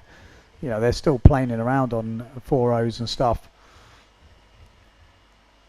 Yeah, and at some point Puzzle just stops working. It needs to be windy, and the waves are pretty small and pretty flat, so you need that wind to make it work. Yeah. Yeah, it's true. Well, they cancelled it, so the judges have got a much better look at it anyway. Like I said, Ibai was leading, but you could tell she wasn't quite happy anyway. And it's sometimes like that, whether you're leading or not, you're just like, this is just lottery, you know. Yeah, she will be on her toes now to start better into the next one once it's resailed, and I'm sure she will learn from that. Yeah, we'll see. So we'll just wait to hear from the judge tower what they're going to do, whether they're going to go straight back into it or they're going to have a little break for a bit. Like I said, they're going to push pretty hard today and tomorrow. It looks to me the best in terms of forecasted conditions, I guess. Let's have a look. Yeah, in terms of waves anyway, the waves in theory should build today, but the period goes down, which that's usually not great. Towards the end of the week, you know, there is hope for the last day of the competition, but on the moment, the forecast for the middle of the week is pretty rubbish. I won't lie. Today and tomorrow do look the best forecast, so it's still quite hot today, which is why this wind's a little bit in and out. They might try and push through later tonight.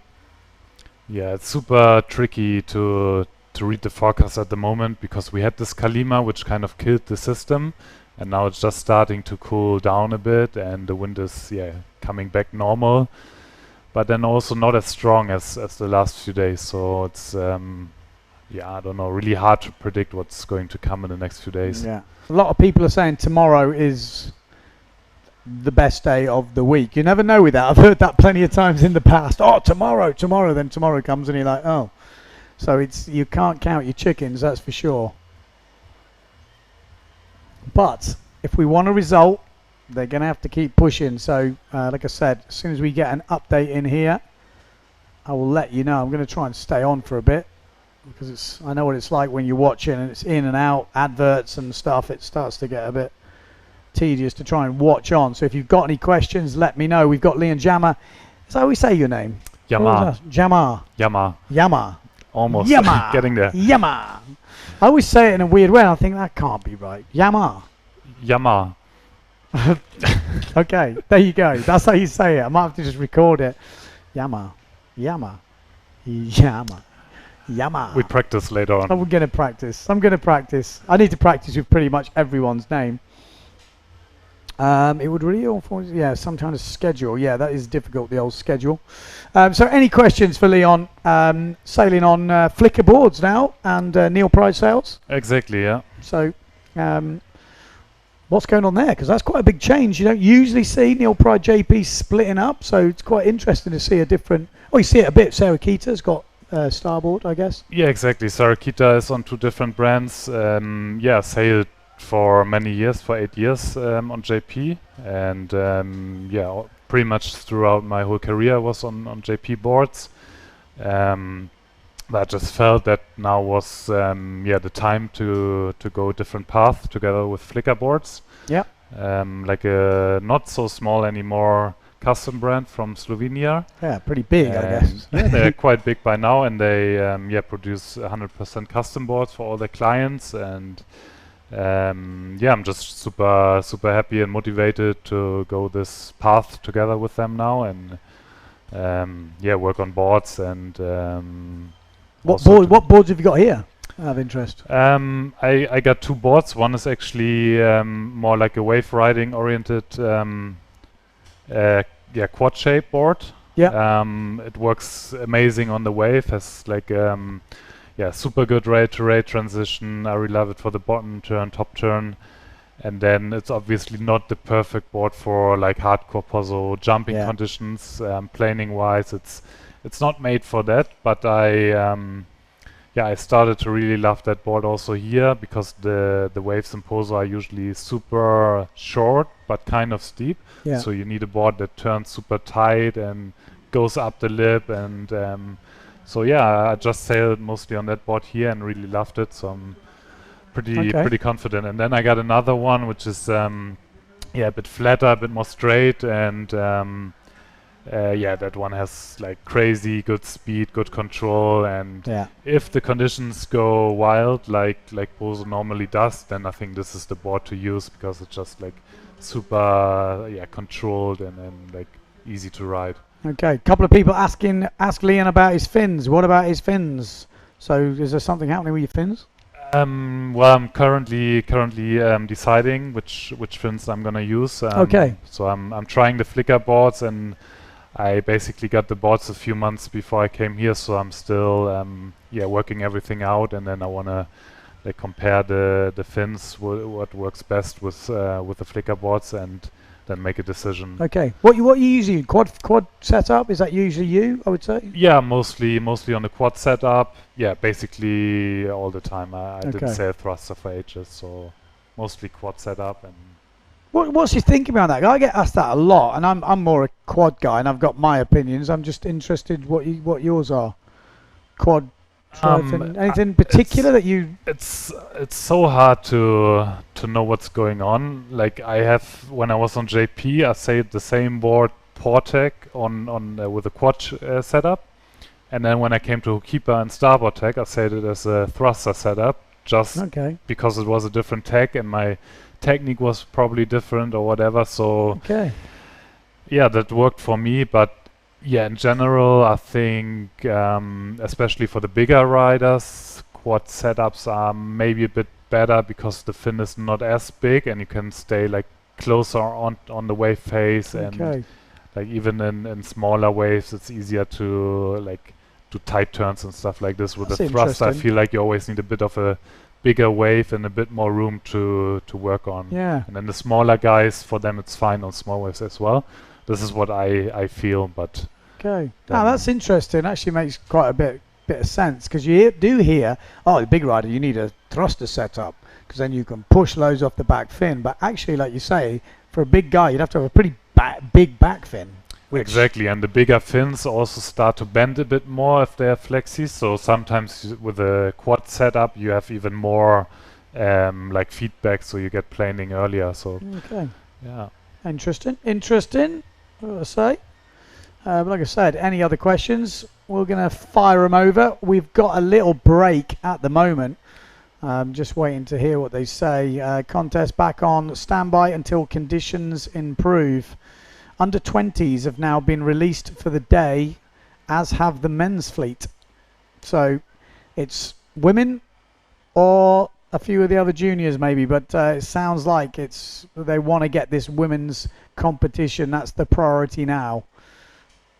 There's not that many heats actually to finish the women's elimination. I think just 2 more heats, and then there's a result, is there? Actually resale that second heat of that round, and then 2 more heats.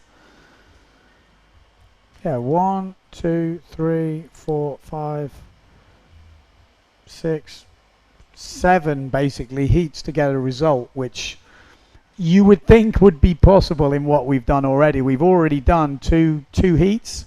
So, not too bad. We just need those conditions to improve. And I'd say at the moment, the waves look relatively contestable. I mean, at the lowest level of contestable. But if there was more wind, which should happen as the temperature drops. We've got, 25 past 3 local time.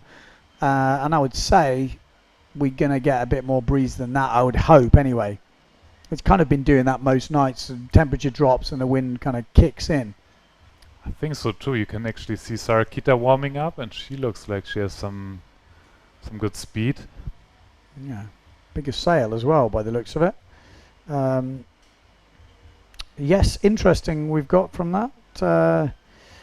Not much going on here question-wise. Thanks for the 3-fin, 4-fin talk. Yeah, I'm going to say that. I think that's interesting. There's a lot of guys that, again, you hear certain things and then you hear something else which contradicts it, and you've just got to do it yourself and try it for your own personal style.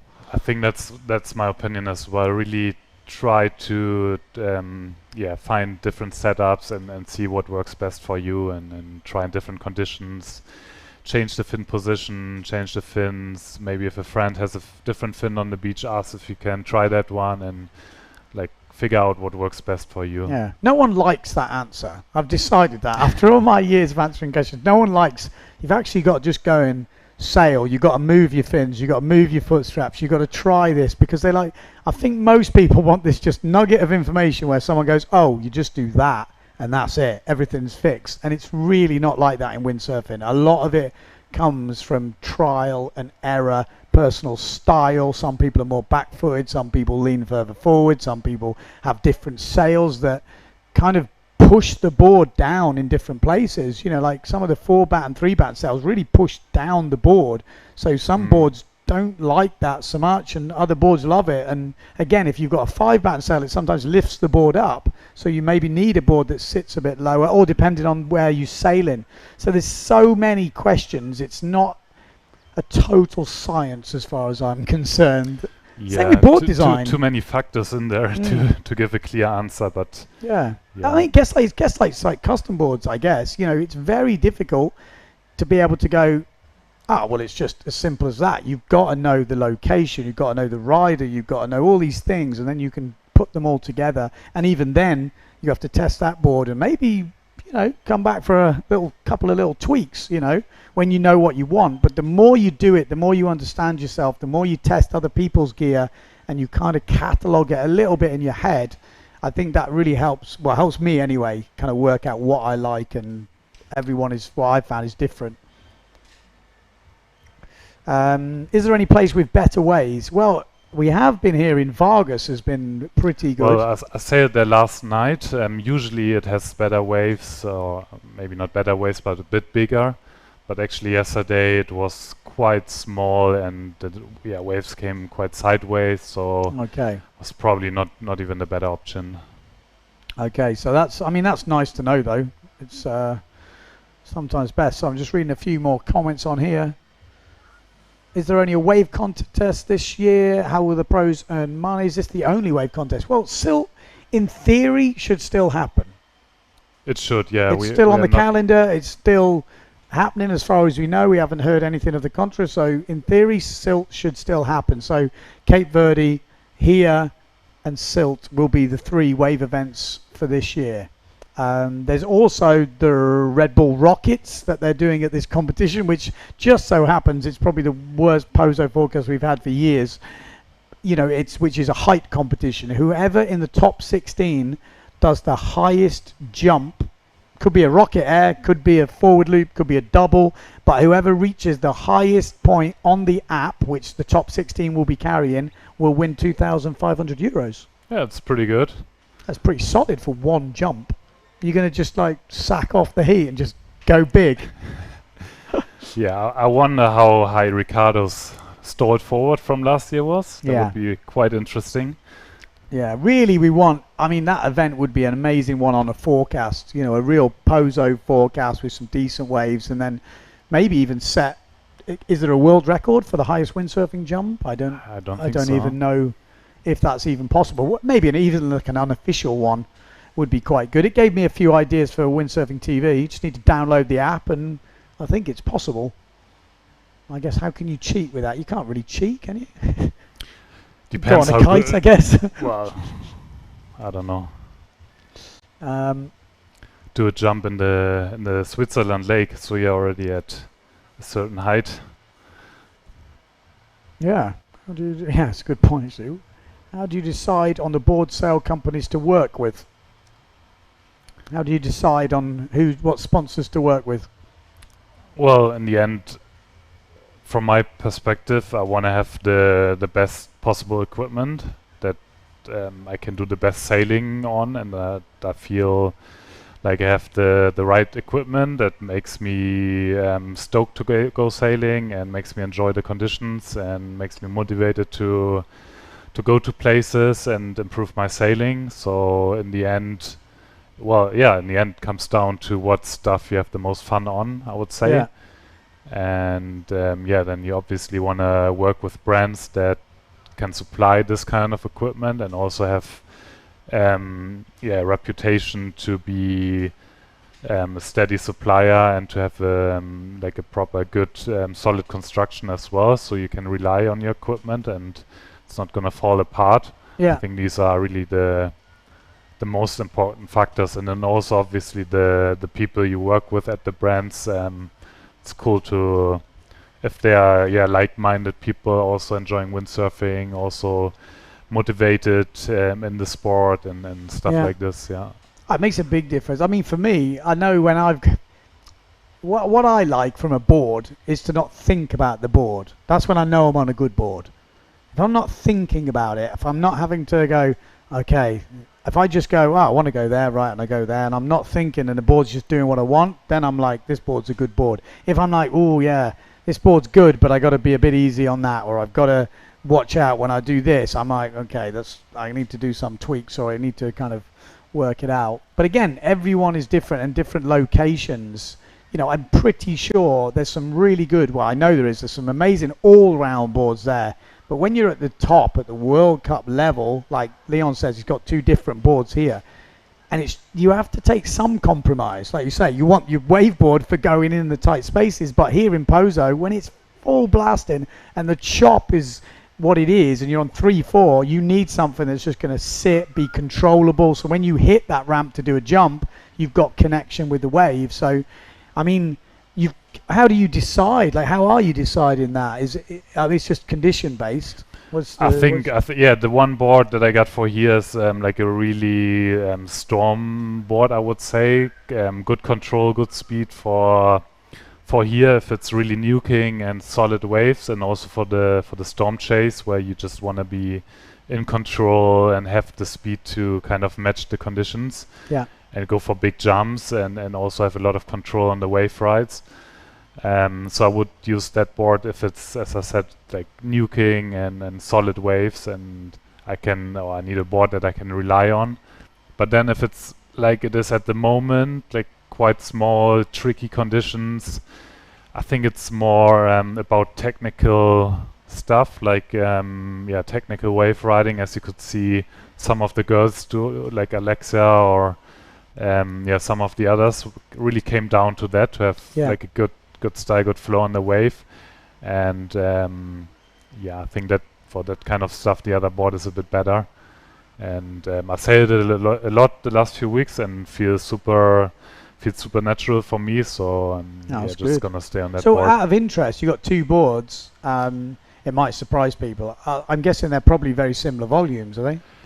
They're pretty, I mean, the small one is 82 and the other one is 85. Okay. But they almost feel the same because... And how heavy are you? I'm 85 kilos. Okay. So... And that's kind of a standard. It's like my board here. I bought one because I'm not competing. I bought a 78. To be fair, when it was windy, I probably could have had a bit smaller, but I'm about 78, 77 kilos. So I think a lot of the top riders have usually a board here that's kind of around their weight, give or take a few. Yeah, I think so, kilos. yeah. Okay, any other questions? Let's have a look. Okay, that's interesting. Jeff Houtman says, as a larger bloke, I totally can concur with Leon about the quad fins. Yeah, cool. That's quite interesting. What else have we got here? Yeah, everyone's different. Could you talk about weather forecast this week? What we can expect? Any chance of better conditions? I would love to, but it isn't great. I'll be honest. The next, like today and tomorrow on the forecast, again at the moment, because the forecast will change, are looking the best on paper, and there is chance on the last day.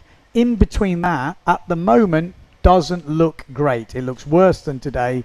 Lighter winds and not much waves. So yes, it's not a great situation to be in, but I think tomorrow could be good, and even later on today could be contestable. So that's what they're looking at, and that's what they're going off. They can't really bank on what we've got forecasted for the week, because times can change. With the klima we've got at the moment, this hot air, that can change pretty fast, and that can have an effect on other things. So yeah, we think something's going to happen. So yeah, let's wait and see on that. Will you be on any of the wave competitions, Ben? Yeah, well, like I said it earlier, it's like, if I wanted to be a vegetarian, I wouldn't announce to the world I'm a vegetarian. I would just eat more vegetables and not have meat. I wouldn't say I am something. So this is what it comes down to with this whole retirement thing. I hear some sailors go, that's it, I'm retiring. I'm never going to retire. That's just never going to happen, because at some point I might feel like doing a wave contest, maybe in a place, or maybe there's a space, or maybe I get the opportunity. So I'm not retiring, but at the moment I'm not doing Pozo. There's so many young kids trying to push through, and I just thought to myself, yeah, I could probably do all right. In my head, whatever anyone thinks, I think I could do all right. But then that all right, what is it? Is it helpful for anyone? Is it going to help me? Probably not.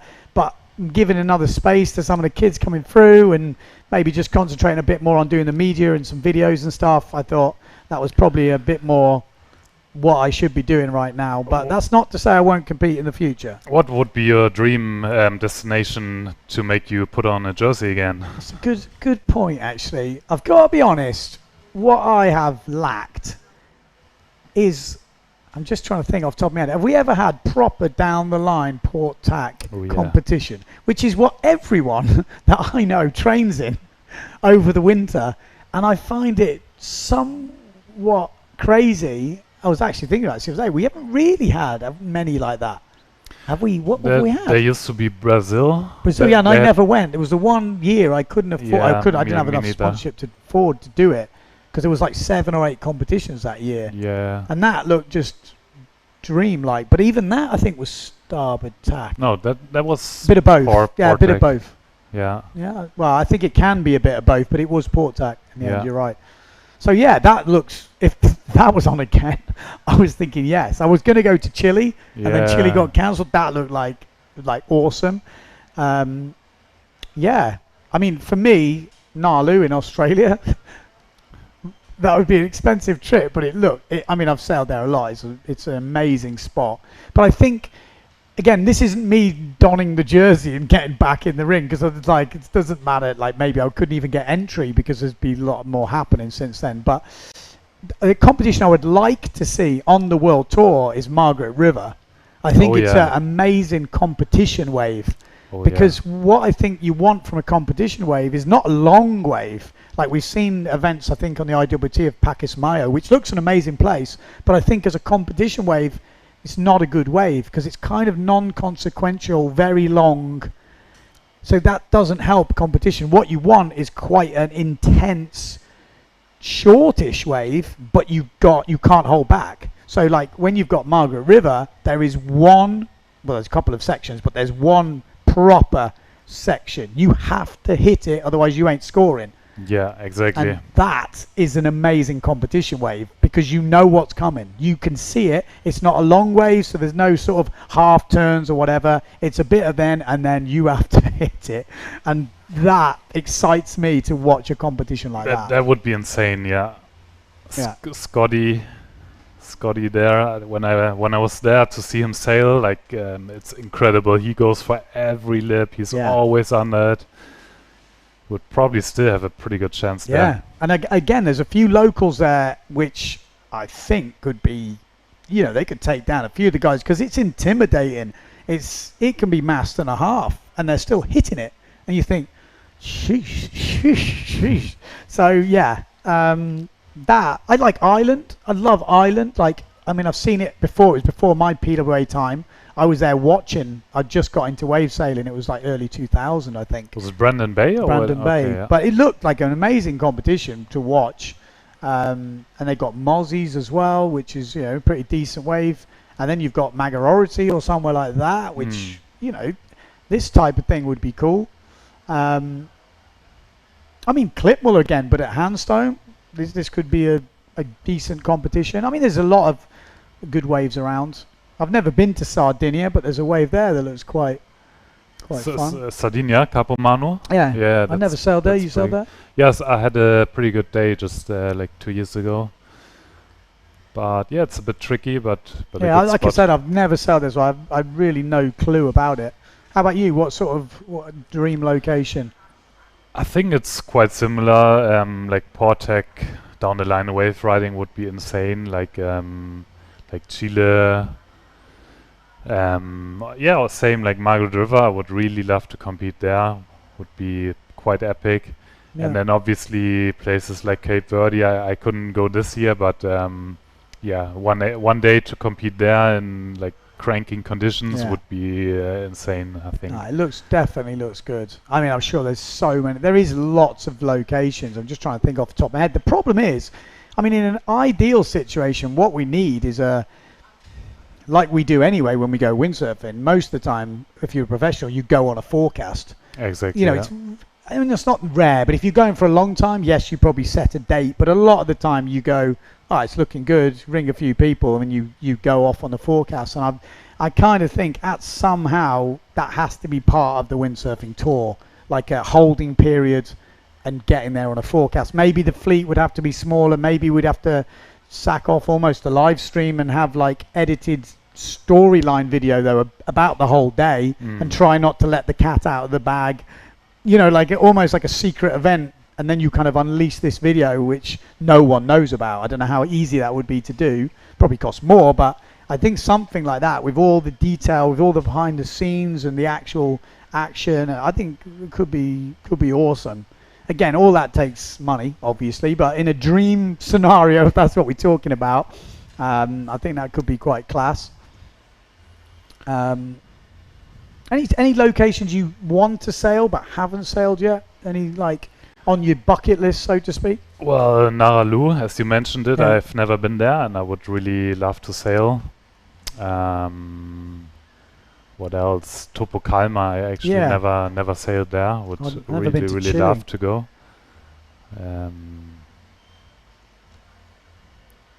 I'm just looking down the list here. Ask Leon about big waves, trips with Thomas Traversa, and preparations for wipeouts, exit plans in difficult spots. Okay, I just forgot you sailed Nazare, didn't you?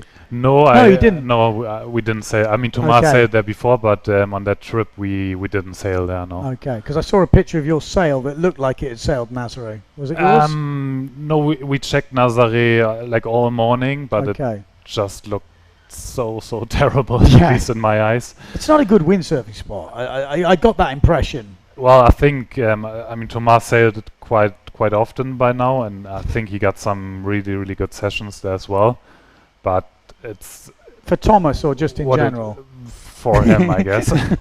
But I think most of the time it's like super tricky. Yeah. And it's not exactly on my bucket list. But yeah, that day we drove a bit further down the coast, and the waves were probably not as big, but still super big, and but like an organized point break with a channel. Okay. Still, you would end up on the rocks if you break something or get washed. But this was pretty fun to sail. Yeah. Pretty awesome.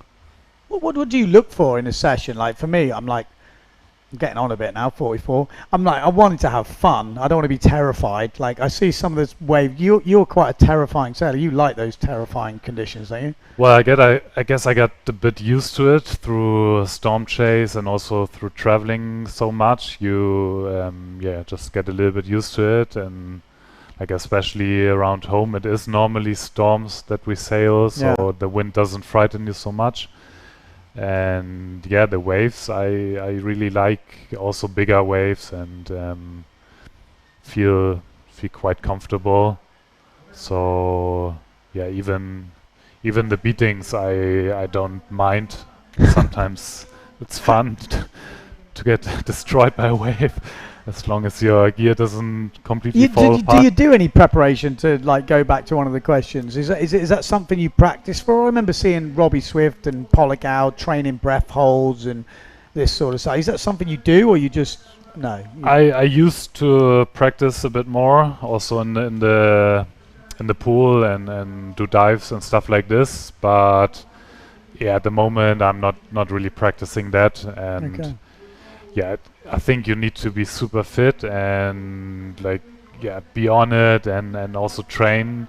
But then I think it really comes down to your mental preparation and how relaxed you are in the situation, how comfortable you feel, and experience, and not taking off on the wrong waves and all this kind of stuff. I think is probably even more important than that. Decision making, isn't it? There's a lot. Like I when we're doing the coaching stuff, I'm like, decision making is massive. If you make wrong decisions, it's going to put you in situations, and sometimes they can be avoided. And again, like you say, just knowing you're fit, knowing you can hold your breath, and being relaxed also gives you this massive upside on someone who's panicking already before anything bad has happened, and that's quite dangerous. I mean, do you know how long you can hold your breath for? Is that something that you've ever done? Well, once I did like a free diving course, and there we meditated and then hold our breath, and you do all these practices before to extend your lungs and to really calm down. I think I did a bit more than 3 minutes, something like this. Okay. Which, to be fair, everyone does if you have this preparation. Like it's not. Yeah, that was similar to me. It's not really comparable to what you do real in the life. ocean. Because I was going to bring up this. My girlfriend wanted me to go on this free diving course, and we did it. And we did all the preparation and this, and then you hold it. And I was like, I think 320, which I was like, what? You're joking? And he's like, no, it's 320. And then I went in the sea like the next week, and it was quite a big day. I got smashed down. Must have been under for about 3 seconds, and I was like, oh god, panicking. And I'm thinking, Ben, how can you hold your breath for 3 minutes 20 and then I'm down for like 3 or 4 seconds and it's like feels like the world? It's mad, really. Yeah, I think the best preparation is actually to surf, because there you spend the time in the water and you get washed so much more than windsurfing, and you get always washed in the critical part of the wave. So even if you just surf like mast high hook keeper, it's pretty gnarly and you get some pretty solid beatings. Yeah. And that's to feel comfortable in these kind of conditions is probably the best preparation to windsurf in bigger waves as well. It's true, actually, because if you're just a windsurfer, you don't, maybe you're good and you don't fall off that much. You don't actually get much experience getting smacked on the head and stuff like this. And then as soon as you do, it feels like totally wrong. And like you say, when you're surfing, you're literally getting duck diving, going under, get spin round, get back on. Once you get used to that, that already calms you down. Exactly, yeah. Okay, couple more questions coming in. Let's have a look at this. Have you ever sailed in Cabarete, Dominican Republic? I haven't, no. No, I actually haven't. I used to see it quite a lot. I heard it's quite a light wind starboard tack spot. Actually, I spoke to Dione the other day because he was there, and he was like, I actually got offered to go there once, so maybe that's still on the list. Let's see. Max Speakman, 1 year they went up north in Gran Canaria when Pozo didn't work. In fact, Bjorn, who's organising this event now, actually said that. Yes, at the briefing, he said maybe next year they would have that option, but this year they haven't got the permit, so they couldn't do it. But it might be an option in the future. So again, that would be interesting, because Vargas is a spot that I would say a lot of the sailors here like. It's a bit more cross shore. Yeah. It's 2-turn. 3-turn, if you're lucky, wave. It's more side shore. The wave is a bit more ideal for frontside riding, but normally this is what we get in Tenerife, I would say, like good, nice frontside riding wave. And Gran Canaria, I would say, in my opinion, it's all about Pozo, because here you see the biggest jumps and all this kind of stuff. It's just a backup. Yeah. Vargas, if Vargas happened, it would be a backup in case, again, like a week like this, and it was working up there and wasn't working here. But you really want to come to Pozo for the height and the jumps. Exactly. Plus, if we went to Vargas, Costa's been living there for around 20 years, so no one would ever win. What we said, Thomas says, cold Hawaii with a mobile event would be pretty good. They've got quite a few options, I guess, up there, I guess. It's just mobile events are not easy with this amount of people. With a lot less people, I think it's definitely more possible. What about competition in Cape Town? Yeah, it would be interesting. I mean, we all love sailing there, but then, as you know, it's sometimes not so easy to like set an event at one place and have conditions there the whole day. It's sometimes a bit tricky. But yeah, there's some places that would be insane, I think. Yeah. I mean, that, like you say, it is tricky. You're moving around a lot, like in the day. Yeah. Like you could start for sunset because it's nowhere good anywhere else, and then before you know it, you're having to move. So, yeah, it's not an easy spot. But if you were mobile and you had time, and yeah, it definitely could work. Yeah, just someone saying Cabaretti Dominican has a fantastic wave side offshore wind from the right.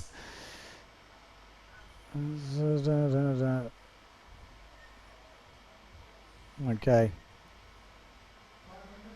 How do I rate the women's entry list? I think it's pretty solid this year. A lot of young talent coming through. That's what I've definitely noticed. And we still got nearly all the old names still doing it. Well, at least Ida Moreno with Bayer Moreno, you know, they're still here holding on. Sarah Keita's back again. You know, she's looking for another world title. Lena Erpenstein's like pushing super hard. I don't know if you've seen much of her sailing up in Germany, but she looks like she's pushing. Yeah, she's super consistent, super steady, super motivated to sail. I live with her here in Gran Canaria, and she's yeah, just like sailing so much and yeah, just really pushing it. Yeah, but there's a lot of young women coming through, and there's a lot of, I would say, windsurfers at the moment with kids that are getting to that age. Like you can see it in the juniors here, like Gobish, well, football team pretty much. He's got like 4 on the way, like the youngest being 9, twins of 9 years old. The other 2 are Hans and are both competing here. And then you see what the Richters as well. There's, you know, there's a load coming through which have got like quite, what I would say, competitive dads. Is that the right word? You know, well, I would just Thomas say Tobias Bjorner. super stoked on windsurfing, Yeah. and they love to share the stoke with the family. And No, but they've been competing in the past, is yeah, what I meant. they did. Yeah. Yeah, so they've kind of got that, you know, competition brain as well, you know, and they know how much competition can reward you in terms of just, it's like, I don't want to be corny, but it's like one big family. It is, you know, it's quite nice coming back here and seeing everyone again. You know, a lot of people haven't seen each other, so I think that's kind of cool. And you're kind of seeing that with a lot of these young, talented kids coming through. It's sort of like Sol, the Belgian girl who we're going to see coming up in the competition soon. You know, she's been forward looping since she was 11, but her mom I used to race with in the Olympic days. You know, so that's funny. There's kind of like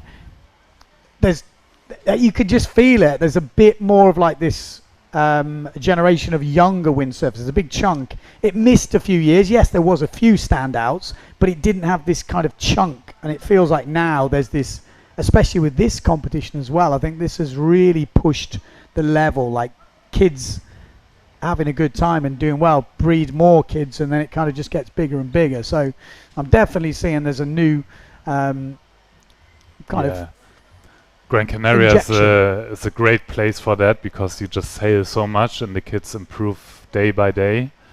And then yeah, I think it's great that PWA does this, because I'm not sure when we started to actually have the youth world titles and everything. Like, it's been a while now. 5-6 years or something. Probably more, because Moritz and Alessio were doing it back. You know, Marc Paré was, I guess that was 2014, 13, 14. We were looking at a video, so it's probably 10 odd year, probably more than, you know, more than that. So yeah, and from year to year there were just more kids rocking up, so that's super cool to see. Yeah, and again, as a kid, this place is insane. Yes, you have to use small sails. Yes, it's really windy, but it's non-stop. The bad days, like, people are laughing before. It's like, then me and you going, yeah, it's a bit light. They're on 4.2s. They're laughing, going, how can it be light if they're still planing on 4.2s? And it's like, that is the craziness about this place. If you just want to go sailing, I recommend it all the time. If you want to guarantee a holiday where you go sailing, Gran Canaria in the summer is pretty much 99% sure. Like, this is a bad forecast, and you're still planing around. Oh, sounds like we're doing something. We're back on. Looks like it. Just heard a buzzer. So, whether we're, I think we should be in the red flag sequence. Heat, yeah. Okay, so heat 10 starting in 2 minutes. So it's a replay of the heat we were just looking at. So Bayer Moreno is going to be there again, going against Isabel Delgado. We've got Marine Hunter going against Favreau from France. All French matchup.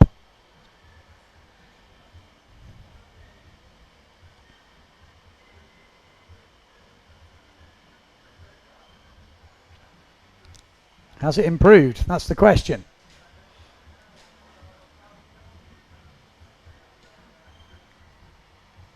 I mean, there's definitely a little wave up this top end, which, like I said, a lot of the girls do like to ride up here. Bayer Moreno, not such a fan. She likes to go down the bunker, find some beefy set waves. So, yeah, let's see. I'm guessing she's got a bigger sail now. Yeah, it looks like the conditions changed a lot now. The tide went down. So probably the waves are going to be a bit smaller maybe, but steeper. Yeah. Let's see. Smaller but a bit more shape, which I think will work out, I guess, pretty nice. It's just difficult. The problem is at this state of the tide, the waves pop up and go down very quickly. So if you're trying to find a jump, you can go, oh, yep, yep, oh, no, oh, yep, no. And it can be frustrating. So they're going to have to stay patient. They've got quite long heats, 14-minute heats. So, you know, as we saw with Abaya, she was getting frustrated, but she was getting opportunities. And she just has to realize that 14 minutes, she's going to get opportunities and just has to take them. But does she need any advice from me? No, surely not. I can't remember how many world titles she's won, but it's quite a few. Here she is. She looks more powered up now. And we have kicked off the heat. 2 jumps, 2 waves to count. Bayer Moreno, and looks like this is going to set up maybe. Yeah, there you go. Doesn't.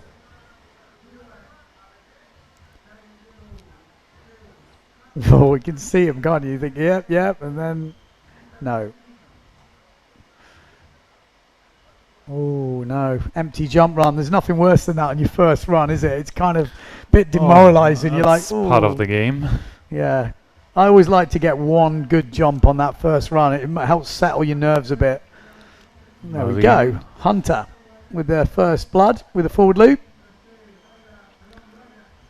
Oh, Favreau going big again. Just catching the mast tip though. Bayer finding nice front side turn down on the bunker.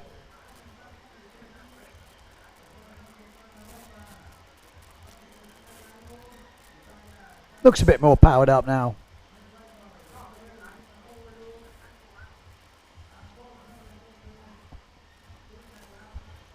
Interesting. I didn't see that board. Is that a production board? Do you know? Doesn't look like it, to be honest. Looks different colour, doesn't it? Looks quite thin as well. Wave riding oriented.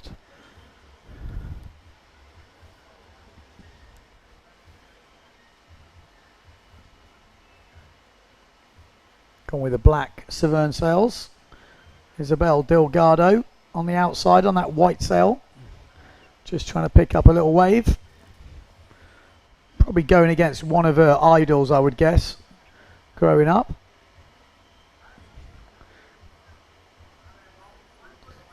That second screen is not on one of the riders in this heat, just so we know. And there we go, forward loop from Bayer. So 3-1-2 for Hunter's first forward, 3-2-5 for Vavo, so scoring that height. A 4-point forward from Delgado, and we're waiting for that forward to drop from Bayer, but she's got a 3-7-5 on that first wave.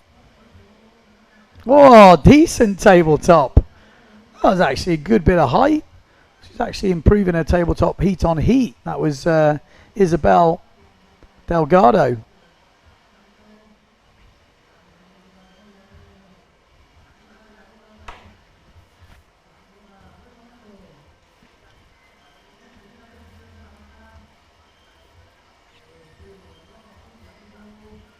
.288.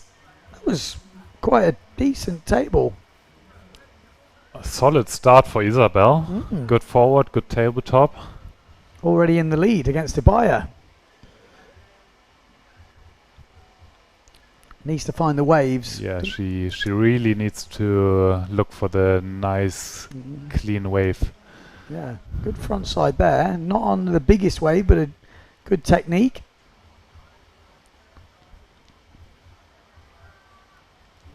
Backside shove it from Ibaya. Straight into the front side. Yeah, just choosing to cut that front side turn short, otherwise she'd have probably dropped off the back. Wise choice in the end.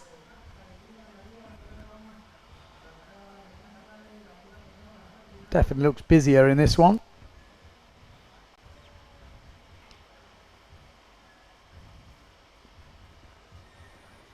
Other side of the draw, Hunter leading against Favreau.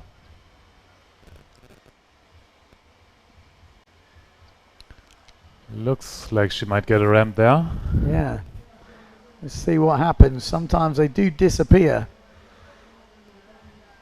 Yeah, that's what I always remember. This state of tide, you get your eye on something and then you're like, oh. Sometimes it's better to look flat than if something might come up for you. It looks like there's waves all around, doesn't it, on that one shot? 9 minutes 20 on the clock.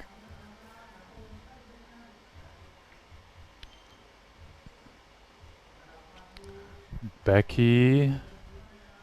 Oi! She's just trying to, you know that feeling when it's under the water and you're just trying to get the pressure in the right spot.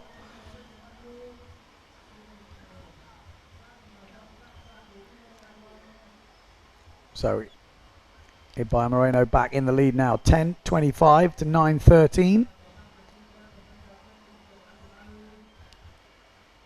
Still very close on the other side of the draw. Not many scores being put down for Vo with a front side hit. Stays on.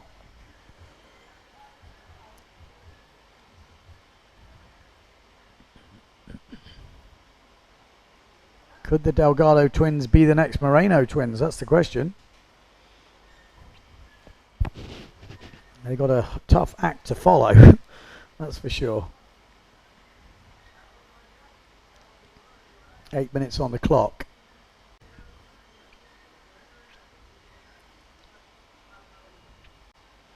Hunter just heading out.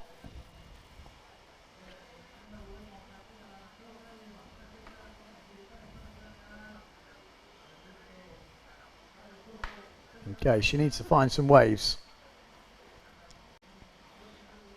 So you're going to take down Ibaya Moreno, you have to find some waves. That's a good backside slash there.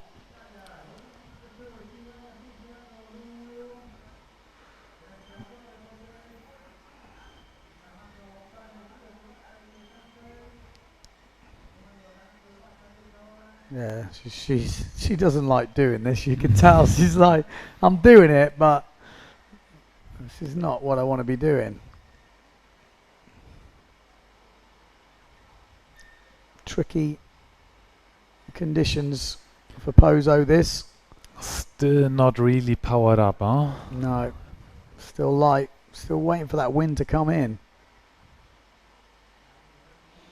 Especially on this inside bit, that's the problem. That upwind bit near the restaurant is very light, and I think Isabel Delgado is finding that out. She might need to put in some waves down the bunker because there's not much power up there. Hunter still leading over for Vo.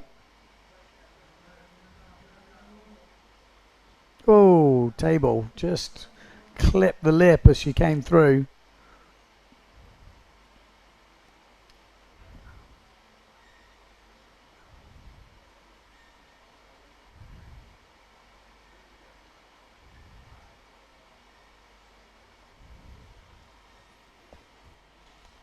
Yeah, it's not that windy. They look to be planing out the back, so it's maybe just on the inside, which does happen here. It's kind of got the Portuguese effect where sort of wind drifts away from the beach and stays out the back.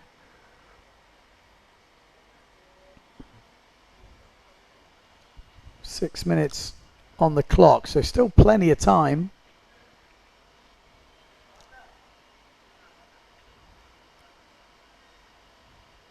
3.50 coming in for that back loop from Ibaya Moreno from before. Obviously a tricky move, the back loop. Not so many of them do. Haven't seen many so far, so it's quite a harsh score. Yeah. A couple of the juniors, I think, having a bit of a warm up.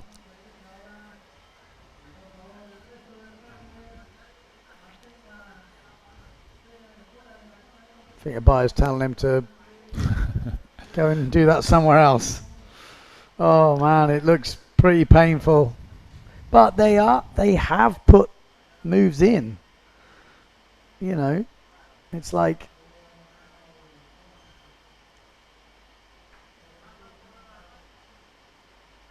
so what do you think she's on? 4-2? I think so, yeah. So 4 minutes 40 on the clock for Vo, just down that bottom end, looked like she was riding. Isabel Delgado not finding the waves she's needing to take down Ibaya Moreno. On the jumps at the moment, they're very even. 7 points to 6-8-8. But on the waves, Ibaya Moreno is leading that one 6-6-2 to 3-6-3. So 3 points the difference.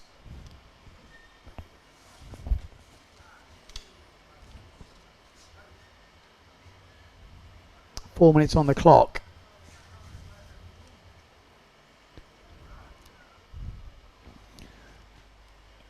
Yeah, Coraline definitely started the other heat better than this one. Still trying to find her rhythm. It looks like she got some good speed and good power, so I'm pretty sure she will. Let's see what she's going to do here. Trying to get the table. Bit of a heaven kick. But might improve the score. At the moment, not much in it on the other side of the draw, although Hunter has just dropped to 3-6-2 on the wave. And that has boosted her up to 9 points.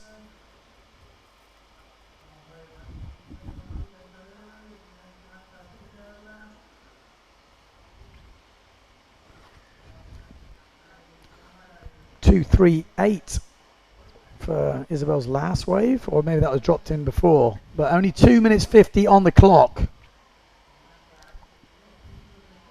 Oh, backy from Hunter. She's going to sail away from it. To see what the judges score it. They've been pretty harsh on landings like that, but when you think most of the women are doing forward loops quite easily, you know, not many even sailing away, even from the wet type back loop. You've got to have good technique to even water start from a back loop, I feel. So Ibaya looks a bit more relaxed in this one. Oh, very relaxed. Duck tack. That was pretty interesting. A few of the guys at home going, oh, that's how you do it, is it? Who needs an up-haul?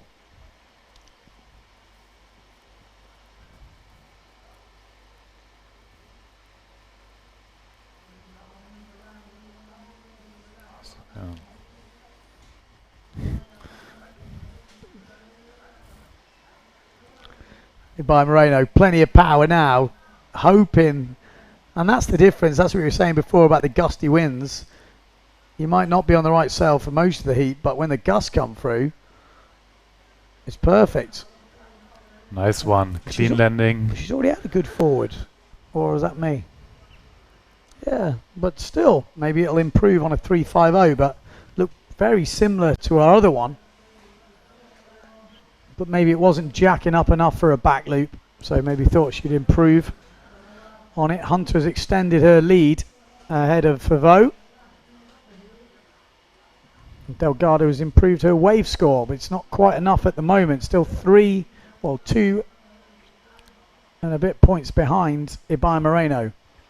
Another good wave ride for Marine Hunter. She's putting in the scores, isn't she? She's looking. She's got this wrapped up with 45 seconds to go. Pavo's going to need to find something.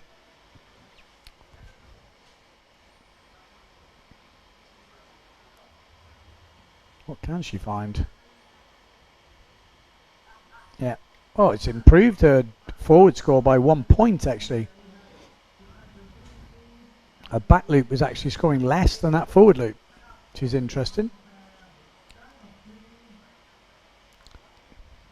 Forward loop's always a crowd pleaser. Nice backside riding. But that's probably not gonna help her. Needs that front side. Might get it. Oh, pretty shallow down there. A few rocks poking out. And that's it. That's the end of the heat. And it looks like results will stay the same. Isabel Delgado improved on her wave score, but she was still lacking a few points. This was the start of the heat. Got some good height on that forward. I think she's somewhat... Yeah, needed to get that tabletop up and around to get some bigger points. Good forward from Ibaya. And that was how it looked. So it's going to be Marine Hunter going into the next round and Ibaya Moreno.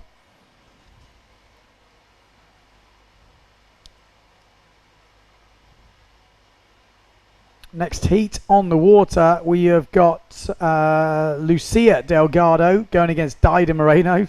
Got a work cut out there. This Dida Moreno has not lost many Pozo World Cups. And then we've got Sol Dietrich, 12 years old from Belgium, going against Lena Erpenstein from Germany. 12 years old, doing her first World Cup. Two super young riders against two quite established riders. Yeah. So you would imagine it's going to go with the seeds, but it's going to be interesting to see how the young riders just take to the heat. You know, what do they do? Be interesting to see Sol anyway, just gaining some experience at this level. Like I say, 12 years old. She's just moved to Pozo. I think her mom's bought a house here, so expect that talent just to keep getting better, because the amount of sailing you can do here as a young kid, I think if you're sailing every day, which quite a lot of them are, it doesn't go dark till 10 at night. She's always on the, when you look at the webcam in the morning, she's always out for a couple of hours, sailing every day. So that sounds amazing. Yeah. That's Dida Moreno. Oh, the forward loop to kick things off from 12-year-old Sol and Lena Erpenstein, and Dida as well with a forward of her own. So getting thrown down the moves all over the place. Three Severn sails rotating. Yeah. Severn, whoa, one-handed forward from Dida Moreno there. Oh, not a move you see that often, actually, the one-handed forward anymore. It's like used to be a thing when I started to learn to forward. It was like you did a forward and then it was like, right, one-handed, there's the next progression. Yeah, I remember these times. I think harness lines got longer as well, which made it a bit more difficult. Back loop from Dida. I mean, you're just going to see, like, she is putting on a show right now.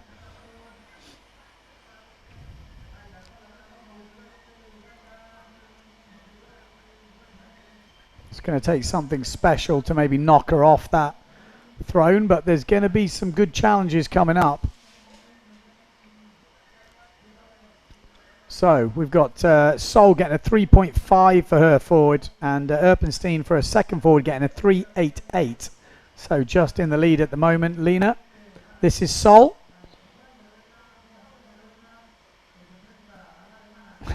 I wonder what size she's on. 3 or something? Doesn't look very big, does it? But she looks in control. She Sailing looks really solid. Amazing to see, like I said, the young talent coming through.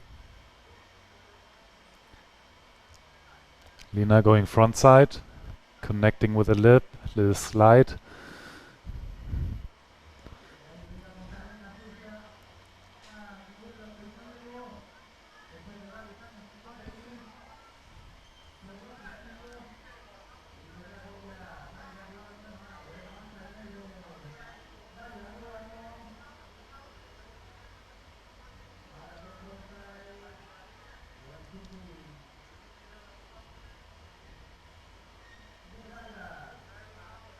Okay, so Donna Moreno on the inside. Lucia Delgado, same kit as her sister on the white Severn. Lena Erpenstein on the way out. She's been throwing down sort of tweak push loops, pretty gnarly tweak push loops, to be honest. Pretty good ones. Yeah, been putting down the stall forwards as well, some real stylish stall forwards. So if we got some breeze, she would definitely, you know, push Dida. If we get the right match up here. At the moment, Dida is putting on a show, but it's definitely not a foregone conclusion. First, they've got to get out of this heat. But 3-3-8 on the wave for Erpenstein and a 4 on the wave for Dida Moreno. Sol wants the table. Nice gets one. it up there. That was pretty cool. Pretty sure she learnt that the other day. They said, "Oh, you need to do 2 different jumps." She goes, "Oh, I've got to learn the tabletop." That's pretty much what she's learnt in a couple of days, I think. Like pretty flat if you pause that at the top.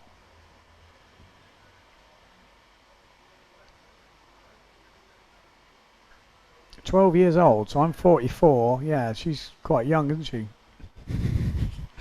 Times her by 4 and she's just about my age or just over my age. Actually going in the lead right now. Oh yeah. Yeah, she has. My laptop's a bit slow. I don't know why it always seems a bit slow, but yeah, she's in the lead at the moment ahead of Lena Erpenstein. Dida Moreno, backside shove it.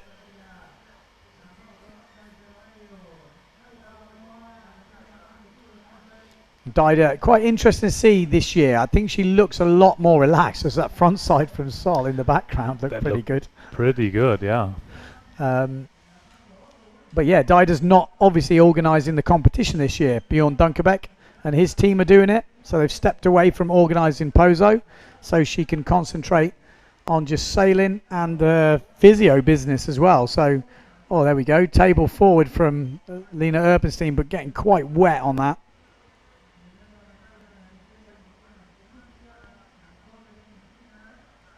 Yeah, it's going backwards and forwards. There's Dietrich and Erpenstein.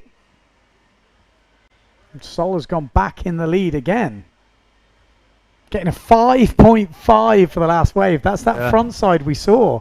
And that will help her being a lighter. You know, she's obviously got skills, but being a bit more lightweight, power to weight ratio, maybe coming over the sections, but she hit that thing. We kind of didn't see the full hit, but the lineup, the setup looked really good, and she obviously delivered on it because she's got a 5.5.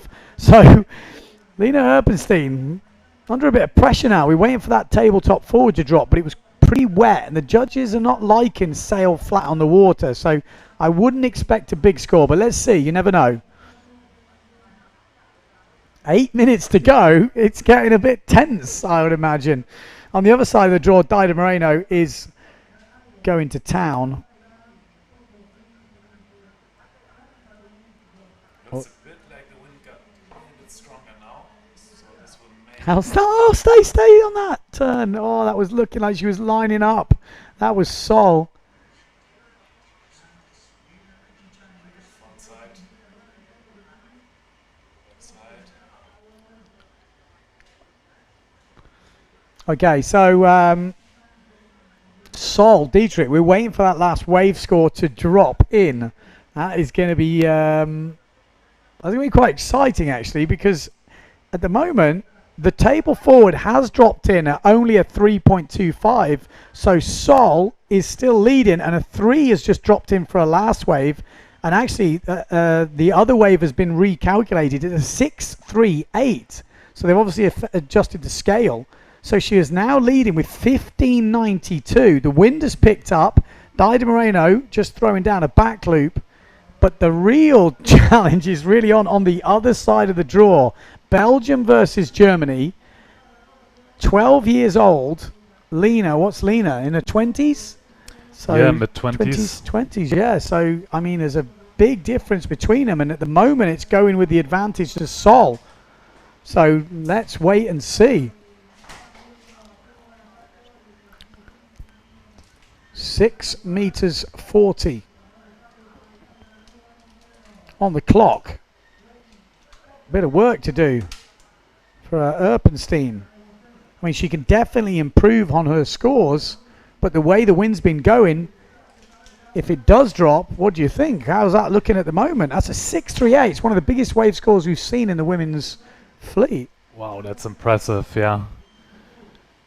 Wow. She's having the highest heat total of all 4 of them at the moment. You're right, she's actually leading over Daida. That's pretty impressive, and it looks like Lina wants to change her sail, maybe? That's not a good sign. That means she might be underpowered. We have seen wind dropping in some of these situations. Yeah. Sol Dietrich, highest heat score at the moment, 1592 in this combined heat. Erpenstein, on your screens right now, needs to throw down a pretty solid jump. In the windy stuff, she has got the moves, but in this stuff, what can she find? Let's stay with her on the way out. She'll be hunting something down. Could this be the biggest upset of the day? Still got 5 minutes 20 to go, but she needs to find a ramp. And she doesn't on that run. So, there'll be a few nervous Germans watching. And there'll be a few excited Belgians.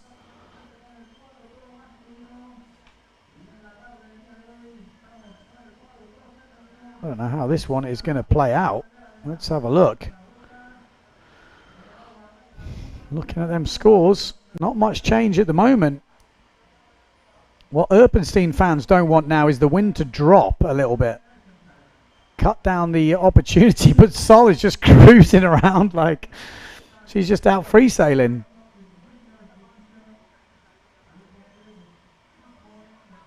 Just tacking around, got a cool competition head on her. She's looking to improve the wave score. She probably knows she's done some good jumps, or what she can do on the jumps, and maybe just going, right, I think I can improve my second wave score. Let's stay on that Sol, because she's on a wave.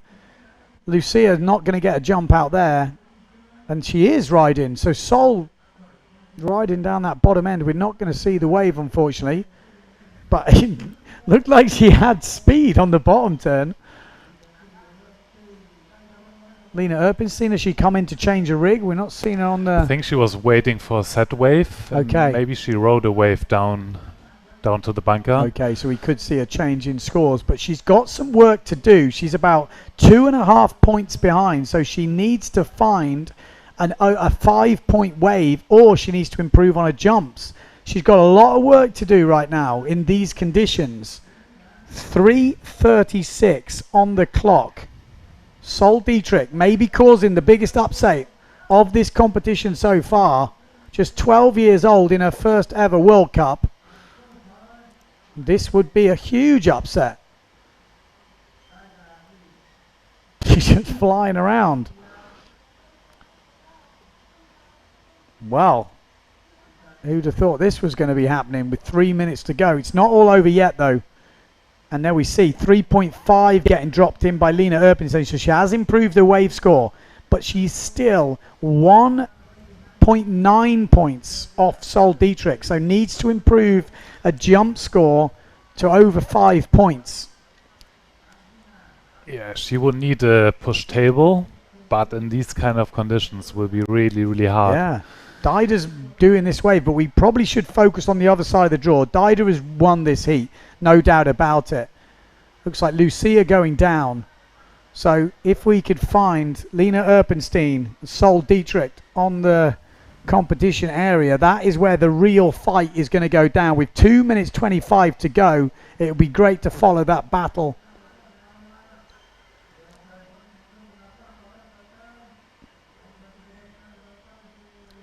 So this is Daida Moreno. She's already won this heat. She's got this signed, sealed and delivered. So where is Lina Erpenstein? That's the question. Is she putting down some scores? She needs to. She's still 1.9 points behind. There we go. That's Lina Erpenstein.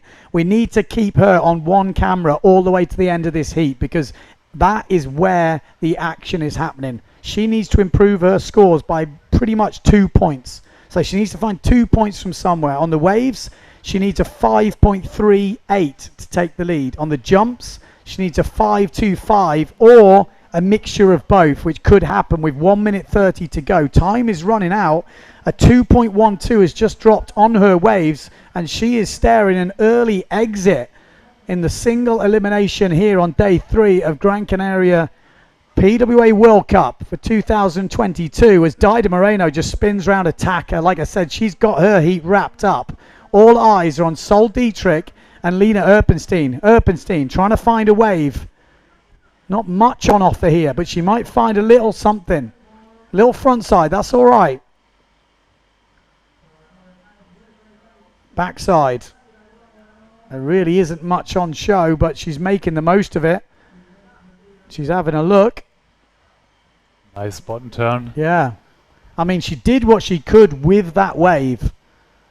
But is she going to get a 5 for that wave? With 38 seconds to go. It's going to be super close. Whew.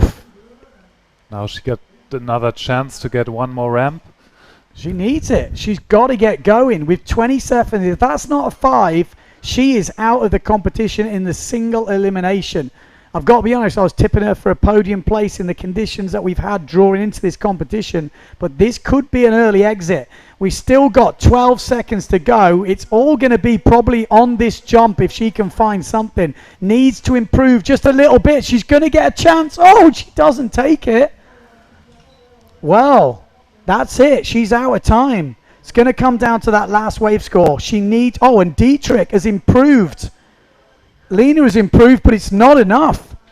It is not enough. Dietrich improved on a tabletop, moved her up to 16.2 points, but Lena Erpenstein with a shock exit has gone out 3.9 on the last wave, and she was over a point, well, point and 3/4 behind.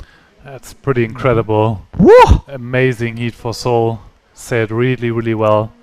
That big wave was the one that did the damage. I mean, we've got to say, Dido Moreno absolutely cleaned up. She is bashing in the scores. Oh, there we go. Yeah. That was the hit. That's what the judges want to see. Fins out. She went all in on that section. Oh, fins out. That's what you want to see. This could have been the difference if she'd have cleaned that. Just a bit too wet in the landing. If you'd have landed that bolt upright. Oh, mate. Well, there you go. That is going to be big. I don't know if we can get the face of Sol when she comes in. I don't know if we can zoom in because it'd be really interesting to see some emotion down there. I know the Instagram social media channels of the PWA are going to be doing live interviews, so maybe check them out. I'm sure there'll be something going on, but that is absolutely devastating news for this girl. She will be, I mean... Just couldn't quite find the lips. Sol, now we saw that wave. Decent. Absolutely decent. I mean, that is what it's like. In these tricky conditions, you just need to find that one hit, that one wave that can make the difference. The jumping we're seeing is much of a muchness unless you can find something. Oof. Wow. Wow. Big upset. 12 years old, goes marching through, goes against Dido Moreno in the next round. Okay, she is not in this next year, I don't think. I think we've got Pasquale against Maria Morales, and we've got Pauline Katz against Sarakita Offeringa. This is Maria Morales. Yes, she's in this heat. On the pink Goya. Boom! Stomps the first forward.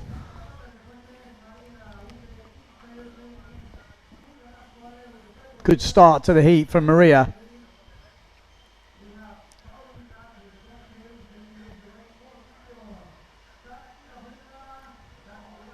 So we have got action elsewhere, guys. I don't know if we can find... There we go.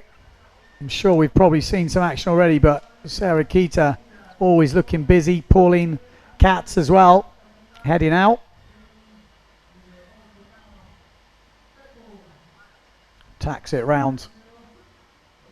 Yeah, 4.12 forward from Sarah Keita, so that's obviously pretty nice. 3.75 for that forward from Maria Morales.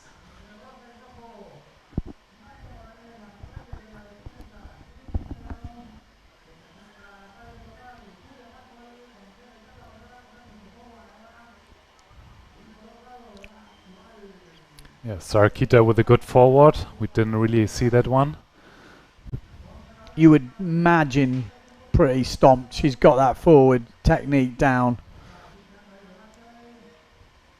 Obviously, last time we had a world champion in the waves, it was Sarakita winning her first ever wave world title.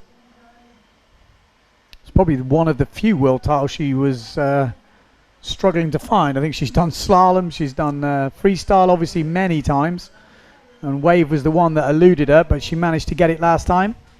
Kat's getting a 2.5 forward, and Pasquale going down on her forward. So Maria Morales on your big screen. On the small screen we've got Sarakita and Pauline Katz. Looking like she wants that forward, Pauline. There we go. That's a better one from Pauline Katz. It's going to be her counting forward, I think. Sarakita wants the back loop.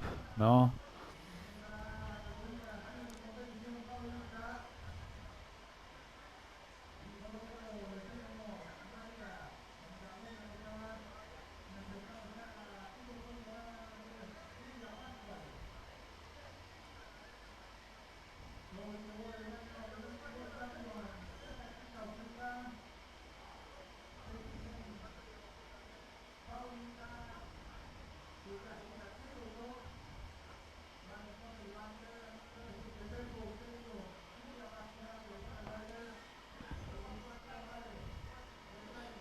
Looks all action in this heat. It's definitely picked up. It's, I think, what we're going to have this night. There we go. Synchronized top turns from Maria Morales and Sarakita Offringer looking busy. Say not optimal conditions here, but making the most of it. Maria Morales already throwing down a 3.25 on the first wave. The forward coming in from Pauline Katz. The second one is 3.88. A small tabletop just 1.12. And this is Katz on the outside. Nice, powerful turn. We didn't quite see the end of it.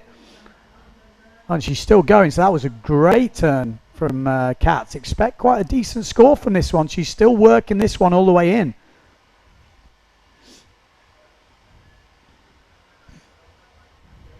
I don't think we're going to see much out there, so we've just seen the end of a, I would guess, some sort of other rotation as opposed to a forward. She's already got a forward in the bank, Sarakita.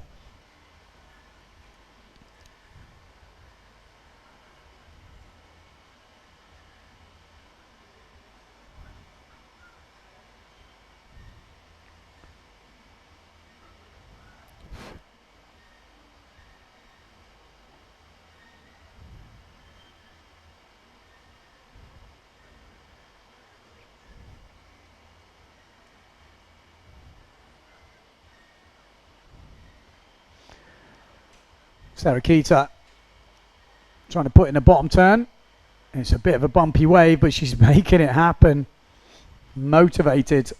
And like in these conditions, I mean, how do you deal with this? It's not ideal. You know it's not ideal. How do you stay in the game? Because it's quite psychological, isn't it? It's not easy. You saw Ibaya not really loving it. You've got to kind of turn on a different part of your brain. Just try and think everyone's in the same boat. You know, everyone's hating life right now because you're milking conditions that probably when you went free sailing, you wouldn't be milking these conditions. You know, it's not something that many people do. And as soon as you put in a heat, tries a little table forward.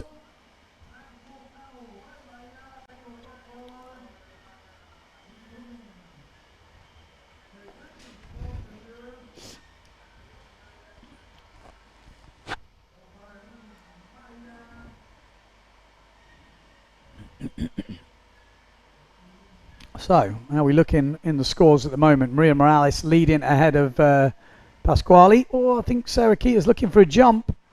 Doesn't quite get it. So, tabletop 2 points from Sarakita. 4.38. Just a couple of 2.88 and 1.88 on the wave. So, quite low scoring. But Katz has actually just taken the lead with a 3-1-2 on the wave. Could this be the second upset of the day? And that's the difference when you've got jumps like this. Oh, and there we go. It's a big forward from Pauline Katz. And big frontside hack from Maria. That looked really good. She's got an aggressive turn on her. The young rippers are pushing the waves super hard. Really good to see. They're very aggressive on their frontside turns. I think they've all grown up together, so they're kind of like, well, that's what she's doing. I think we've got to do it, and it's great to see. Giulia Pasquale as well has got a good top turn on her. She's got a very good drivey style. Always sends up spray. She just needs to find the right waves. Whoa, just going down on that front side hack. So yeah, Pauline Katz is leading ahead of Sarah Kita Offringer with 6 minutes 30 to go. It's probably going to come down to waves unless Sarah Kita can find that back loop ramp. We know she's got a back loop. We know she's got a push loop. But in the conditions we've got, we're not always finding the ramps. So as I say that, out the back, there's the back loop. Oh, it's wet. It's very wet and it's not landed. So that won't count. And that's a not bad turn, you know, forcing some turns here. Wait to see. Say, when you're mixing it around in these conditions, that is where you see the upsets. You see it in surfing all the time, you know. Yeah, I think the better the conditions, the easier it is for good riders to show their potential or what they actually can do. And the harder the conditions, the more upsets you're gonna get. Yeah. But making the most of the conditions, that's the main thing. You've still got to throw the moves down. Sarah Kita just trying to find some waves.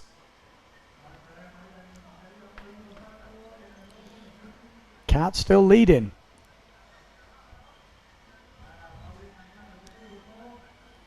Five minutes on the clock. Well, that forward didn't actually score as her biggest forward, so she must have already had a pretty big one.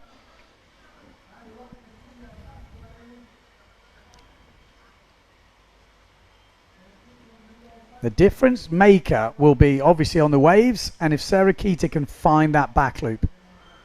I mean, Katz has been landing back loops as well, so it's not beyond her to get that back loop, as she's found a pretty decent looking wave here. Good speed, good front and side. That's a good, powerful front side. Oh, you're kind of thinking, are we going to see two upsets in a row? Sarah Kita has just gone into the lead with a 5-1-2 on her last wave.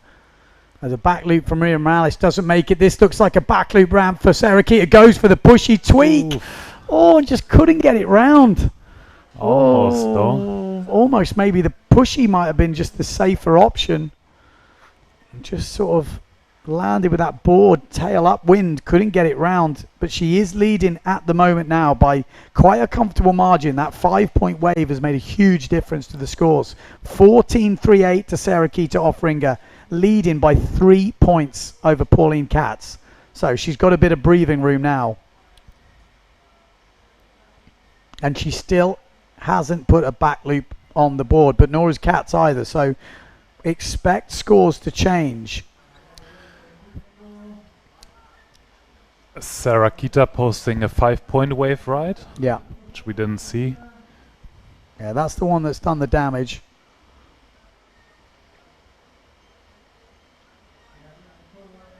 On the other side of the draw, that last wave that you said with the good front side from Maria Morales, 5.38. So she's really extended her lead ahead of Giulia Pasquale, who's on your screens right now. Throwing down the forward. A little wet, but goes round.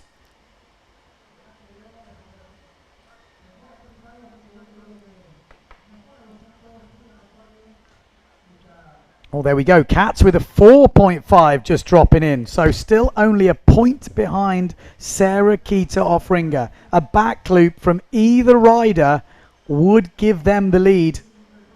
Obviously, Sarah Kita still in the lead. 1 point ahead. 2 minutes 44 on the clock.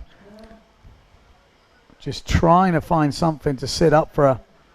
Kat's looking to improve on her waves. If she can find another one, will change things. And she's gone off down the line and makes the frontside turn.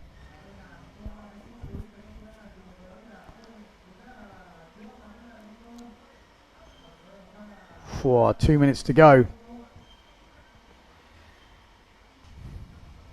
So a lot of riders not getting it all their own way at the moment. And some of the younger riders really stepping it up. Maria Morales looking very solid at the moment.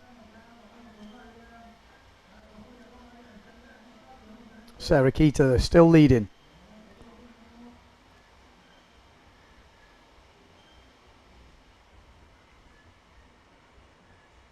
So Katz wants that back loop. She's been working on it. She needs to find the ramp now. If she could find that back loop, it would make all the difference. Oh, she might have got a ramp here. She has got a ramp. Oh, that was the money. That was the money.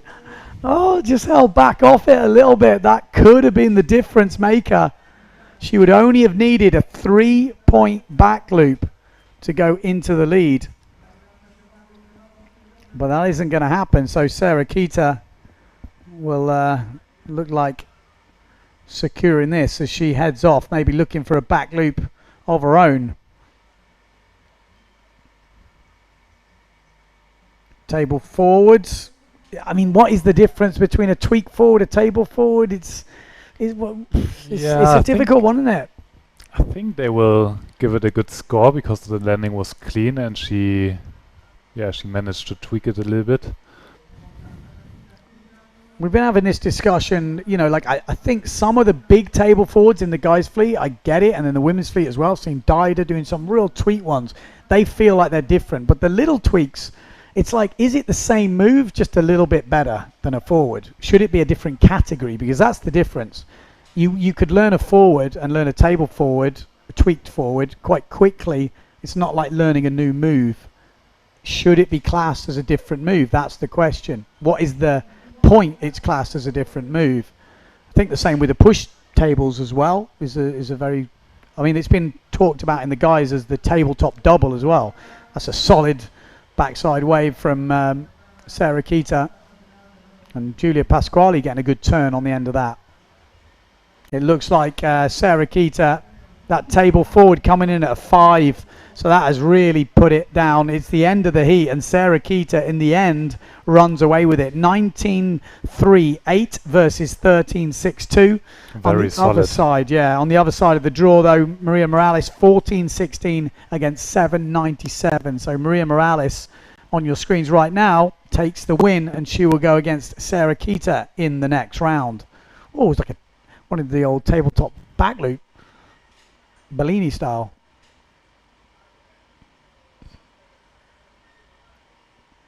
Well, gave a good account of herself, I think, in her first PWA event, Pauline Katz. Scored 2 points for that tabletop. Oh, that back loop would have, well, it wouldn't have made a difference actually in the end. In the end, Sarah Keita pulled out the moves.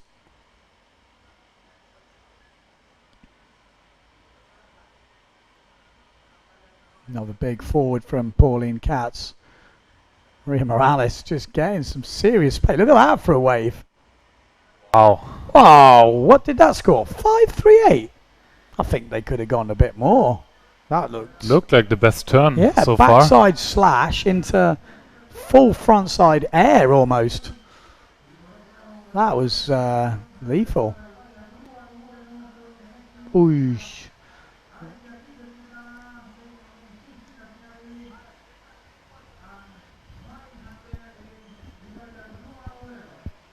Oy, yeah, there was a few moments there could have been capitalised on.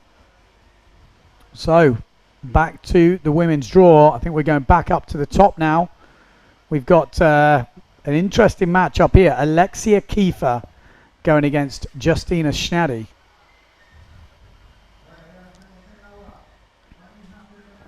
And we've got Hunter going against Ibaya Moreno. Ibaya Moreno on your screens right now.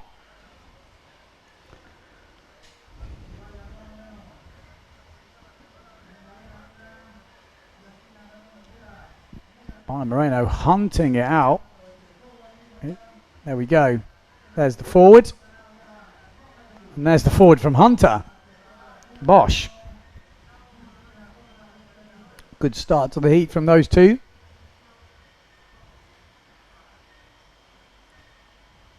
Justina Shaddy on the Black North, and that is Alexia Kiefer getting the back loop on her first run. Little bit wet, but still solid. Sail was up the whole way. I think that's going to score pretty well. A 3.5 table forward from Shaddy on her first run.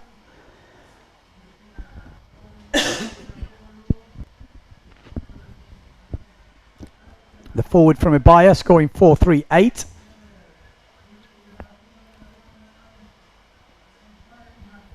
So it's an interesting matchup. Kiefer against Shaddy in these conditions. We know Kiefer's got those wave rides, very aggressive style. Shaddy as well got decent wave ride on her. Similar tricks on the back loops, table forward. So let's see how it plays out. They are not in this heat. It's Ibaya Moreno. Forward 3.95 for Hunter. Back loop coming in at 4 points for Kiefer. I just feel like the forwards are scoring quite high compared to the back loops. We're seeing the back loops are not easy in these conditions. Yeah, they want to see the good landing, the good technique, and I think so far we haven't really seen that. So they're still probably keeping the scores a bit low. Yeah, still the forward at the moment seems to be the key move. If you land that clean, it's a solid counter. She's hunting something out here. Shaddy looks like she's got a good wave as well. Saw that front side turn.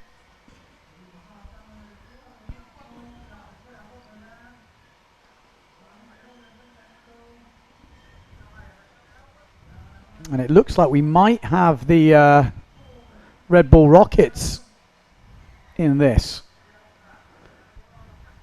Justina Shaddy with a 2.2 meter jump.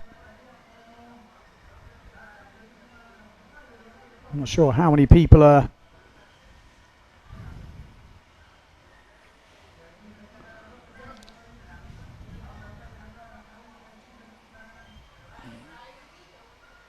.10:43 on the clock.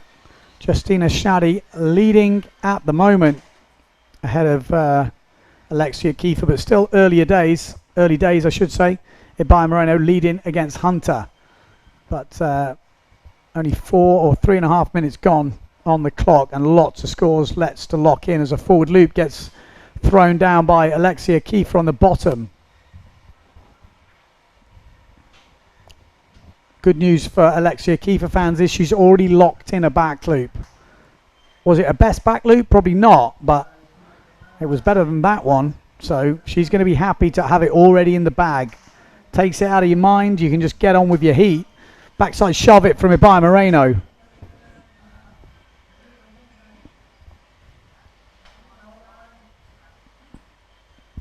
Ibaya Moreno working this.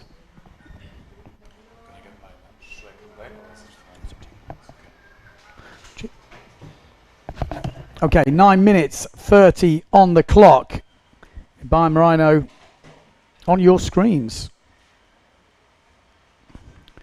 Let's see how this, like I said, I think the exciting draw here is going to be Alexia Kiefer, the young German, young local, lives here in Gran Canaria, against Polish rider Justina Shaddy.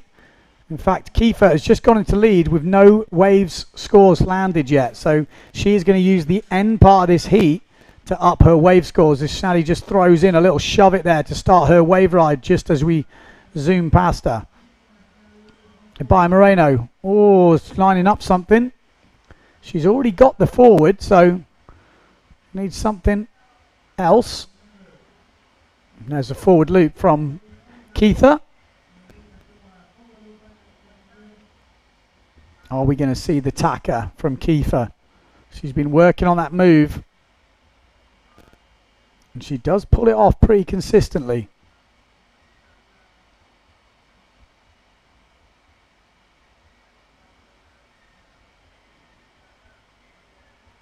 Justina Shaddy heading out. She wants that back loop. Obviously, it's definitely in her bag of tricks, but you've got to find the wave to facilitate it. That looks like a little back loop ramp there. Oh, doesn't make it. Just a bit of junky water there. So, advantage Alexia Kiefer at the moment. And the longer it takes Shaddy to get that back loop, the more the stress starts to feel. But still got a long time in this heat left. Still 8 minutes. By Moreno. Just working the inside mush. Not much else to work with. That's all you can do. Very close on the Shaddy side of the draw. She's actually just taken the lead with that last wave, but not a big score. Oh, coming in. Maybe going smaller. 3-7. Okay, big difference. 4-2 to 3-7. Good change there. Dr. Windsurf. So maybe the temperature is cooling down. Ferrari style pit stop. Say 3-7. It doesn't look that windy, but it is windy. Pozo is a windy place, and that's what you need probably to land your back loop. Just a bit less power. And she looks pretty powered up on the 3-7. No wonder she's changing down. And she's getting a bit of traffic going out there. Might get an opportunity. No. Frustration will be creeping in a little bit here, but needs to concentrate on the waves. Alexia Kiefer's got her jumps in, and she will be just focusing on the waves now, and that's going to count against Justina Shaddy. On the other side of the draw, Ibaya Moreno on 10.82. Hunter, 5.5. So, bit of breathing room on the other side. And Ibaya sort of filling her scored car slowly. Still needs a second jump. We've got 6 minutes to find it.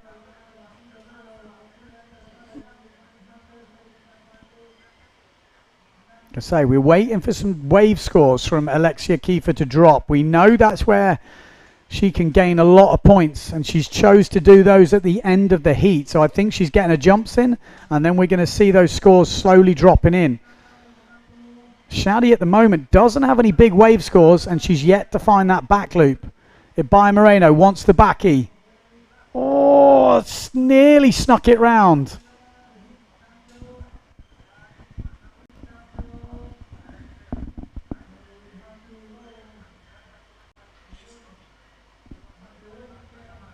Oh. Have we just heard a cancelled heat? Okay. Interesting. So we have had a cancelled heat. Maybe they're looking at those wave scores and thinking, you know, when Ibaya Moreno is struggling to get above a 2, that might not be good enough. We'll have to have a look at what they say.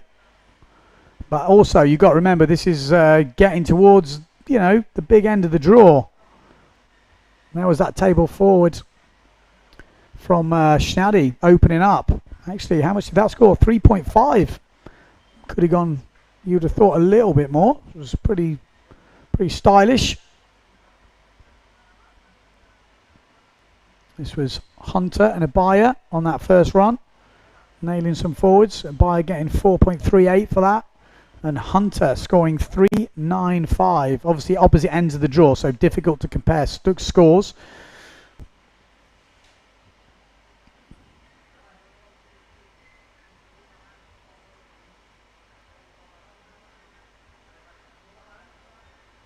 Just trying to stay low on those backies, spin them round. I mean, it's really difficult to find some lines to wave ride off.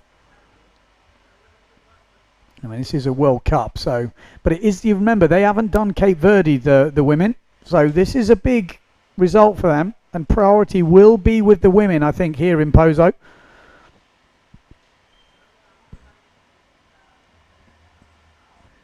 So heat is cancelled. The contest is on standby again as we wait for better conditions.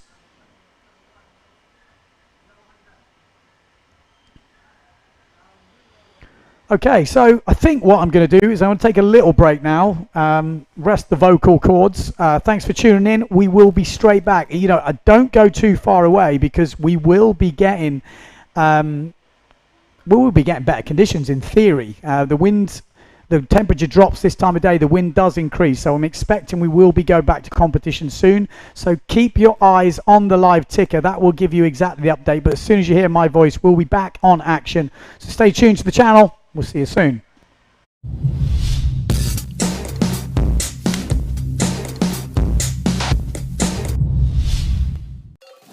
¿Y la playa? ¿Cuándo fue la última vez que probaste algo nuevo? ¿Puedo hacer esto todos los días? Sí, ¿Puedo cruzar la isla caminando? claro. O cabalgando si quieres. ¿En qué puedo ayudarle, señor?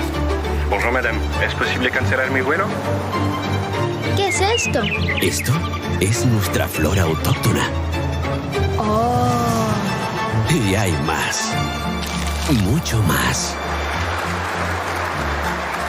¿Será por esto que sonreímos tanto? ¿O será por esto? Porque cada día es un nuevo descubrimiento.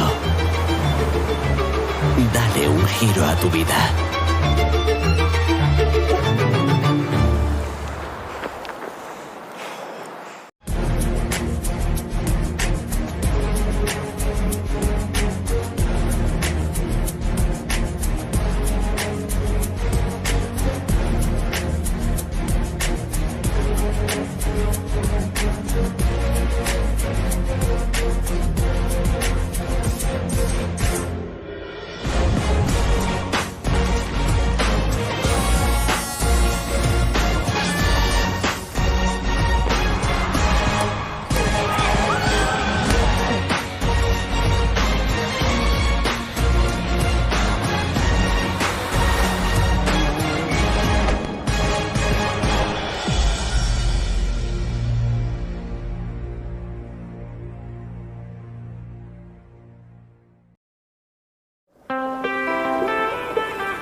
Have you ever wondered why you always want more? More Mondays without the alarm. More first times. More leaps into the unknown.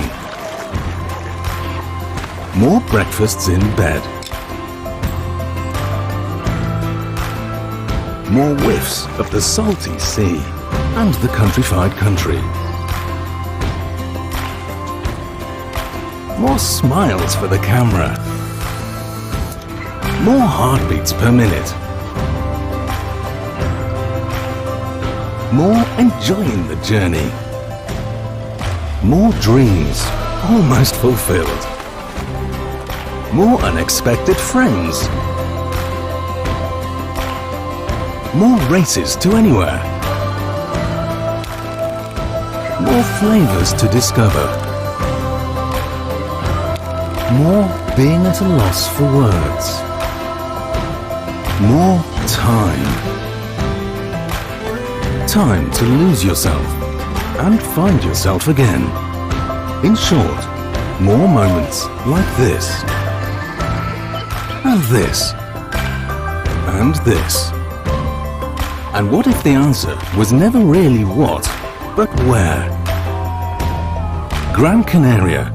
So much to live for.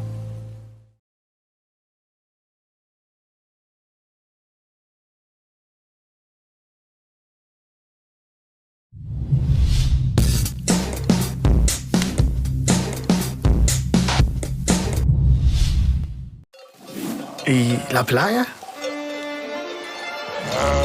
¿Cuándo fue la última vez que probaste algo nuevo? ¿Puedo hacer esto todos los días? Sí, ¿Puedo cruzar la isla caminando? claro. O cabalgando si quieres.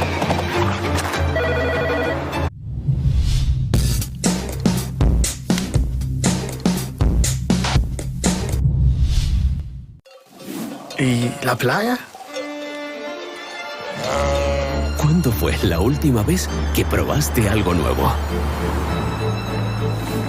¿Puedo hacer esto todos los días? Sí, ¿Puedo cruzar la isla caminando? claro. O cabalgando si quieres.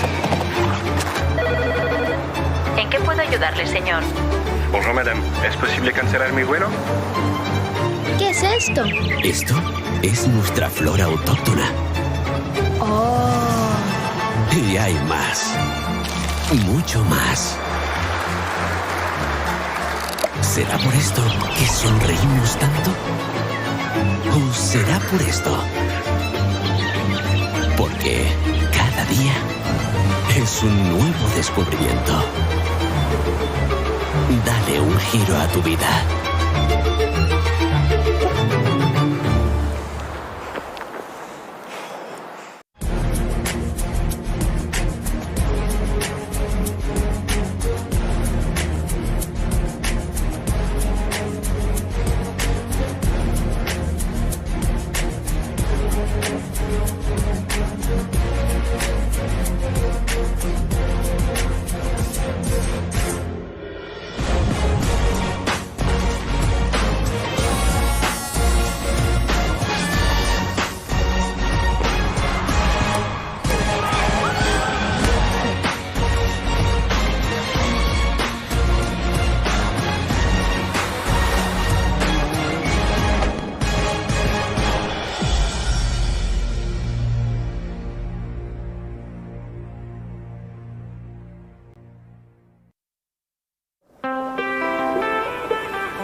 Have you ever wondered why you always want more? More Mondays without the alarm. More first times. More leaps into the unknown. More breakfasts in bed. More whiffs of the salty sea and the countrified country. More smiles for the camera. More heartbeats per minute. More enjoying the journey. More dreams almost fulfilled. More unexpected friends. More races to anywhere. More flavors to discover. More being at a loss for words. More time. time to lose yourself and find yourself again. In short, more moments like this, and this, and this. And what if the answer was never really what, but where? Gran Canaria, so much to live for.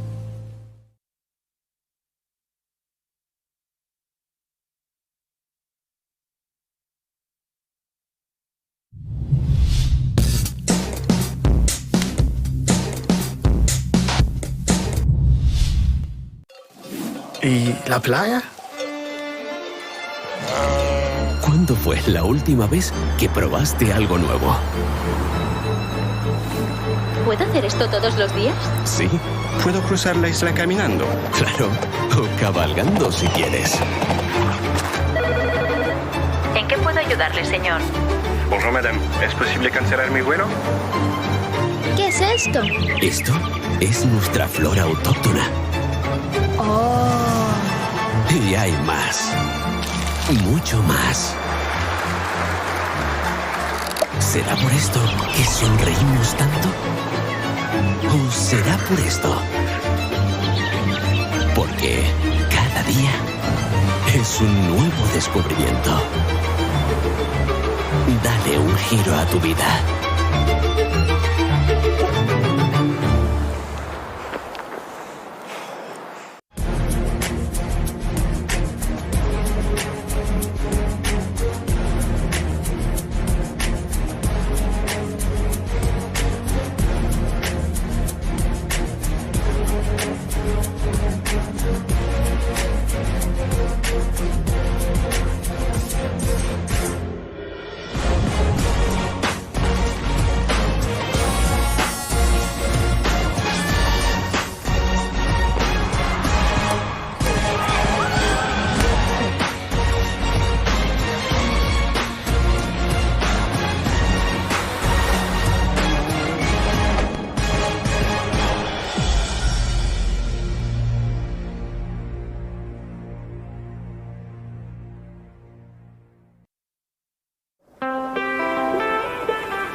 Have you ever wondered why you always want more? More Mondays without the alarm. More first times. More leaps into the unknown. More breakfasts in bed. More whiffs of the salty sea and the countrified country. More smiles for the camera. More heartbeats per minute. More enjoying the journey. More dreams almost fulfilled. More unexpected friends. More races to anywhere. More flavors to discover. More being at a loss for words. More time. Time to lose yourself and find yourself again. In short, more moments like this. And this. And this. And what if the answer was never really what, but where? Gran Canaria. So much to live for.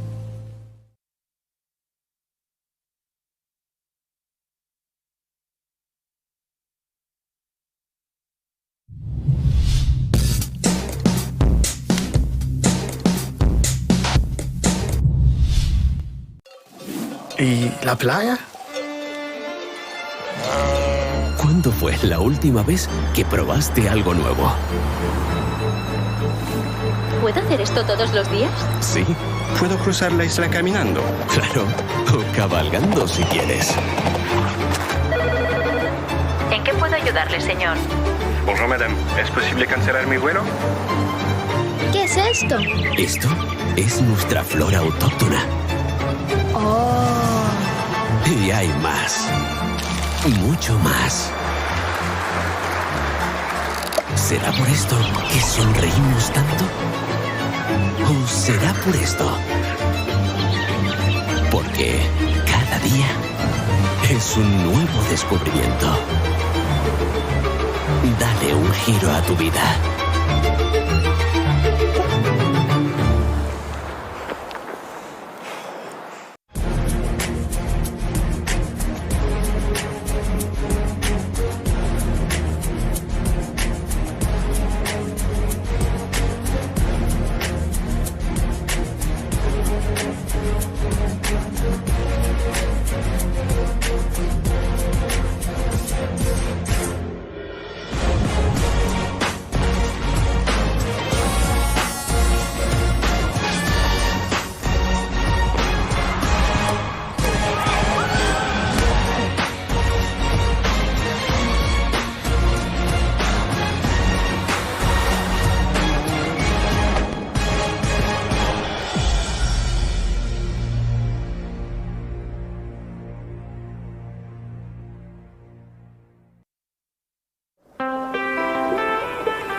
Have you ever wondered why you always want more? More Mondays without the alarm. More first times. More leaps into the unknown. More breakfasts in bed. More whiffs of the salty sea and the countrified country. More smiles for the camera. More heartbeats per minute. More enjoying the journey. More dreams almost fulfilled. More unexpected friends. More races to anywhere. More flavors to discover. More being at a loss for words. More time. Time to lose yourself and find yourself again. In short, more moments like this. And this. And this. And what if the answer was never really what, but where? Gran Canaria. So much to live for.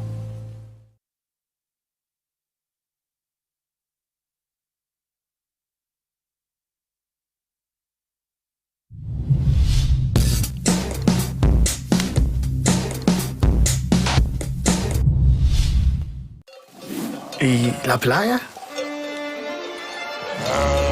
¿Cuándo fue la última vez que probaste algo nuevo?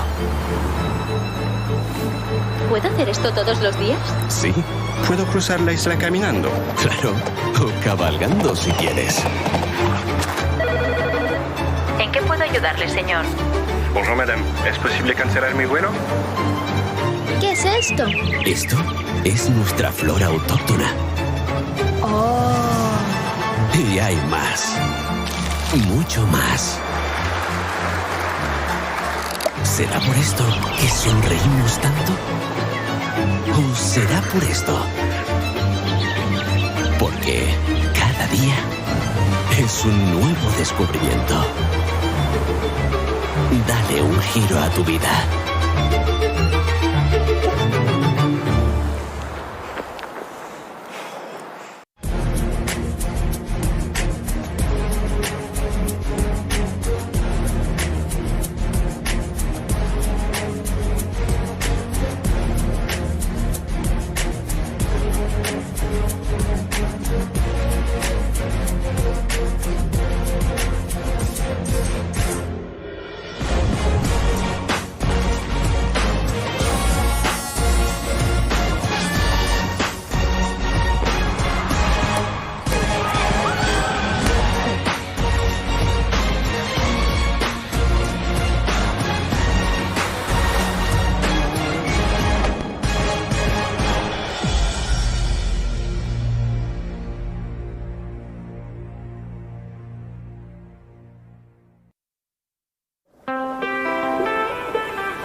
just going to sign this out.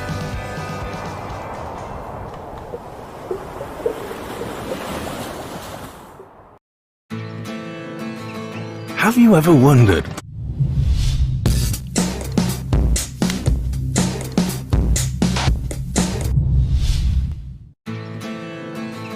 Have you ever wondered why you always want more? More Mondays without the alarm.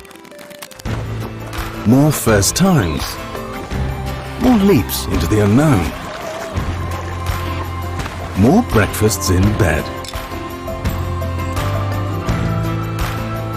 More whiffs of the salty sea and the countrified country. More smiles for the camera. More heartbeats per minute. More enjoying the journey. More dreams almost fulfilled. More unexpected friends. More races to anywhere. More flavors to discover. More being at a loss for words. More time. Time to lose yourself and find yourself again. In short, more moments like this. And this. And this. And what if the answer was never really what, but where? Gran Canaria. So much to live for. Oh, looks like we're back in. Basically, a quick update. We have finished for the day. Yeah, it is over. Conditions are an hour off low. They're not good enough to compete. So after an hour and then an hour back, we're going to be left with the same thing, and then it's going to be too late. So head judge has decided that is it for the day. Congratulations, Alexa Kiefer on her win today, and Tobias Bjorna winning the under-17s category. Really good sailing for them. We got to say, special well done. Sol Dietrich taking down Lena Erpenstein. Obviously small conditions today, but she sailed super well.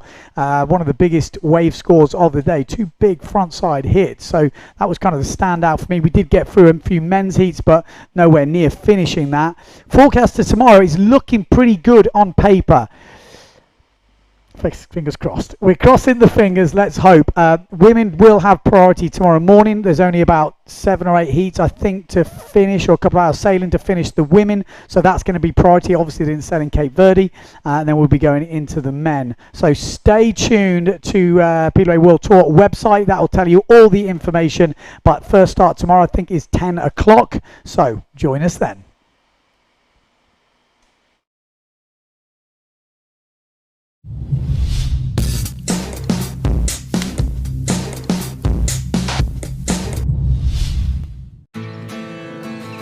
Have you ever wondered why you always want more? More Mondays without the alarm. More first times. More leaps into the unknown. More breakfasts in bed. More whiffs of the salty sea and the countrified country. More smiles for the camera. More heartbeats per minute. More enjoying the journey. More dreams almost fulfilled. More unexpected friends. More races to anywhere. More flavors to discover. More being at a loss for words. More time. Time to lose yourself and find yourself again. In short, more moments like this. And this. And this. And what if the answer was never really what, but where? Gran Canaria. So much to live for.